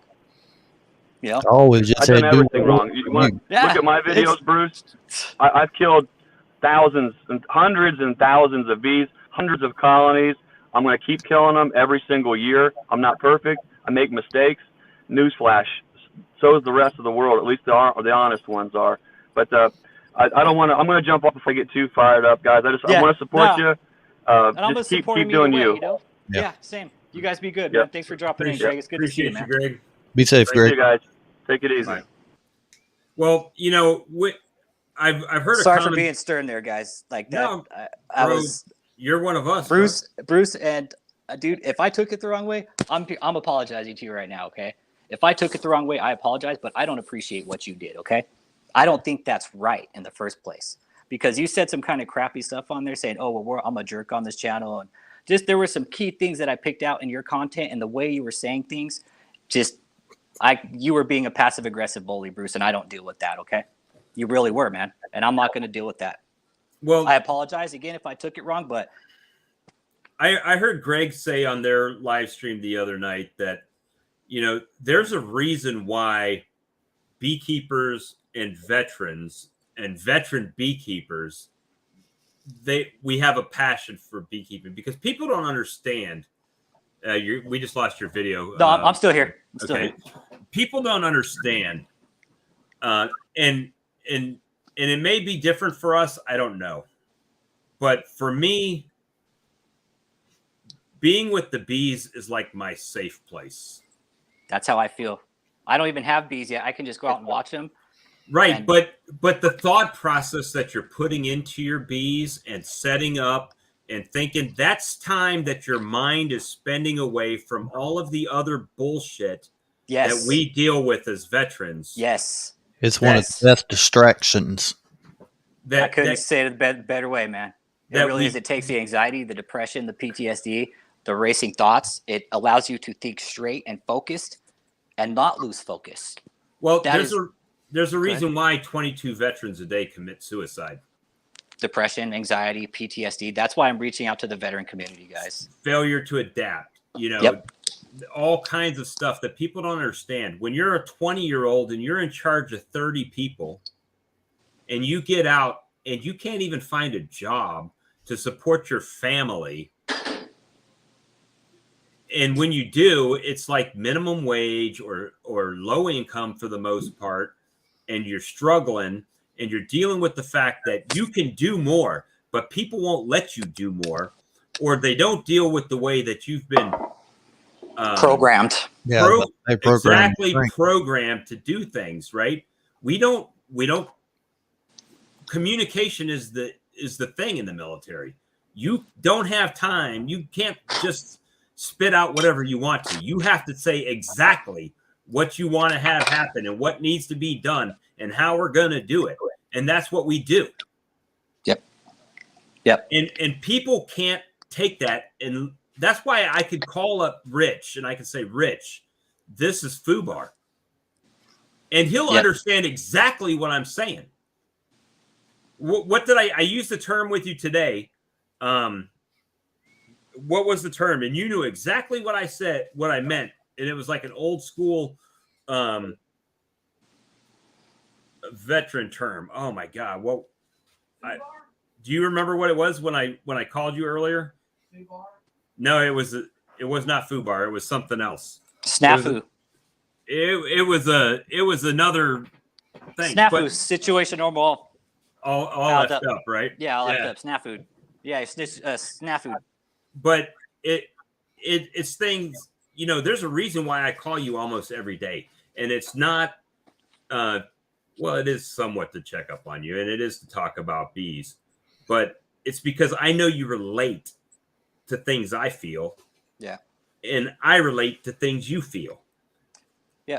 Outside of bees. If you said, Bob, I'm having a really shitty day, I understand why you're having that shitty day. Yeah. You know, and you don't even have to say it. Yeah. You know, And those and- lessons that I've learned and why I'm programmed that way. I'm very open about mental health, guys, because it's a very serious thing. I went through depression a few years back, very bad, very bad. I was in a very dark place, and I don't know how the hell I got out of it. I went and saw a doctor, went and started getting some therapy, and I'm still here with you guys, man. And Heroes to Hives was about mental health.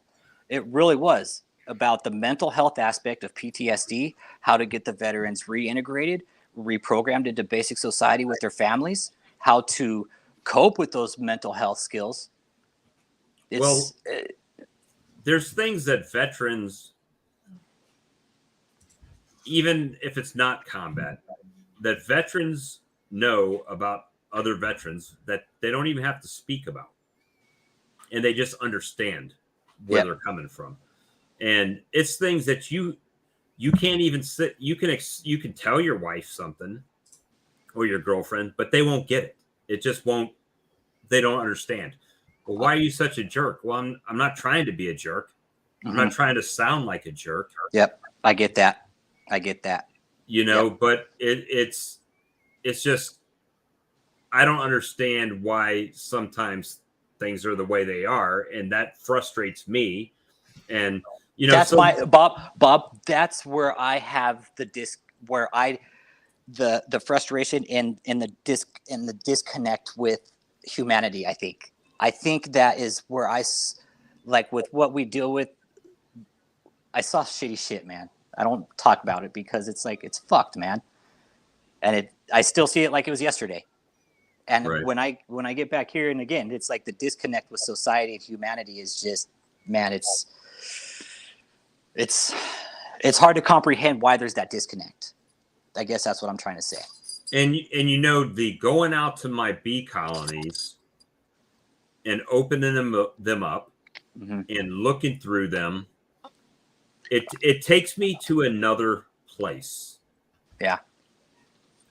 Even if I got earbuds in, listening to music or whatever I'm doing, I'm in a zone, right? Yeah. Where it's just me and the bees, or me and the bees in the camera, and I'm just, I can talk to my bees for 45 minutes in front of a camera. Yeah. And it just doesn't. Good night, Dry Cut. Yeah. Good night. Thanks. Good night, Dry Dude, Cut. Thanks for listening to me, guys. It means a lot that you guys just listen, man. And again, Anytime. I'm not here to ruffle anybody's feathers, man. I'm just here to have a good time, share No, my that's it. experience, and hey, this is a how I do, not a how to do. Just like Well- the other guy says, this is how I'm going to do it. If you don't have to agree, Right. I'm not going to tell anybody how to do them. But hey, man, if you want to watch, you don't have to agree or disagree, man. Just watch, leave a comment. I really don't want the negative stuff on my channel, man. I really don't. Well, And the good thing is, man, that with this, there, my thing is like we talked about, subscriber count does not denote knowledge. Nope, it doesn't. And there may be something. Okay, let's say I'm a shitty beekeeper, but the way I track my beekeeping documentation, thanks, Queen Bee, is on point. That could be something that somebody could learn from me, even though my beekeeping isn't the best. Hey, Queen Bee, I see a comment. I'm sorry, Bob. Your mom and dad and 4 brothers served. Hey, there's a class for them if they want to get into beekeeping. There's a class available out of MSU called Heroes to Hives. And it's free It's free. $99. It's free $99. It's a 12-month course. It's all online. And you get the modules once a month, and you test out of every module. It's fun. It's awesome. I recommend you guys get involved. 100%. Get your families involved. So being able to get to that escape place and just get in your own zone, I don't care if anybody, I hate to say it because I do like people watching my videos, but if nobody watched my videos, I wouldn't care. In the grand scheme of thing, it's not like I'm getting rich off of YouTube. YouTube doesn't pay you anything. You get 55% of ad space, man. Well, yeah, I showed all my stats from last month, and it was $25, right? I made as much tonight in super chats from Greg and from Bruce's Bees as I did in the whole last month of making videos. Yeah. So it's not about the money. I mean, it's really not. I mean, maybe one day it'll get to that point, but I don't see it getting to that point. Yeah. Yeah. My content is not that great. I mean, I understand that. Mine's not. I'm going to do very bare bones content. I'm not going to do any editing. It is going to be very bare bones because I want people to see the bare bones of beekeeping back to what it originally is. That's how I'm trying to do on mine, just what I do every day. I mean, yeah, I put a couple little labels here and there pop up on the screen, but if just letting you know, hey, this is what this is. Yep. You like it, hey, good. If you don't, you might learn what not to do on one of my videos. Absolutely. Hey, I don't like what he's doing, but I'm going to try this way instead. Hey, I've had a lot of good feedback about the cedar barrier in my yard. People's like, dude, that's a good idea. And I copied Okay, it. cool. I copied it. This man's got no bees. I took his exact idea and duplicated it in my yard because it made sense.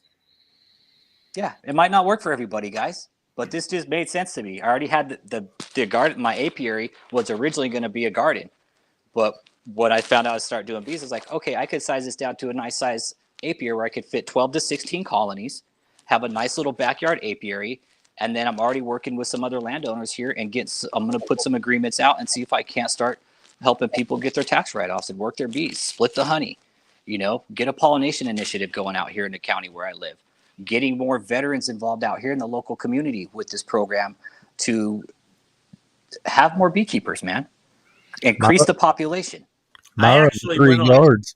Go ahead, Bob. Oh, I'm sorry. I actually went on the Hives the Hero Facebook group and said I'd be willing to be a virtual mentor where people could just contact me and Zoom me or contact me. We could Skype or whatever, or just Facebook message video chat if they had questions, and I could just answer them. That because they're Yeah. having a problem with mentors right now. It seems like there's more people looking for mentors in the hives to heroes than they have mentors.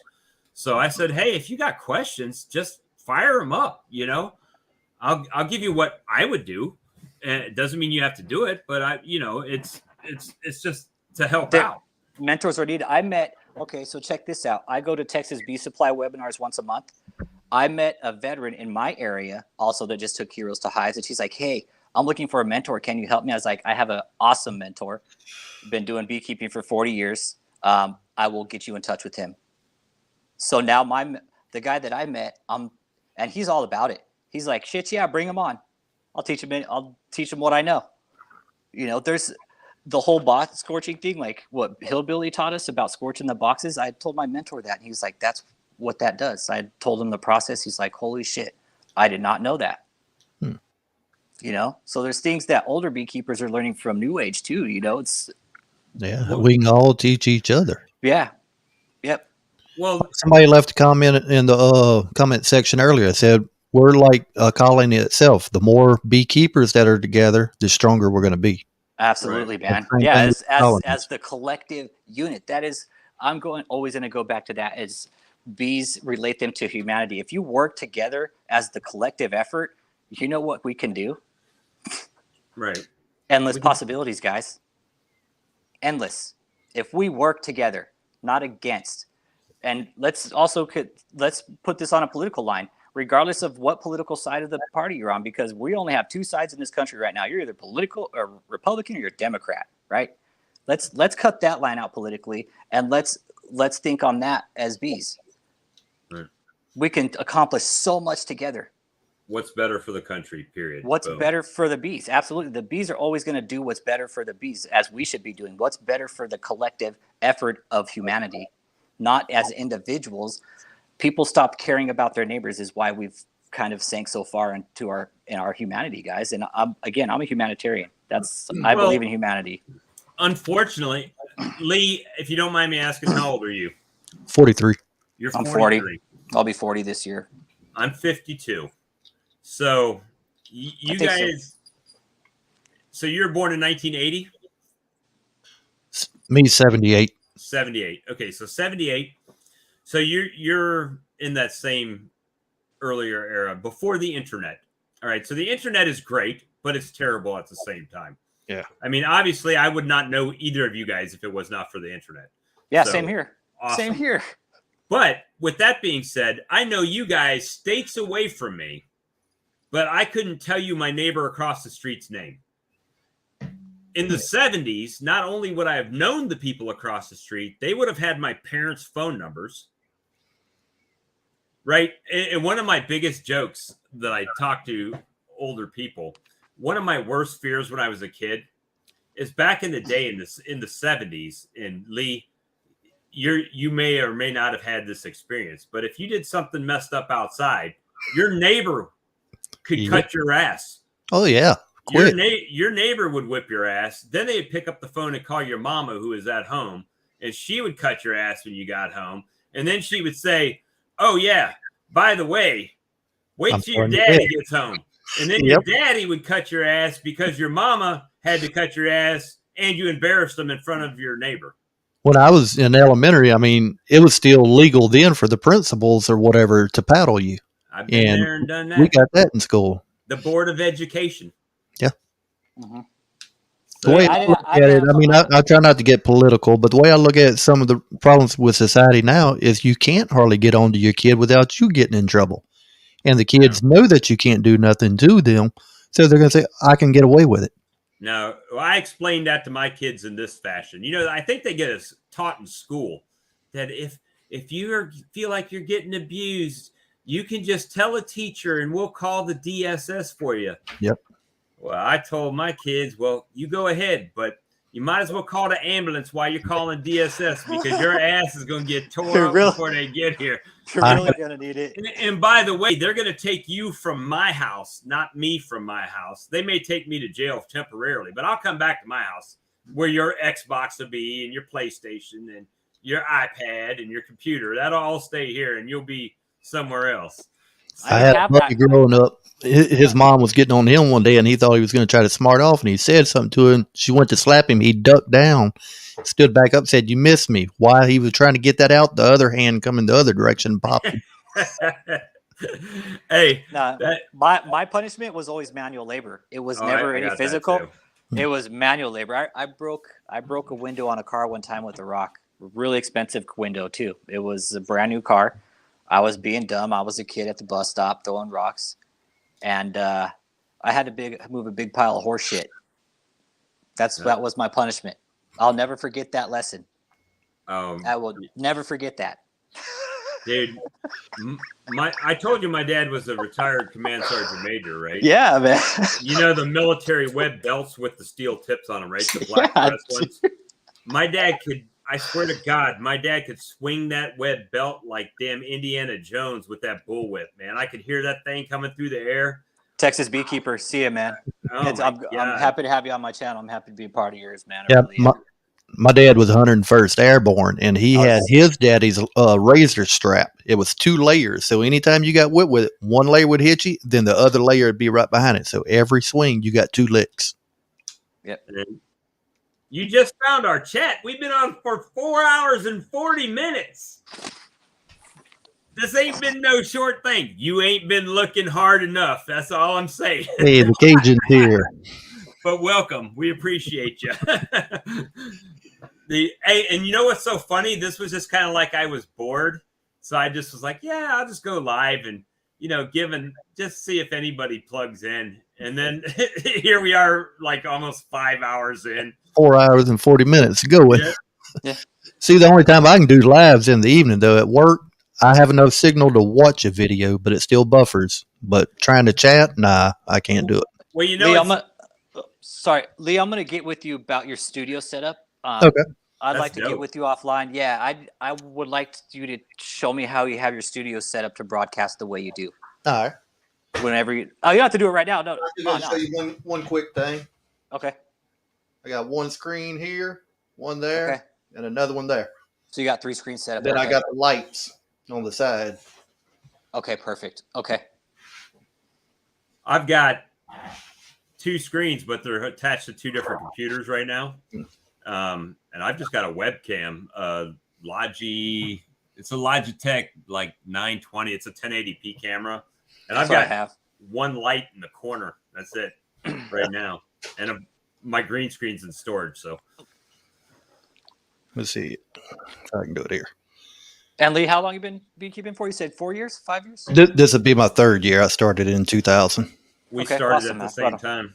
Awesome. Right on. As far as lighting, everything's by my phone. I can what? Kick ceiling fans, cuts out 2 lights, dims 1. I got lights in the back. You know what that means? That dude makes way too much money. He's got too much time on his hands and too many hobbies. Well, he don't have time because he's working all the time, but he's got like all the gadgets. He's showing us Zoom microphones. I saw that keyboard. I'm surprised he doesn't have that horn that they use at the club. I do have my tablet here that I can plug into my soundboard to play other sound effects too. What kind of soundboard is that? It's nice. A Pile 12 channel. I've got a little 12 mics at once. I've got a mixing board upstairs.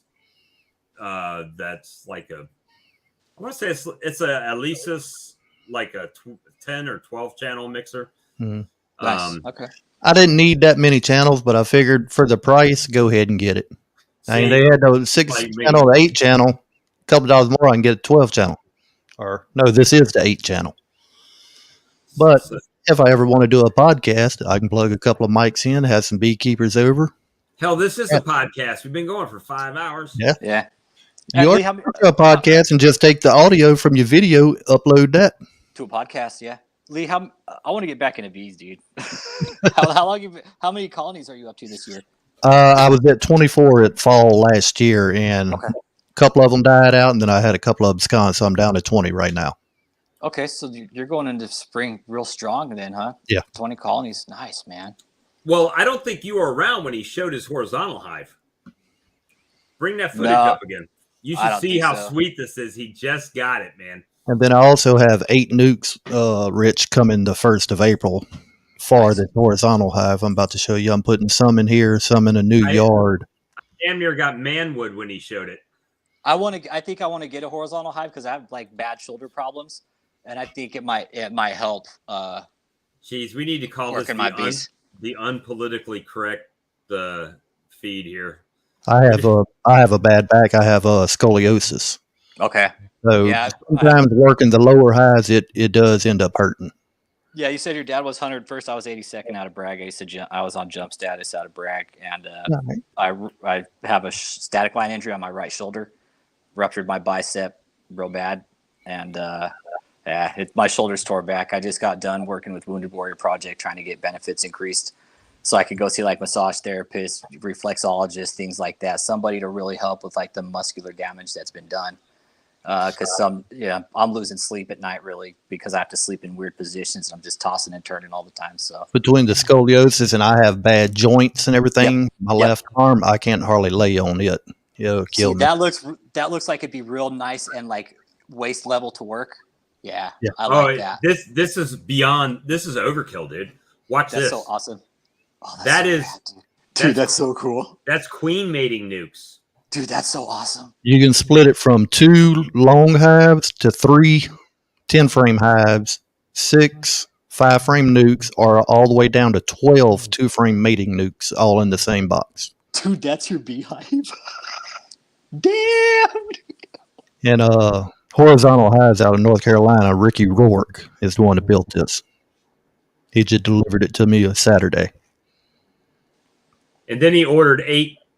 He ordered 8 nukes to go in it. Look at that divider board and everything, huh? He's got them all. And all the divider boards, like I said, are movable. You can go from 2 wide. You can do 1 long hive, 2 short hives, 3 10-frame hives, the 6 5-frame nukes, or 12 2-frame mating nukes. You know, all in the box. If it were me, I would take a gamble, dude. With your 8, I already know where you're going with this. But you could take those 8 nukes. Yeah, it is Cajun. Cajun, that's a real nice hive. Yeah. You could take those 8 nukes you ordered and split them out into 12 nukes straight when you get them. Well, what I was thinking about doing, putting about 5 of my nukes in there. Because, I mean, I can do so many 5-frame nukes and then at the same time split the rest of the box into 2-frame mating nukes. Oh, right. So I was just saying you can put the 5 frames in there to save for next year to put in a 10-frame. I'll put some of them in 10-frame boxes this year. Then I want to do a couple for mating nukes because let me grab it here. Well, you could literally. I got system to do my own queens this year. But you got the little cage that you got to put the queen in and let her lay in the little cells. Yeah. Once I get with John and we start doing videos, I'll see if he'll let me broadcast some of his equipment that he's made. Oh, that's so awesome. Dude, that's so rad. Nice. That's pretty cool, man. It's slowly but surely I'm trying to build up, and like I said, I may fail with queen breeding this year, but I'm not going to know unless I try. Oh, I was so, oh man. I told you I went to that colony today that I probably shouldn't have gone to because it was too cold, but there was so much, there was so many graftable larvae in there. I was like, man, if I had a grafting tool and the stuff right now, I could have grafted a whole frame and dropped it in one of my queenless hives and just let them draw it out. Because I've got that monster colony that I split the queen out of to calm it down. That they still don't have a queen, but they would have drawn out that. They would have drawn it out. Let me see here. Put a video up a couple weeks ago. I think it was just to do checking population and grouchy bees. It was the name of it. That's my number 1 hive, and like I said, I run all singles.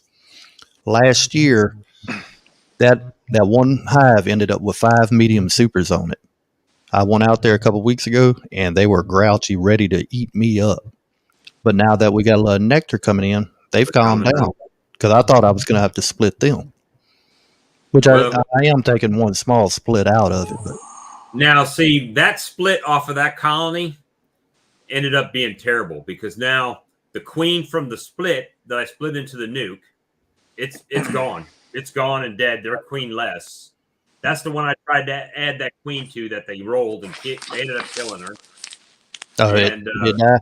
yeah, it died. And then, and the other colony hasn't made a queen. So I can either put some more eggs in there and let them try to make another one, or, you know, I don't know. I don't know what I'm gonna do with it now. Or merge that colony with one that's already got a queen in it. You know, merge one of my nukes that I graduated that has a queen into it, put the paper in between it, and let them merge themselves back together, and see how that goes for them. Now I got the NICOT system. I mean, it's a no graft system. I mean, you put the queen in there, she lays the eggs in the cup, you put it in a cup holder, and that's about it.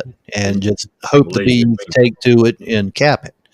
But I'm thinking about just getting a grafting tool and marking a few of the queen cups, and actually doing my own graft just to see if I can do it. But you still got to take, excuse me, you still got to take that frame and put it in a queenless hive, right? Yeah. Starter, yeah. Yeah. Yeah, I'll put it in like the little laying box. You'll put that in the hive with the queen, put her in that box for 2 to 3 days. Right. Then you take her out and you take all those little cups, put in your holders, and then you drop that in a queenless hive. And then that's when they start building the cells. Now, I could take that strong colony I've got. I could take the queen out of there and put her in a nuke. Right? And then they would emergency make a crap ton of cells.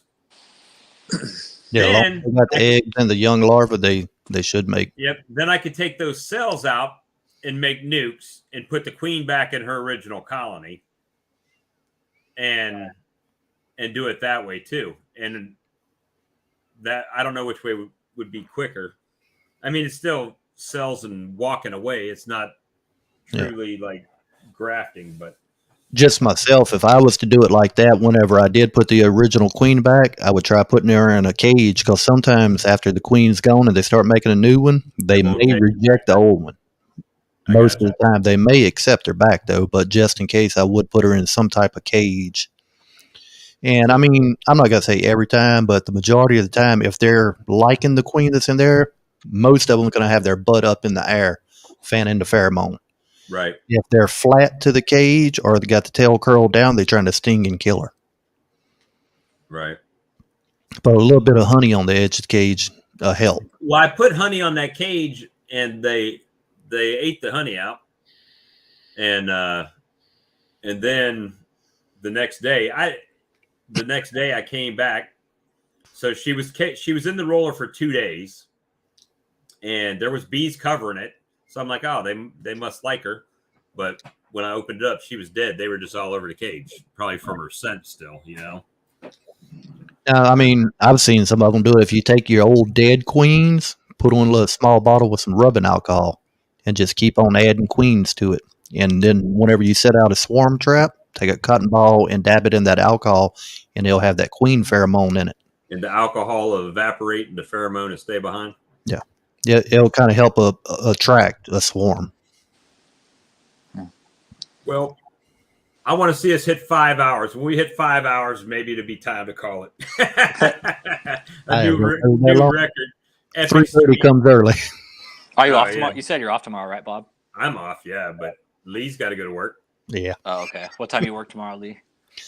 Get up about 3:30 in the morning, get ready, and then I'll get home about 6:45, 7 o'clock in the evening. Dude, why aren't you in bed, man? He's chilling with his homies. We gotta hit the 5 hour mark. Yeah, we gotta hit the 5 hours. Yeah. Hey, you should, Bob. You should, like, I'm not telling you how to live your life or anything. Maybe turn this audio over into a podcast. Well, you know, I just enjoy hanging out with you guys. Yeah. Whether it's talking beekeeping or technology or, you know, we went through everything tonight. We went through plants. We went through bees. We went through bee equipment, extracting equipment. Politics. Yeah. Well, I think out of all the things that are most important beekeeping are the plants, man. Yeah, that's Right. kind of our job as beekeepers is also to make sure we maintain healthy pollination sites for our bees. Right. Keeping up with your local ag districts and your local ranchers, you know. Hey, And maybe, Greg said he made it home. He wanted to thank us for keeping him awake. oh, I just saw that. Good night, Greg. Hey, tell Brian he owes us some donuts for keeping you awake. Oh, you know what I know what you can do. You can send me one of those nice Nature Image Farm mugs. One way to get them. Hey, I'm trying to get Brian to send me one of his hives, you know, pro bono, a little complimentary. Oh, the little ones? I like the them. little hives. I like it. And he won't come off of it. I'm like, man, I sent this dude some moonshine. I sent him some honey. This I don't know brother, if you can see with the light. what's it say? Kodiak Farm. Oh, I like that. Who made Matt. that one for you? Matt and Sarah. Oh, I need to hit them, man. These guys are doing too much good stuff, man. I need to get a side hustle. I do have a T-shirt that just says the game of drones on it. You know, so that's kind of been like my mantra, the game of drones. I want to get one of the T-shirts. I believe I seen it on Bob Benny's video a long time ago. Anyway, it's 3 circles, or 2 circles, and where they intersect in the center, each side, one says farmer, the other one says crazy person. Well, where they intersect, it says beekeeper. I've got a shirt that I just bought that my nephew picked it up for me. He's supposed to be bringing it to me. It says "Be keeping it real" across the front of it. So that's the thing. I need to come up with a side hustle. You know, I still think the main B shirt I always see is if you see me running, try to keep up. right. That's the thing. I just gotta outrun the person behind me. Yep.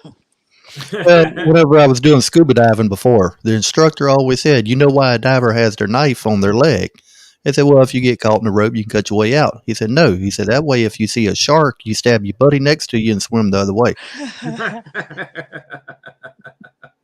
Bleed your buddy out, start swimming. No, man, no way. I saw a shark video today where some surfer got hit twice. They got hit by one shark and got hit by another at the same time, and he lived to tell about it. I'm like, That's bad luck. I'm good, dude. That's crazy. Oh man, Is my audio coming across good on here?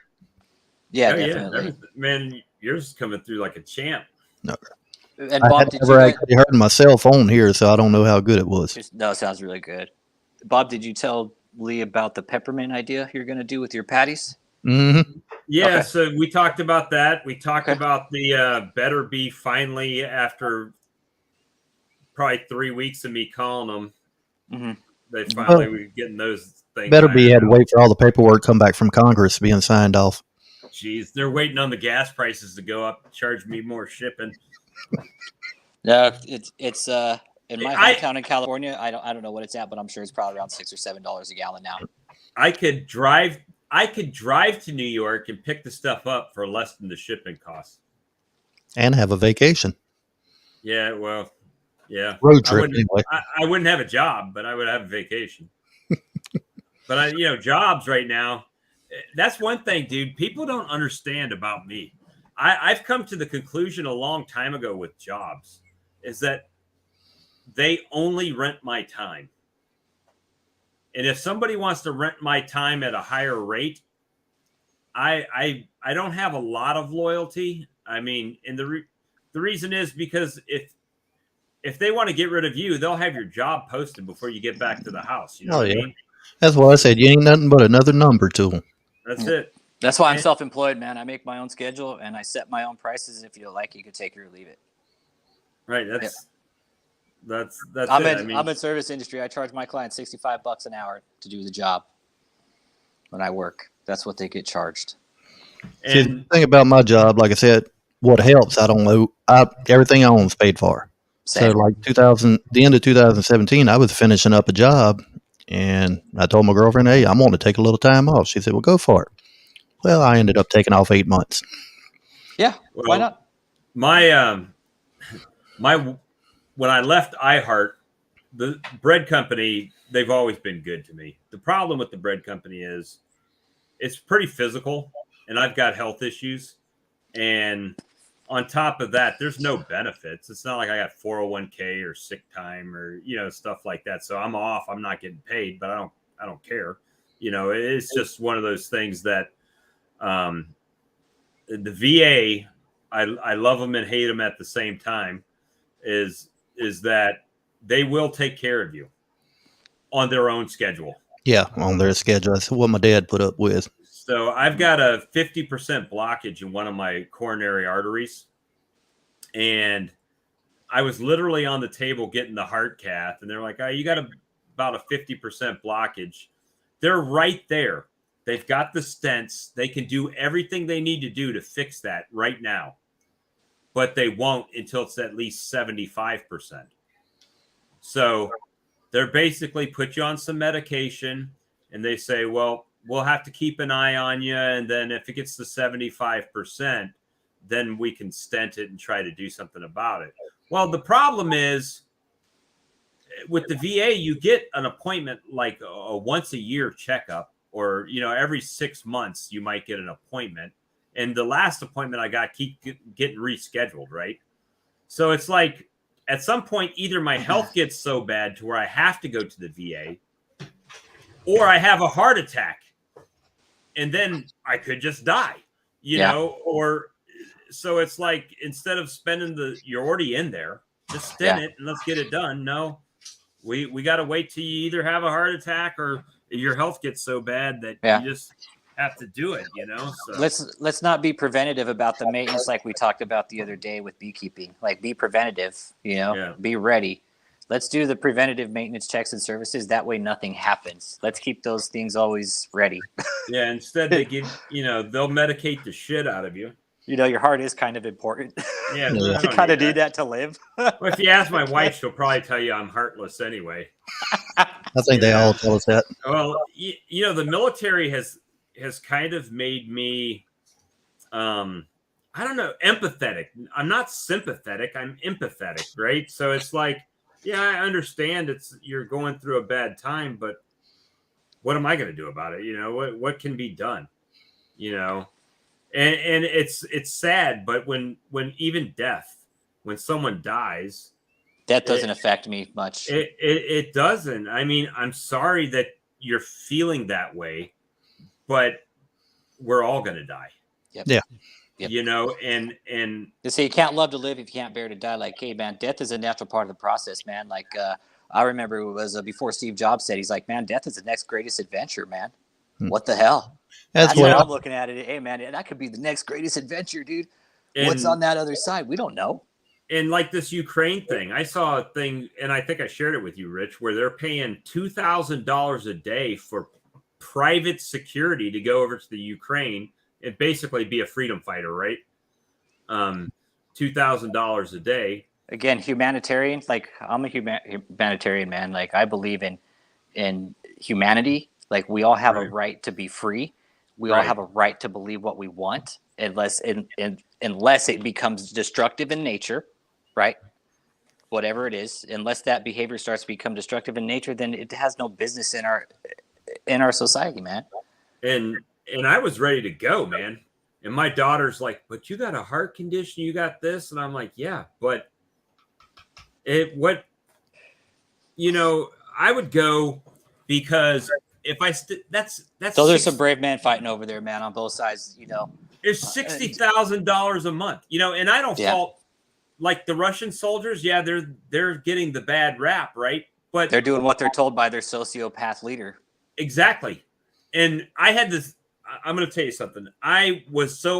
My dad was a Vietnam vet. I heard horror stories about Vietnam. I've studied the Vietnam War. I saw the stuff that was going on. Such a dirty war. And I was adamant against Vietnam. Now, my dad died 20 years ago, and I ended up working with a guy in the nuclear pharmacy who knew my dad, was in the same unit as my dad in Vietnam. And I made a comment to him one day. I said, I went into Walmart and there's this t-shirt I wanted and it said made in Vietnam, and I wouldn't buy it. I put it back on the shelf. I wouldn't buy it. I wasn't going to support their country. And he said, that's probably the wrong way to look at it. I said, because they were getting paid to do what they were doing, just like we were getting paid to do what we were doing. And we were following our orders, doing what we believed, and they were following their orders, doing what they believed. So you can't really hold that on them. You know what I mean? Yeah. Soldiers are trained to die. And They're you trained think to listen. You think being a veteran, I would understand that. But I went through my dad had it bad, dude. He did 3 tours of Nam with, I don't know if you've seen the movie We Were Soldiers once about the Eardring Valley. My dad was in that battle. Oh, was he really? Yeah, Okay. he was Shadow in of that Death. battle. It was the Valley of Shadow of Death. Yeah, he was in That's what there. they call it, Shadow of Death, or the Valley of Death or something. And my mom used to say, your dad was never like that before Vietnam. He totally changed. And I said, yeah, Mom, but the problem is I didn't know him before Vietnam. I was conceived on R&R in between his tours of Vietnam. So he came home from Vietnam to see me being born and then left and went back to Vietnam. So it was like I only ever knew the dad that couldn't share his feelings, didn't ever say he loved you, nothing like that. Ass whoopings, I took the ass beatings. I'll tell you about, and it's just, the weirdest part was, I think my dad knew he was dying because he had heart issues, but, and I don't open up about a lot of this stuff, but with, I went to basic. When I came back from basic and was going to my first duty station, my dad had developed a drinking problem after Vietnam. And he... I did after my first tour, too. Well, real heavy drinking problem. After, after years of being programmed to, Dad's coming home from the club or the bar at, in the night, that we would all just kind of go to our rooms, right? Well, out of sight, out of mind. Like they used to tell you, hey, out of sight, yeah. out of mind, man. Yeah. So when I came home, I had just came back from boot camp, right? So I was in pretty good shape, dude. Muscular, lots and lots of push-ups, lots and lots of sit-ups, 8-count bodybuilders, the whole 9 yards, right? I was physically fit. I was in best shape of my life. And I heard my sister screaming for me, and I come downstairs and I see my dad hunched over my mom with his hands around her throat. He's drunk. Hey, Craig, we're running late tonight, man. It looks like Craig jumped on. Nice to see you, Craig. He's drunk as the day is long, right? And I didn't even think twice, dude. I just cold cocked him in the back of his head, and he stood up, and I hit him and floored him. And then he got up, and it was about that time that it really dawned on me. This is my father, right? So he comes from across the room charging me, and I grab him in a side headlock. Well, I guess his fight or flight had taken over by that point, and he bit me through my shirt on my pec, drew blood, hey, Lee. Blood through my shirt, blew blood through my shirt, and I left the next morning. I'm like, man, I ain't got time for this. I'm out of here. After going to Fort Jackson and getting my tetanus and stitches and all that, and then drove up to my duty station and got the hell out of here. And 3 weeks before my dad passed, we had finally gotten to the speaking point and where things were mellowing out and we were getting along, and he kind of understood. It was weird because it was kind of like in school. Have you ever gotten in a fight with a guy in school, back in school days, and then that guy turned out to be your best friend? Yep. It was kind of like that. It took that ass whooping my dad took by my hands, which is probably the lowest point in my life, to strike my parent. But it took that for him to understand that I was a man, and things started, the recovery process started for both of us. So we started getting closer. And the last thing we did together was we went to watch that movie. We Were Soldiers. And, you know, we're getting in the car. I said, well, what did you think about that, Dad? He said, that's probably the most realistic movie that I've seen about Vietnam ever. And so, you know, we kind of started understanding each other more. And the last day that he was alive, I was actually contemplating going back in the military. And I said, Dad, I think I'm going to go back in the military. And we talked for 45 minutes on the phone, which my dad didn't talk on the phone for 45 minutes to anybody. You know what I mean? It just wasn't going to happen. So we talked for good 45 minutes on the phone. And that night I got a call that he ran off the road and hit a tree 10 seconds from this house. So every time I would come home to visit my mom, I would see the tree before I got here where he passed away. So it changed my whole perspective on what matters and what doesn't matter. Yep. You know, we're here for such a short amount of time. Yeah. We really are, man. So I try to live my life as full as I can. And if you know, even I'm blessed. My kids don't need for much, but when they do, I don't hesitate. How much you need? Just send it. Just send it. You know, whatever. You can have it now, or you can have it when I'm dead. I'd rather see you have it now and see the benefit of it, and just work on it. But you know, when people start, like even at the VA, and this has totally gone off beekeeping. I apologize, guys, but you know, even when you go to the VA, every time you go to the VA hospital and you're in there, they ask you, have you had any thoughts of harming yourself? Have you had, you know, any things? And the last time I didn't even tell you this, man. The last time I was in there, when I was, not this time, but what the hell did I go in there for? I don't remember now. Did you have your eyes checked or something? I don't remember. Oh, my back pain. Yep. Oh, yeah. That's right. The lady started asking me, you know, have you ever thought of doing these things? And you always try to put that. I don't know why. You always try to put that away. You know what I mean? You don't want to share that. It's like in the military, it's like a sign of weakness. If you say I'm not gonna lie, dude, I'm in pain all the goddamn time. Dude. Right, but in the military, hurt. If you're in the military throughout basic training and everything, if you were that guy that was hurt, you got singled out. If you were that guy, you were the guy. Yeah. You know what I'm saying? Yeah. You were ostracized. Yeah. But so you always didn't say. You didn't want to say. You didn't want the negative mark on you. So you just sucked it up and did what you had to do. And then you get to the hospital and they're asking you, have you ever had these feelings? Have you ever thought about doing these things?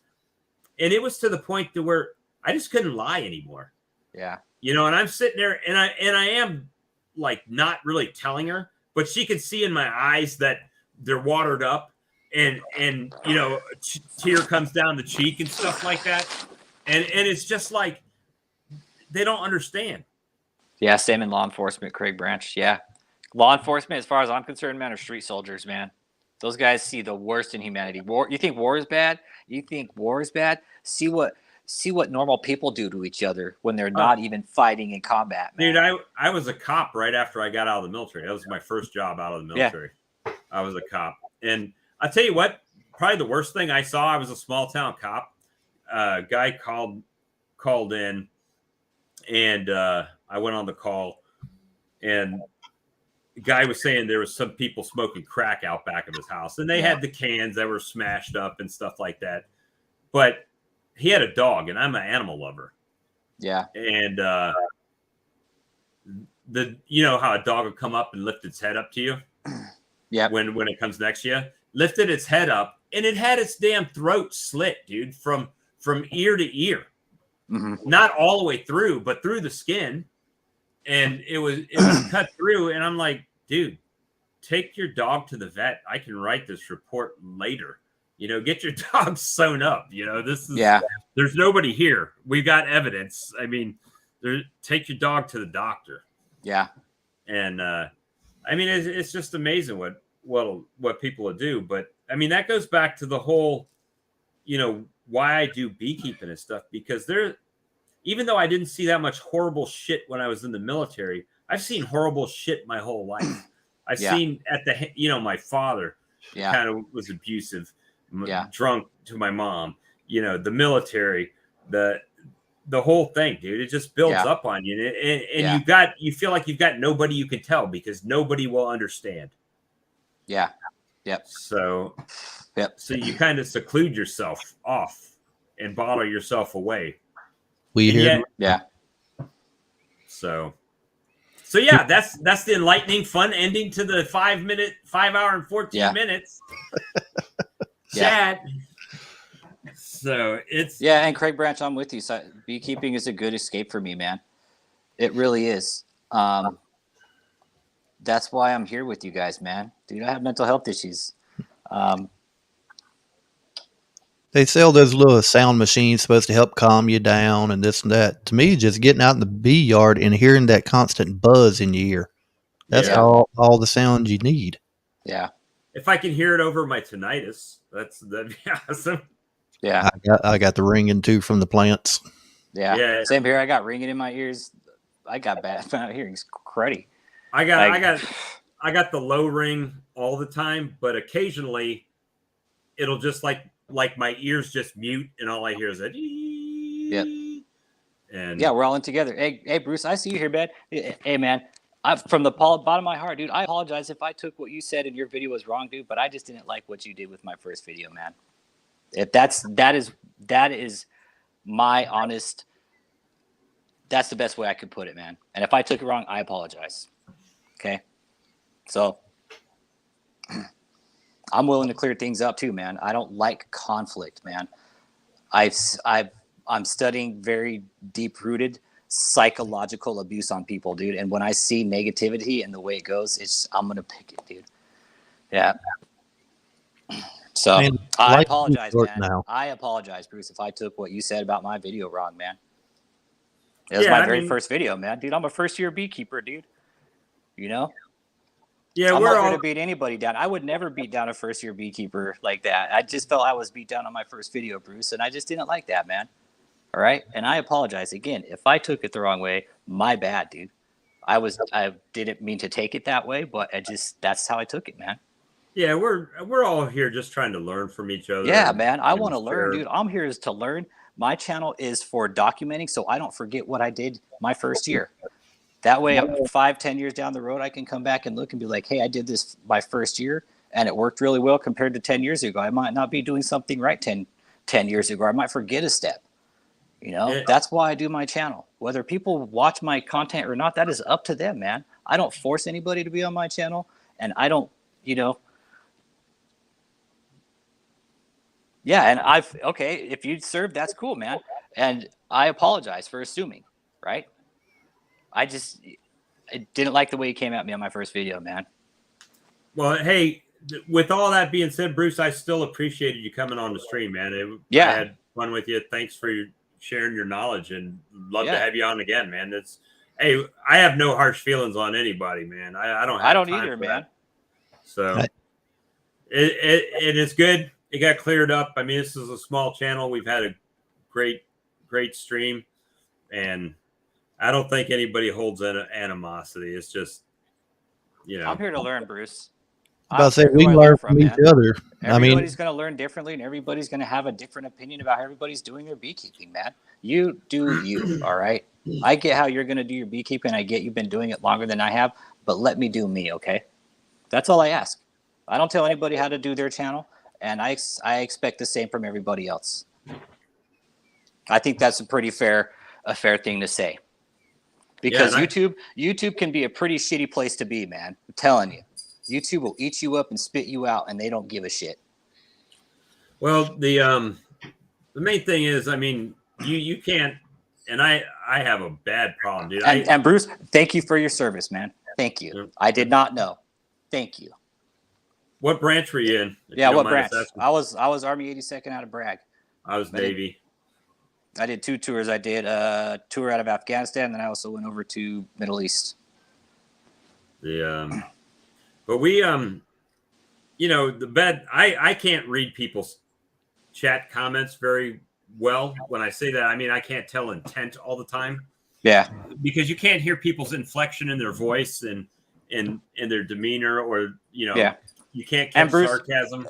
Bruce, here's the other thing. You're exactly right. I can't. I don't know you, dude. That was the first time I'd ever seen you on video, and then to see some guy I've never met pull my video down, okay, and the misconception thing, okay, dude. I just took a class out of Heroes to Hives, Bruce. That was everything I learned. So that's just basically misconceptions of what everything I just was taught, dude. That is your own misconception, right? So, oh yeah, where were you? Maybe. Okay. Where were you stationed? I was stationed in Newport, Rhode Island, and I did a little Michael's bit of time Navy. I did a little bit of time at Port Hueneme with the Seabees. So Yeah, my uncle was Navy. He worked on our missile defense, the Tomahawks and stuff, and he worked on our basically our fly swatters for nuclear arsenal and stuff like that. You know, things that'll shoot down missiles. yeah, we got Really cool stuff. I got some pictures buried away somewhere of the systems he worked on, and like these rockets coming off the back of these ships. He's like, see these can take nuclear missiles out of the sky, and he saw they don't miss. He had something to do with mounting radar systems on aircraft carriers and things like that. Really high tech stuff, man. Really cool stuff. All right, guys. So now we've been going 5 hours and 20 minutes. I think I'm about ready to call it at this point. That's cool, Bruce. That's cool. If anyone else watched it, they would think it was harmless. But Bruce, you know what, man? That was my very first video, and I'm a first year, and I don't know if it made you feel good about your whatever you were going to say. And you didn't apologize, dude. So that's cool. I'm apologizing that I took it wrong, and whether or not you're going to apologize or not for what you did, I don't care, man. I'll leave it up to you. So I don't expect apology from you, but I'm going to be the bigger man and apologize to you for taking it wrong. Okay. So I would appreciate it if you just, don't tell me how to do my bees, man. Hey, I'm not going to tell you how to do yours, man. Definitely not. Bruce, were you a CB if you're out at Port Hueneme?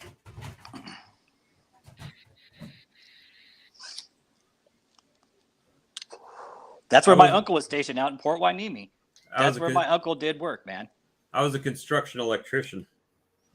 They had I had to go out there and climb like power poles and stuff, run bucket trucks.